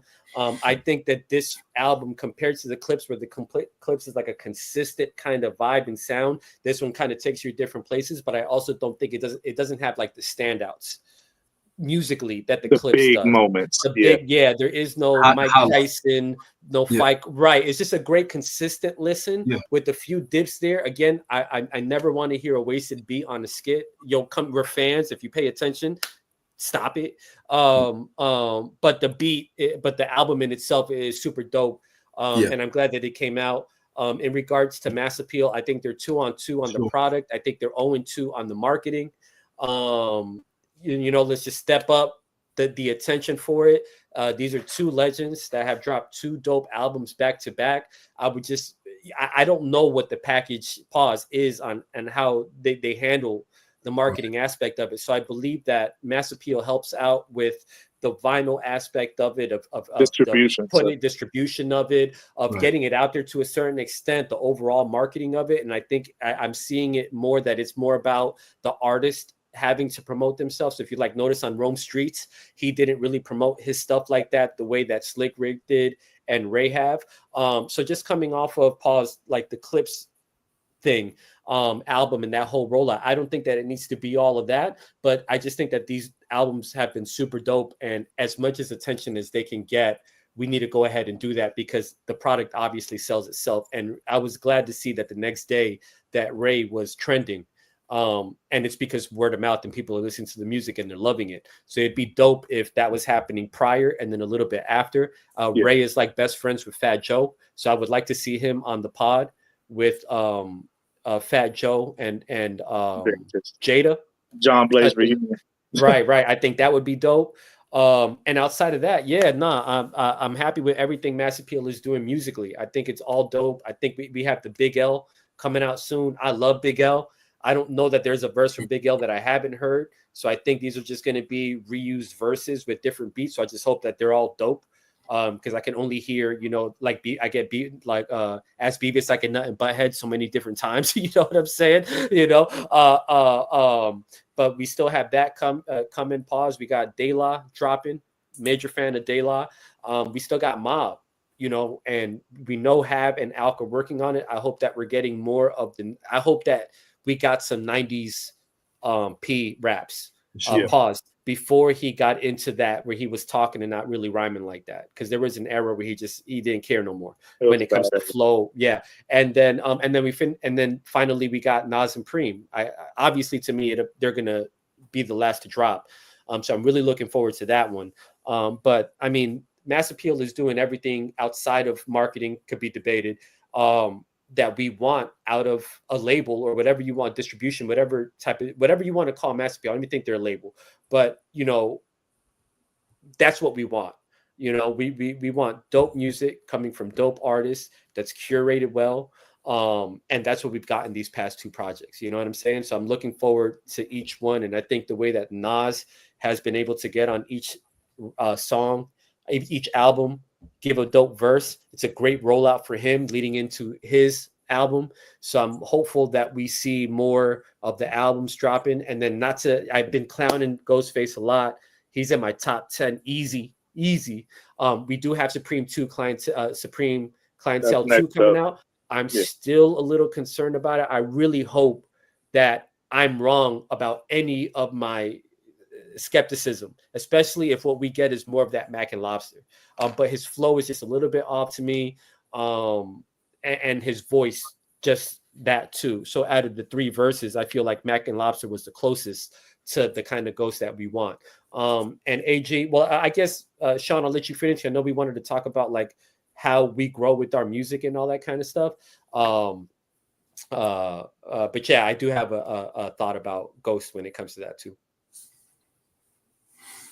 No, Sean, anything to add on the album or the lack of RZA I forgot about that. Yeah, go ahead. No, Sean. I mean, I'll double back on it. You know how I feel about RZA. RZA is my number one producer of all time. But I don't miss RZA on this, right? The producers, they all did a really good job. Shout out to all of them who actually participated in this album. RZA wasn't needed. RZA wasn't missed, but that doesn't say that, I wouldn't want to hear RZA at some point to finish out whatever it is with Ray or anybody from Wu.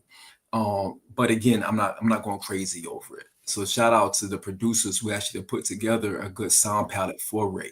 And again, Ray is one of the few artists out of the Wu camp that doesn't have to truly depend on a RZA sound, if you will, because Ray does have the ability to cross over into other soundscapes. I think some of them really need RZA as much as possible. I feel like Ghost is one of them where he needs a RZA hand in the mix of a Ghost album because it brings out the best in Ghost.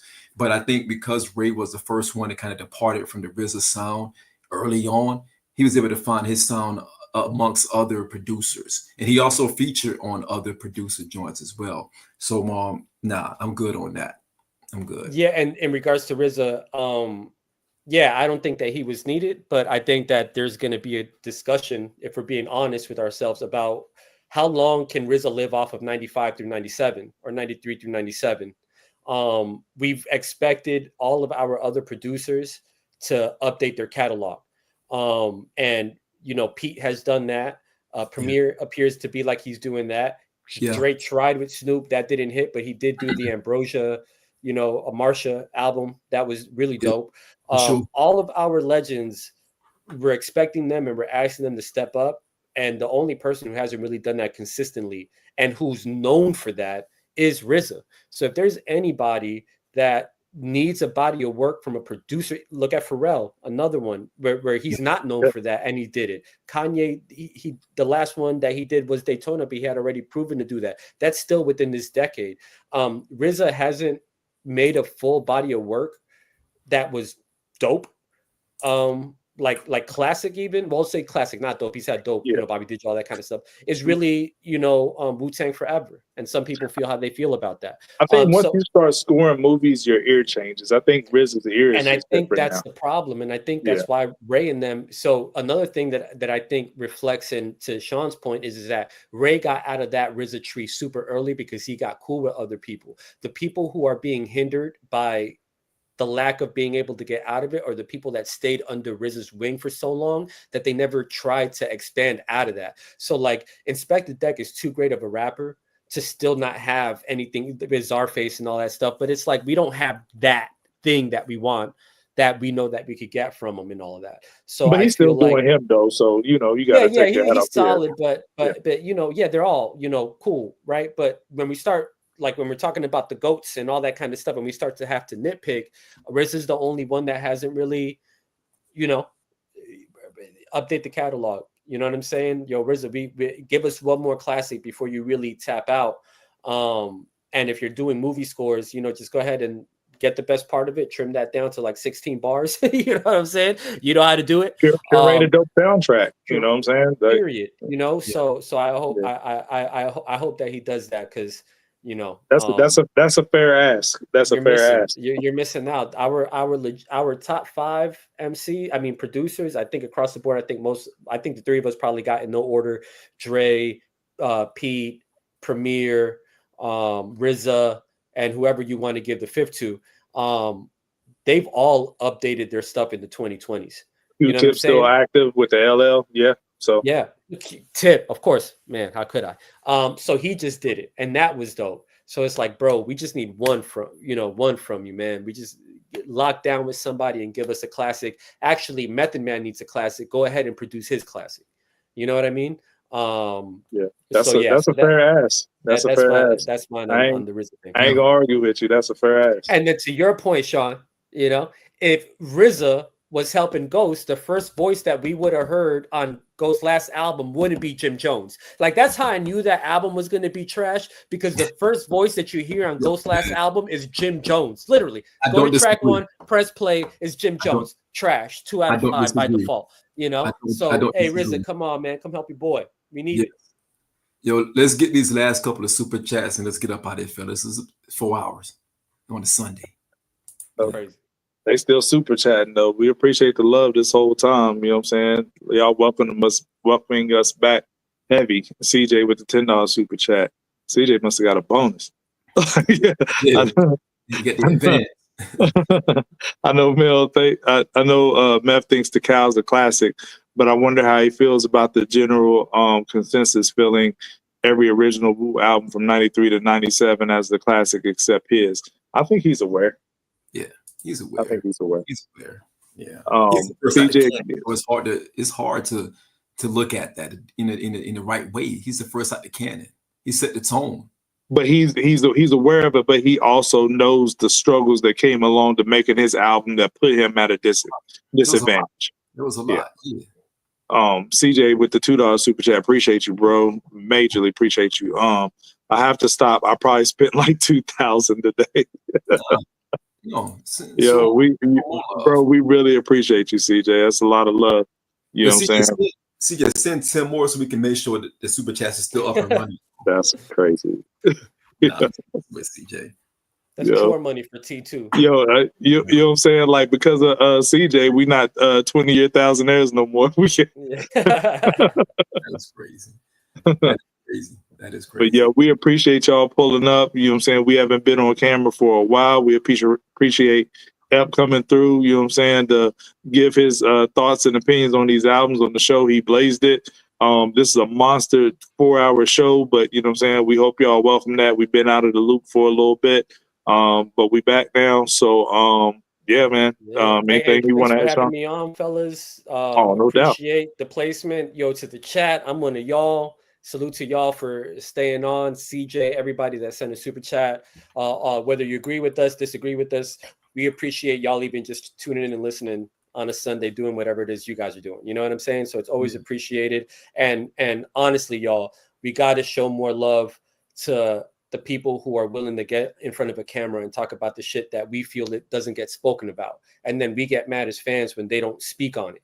You know what I mean? And they're right here and we don't support them, or we don't show love, or we don't do any of those things. So I definitely want to show an appreciation to AG, to Sean, to everybody and all the other pods for just keeping the conversation alive and letting us have a voice and letting us even have a place for us to be able to chat about this kind of stuff. So salute to everybody taking out the time to rock with us. We really appreciate it, yo. No doubt. Shout out to the dopest chat in the space. Shout out to the whole Squizzard. Go check out Unwrap. Hoop released 2 amazing shows on Unwrap the past 2 weeks now. Go check it out. Check out our family on Mirror Music. Check out everything that we're doing. This is just one of the side shows that we have out of the canon of Hip Hop Talks Network. We got more coming. We got a lot of different things we're going to talk about. We're going to talk about Marvel real soon. We got sports coming real soon. We got interviews with producers and MCs. We got a lot coming on. So just tap in, show love, like Ep said. One of the things we always try to say with Hip Hop Talks is that we want to take the conversations to a whole different layer, to a whole different complexity. And we're showing different styles and we're showing our different personalities. And we definitely come together as a unit, balls, to give you guys our best takes when it comes to hip hop itself. But because we all have expanded thoughts and processes and ideas, we had to kind of chunk it up sometimes. We have to have Coop do on the rap and give his take on the things that he want to talk about specifically. And then we have Stoop Stories, and behind the music with us, we talk about our thought process when it comes down to the music. That way, everybody get a chance to share their roundabout feelings about the music that we consume and the hip hop culture that we're all part of. So we appreciate y'all. Thank you for the love. Thank you for the super chats. Thank you for taking out time on your Sunday to rock with us. Amazing show. 2,000 views in the last 2.5, 3 hours. We appreciate y'all. Salute to everybody. Real quick, there's a super chat that I'm seeing. Oh, Terrence Hill. Think about Russ. Terrence, we got to get to that. We'll be back. Yeah. We'll be back for that. We'll be back for that for sure. Yeah, thank you. Sure. We got to get. I won't be back for that one. You know what I'm saying? But the fellas got you covered, bro. Don't worry about it. That doesn't like Russ. Russ, look, we don't like Russ. Yo. Heard a couple of joints on him, but not the whole thing. But you know what I'm saying. But we appreciate the super chat. Well, you know what? We didn't talk about the Benny album, so he dropped it. Yep. You know, maybe you guys. In short, I think Summertime Butch one was better. So there was that. In short. Yo, peace and love, y'all. Appreciate y'all for pulling up, man. Hey, appreciate everybody. Peace.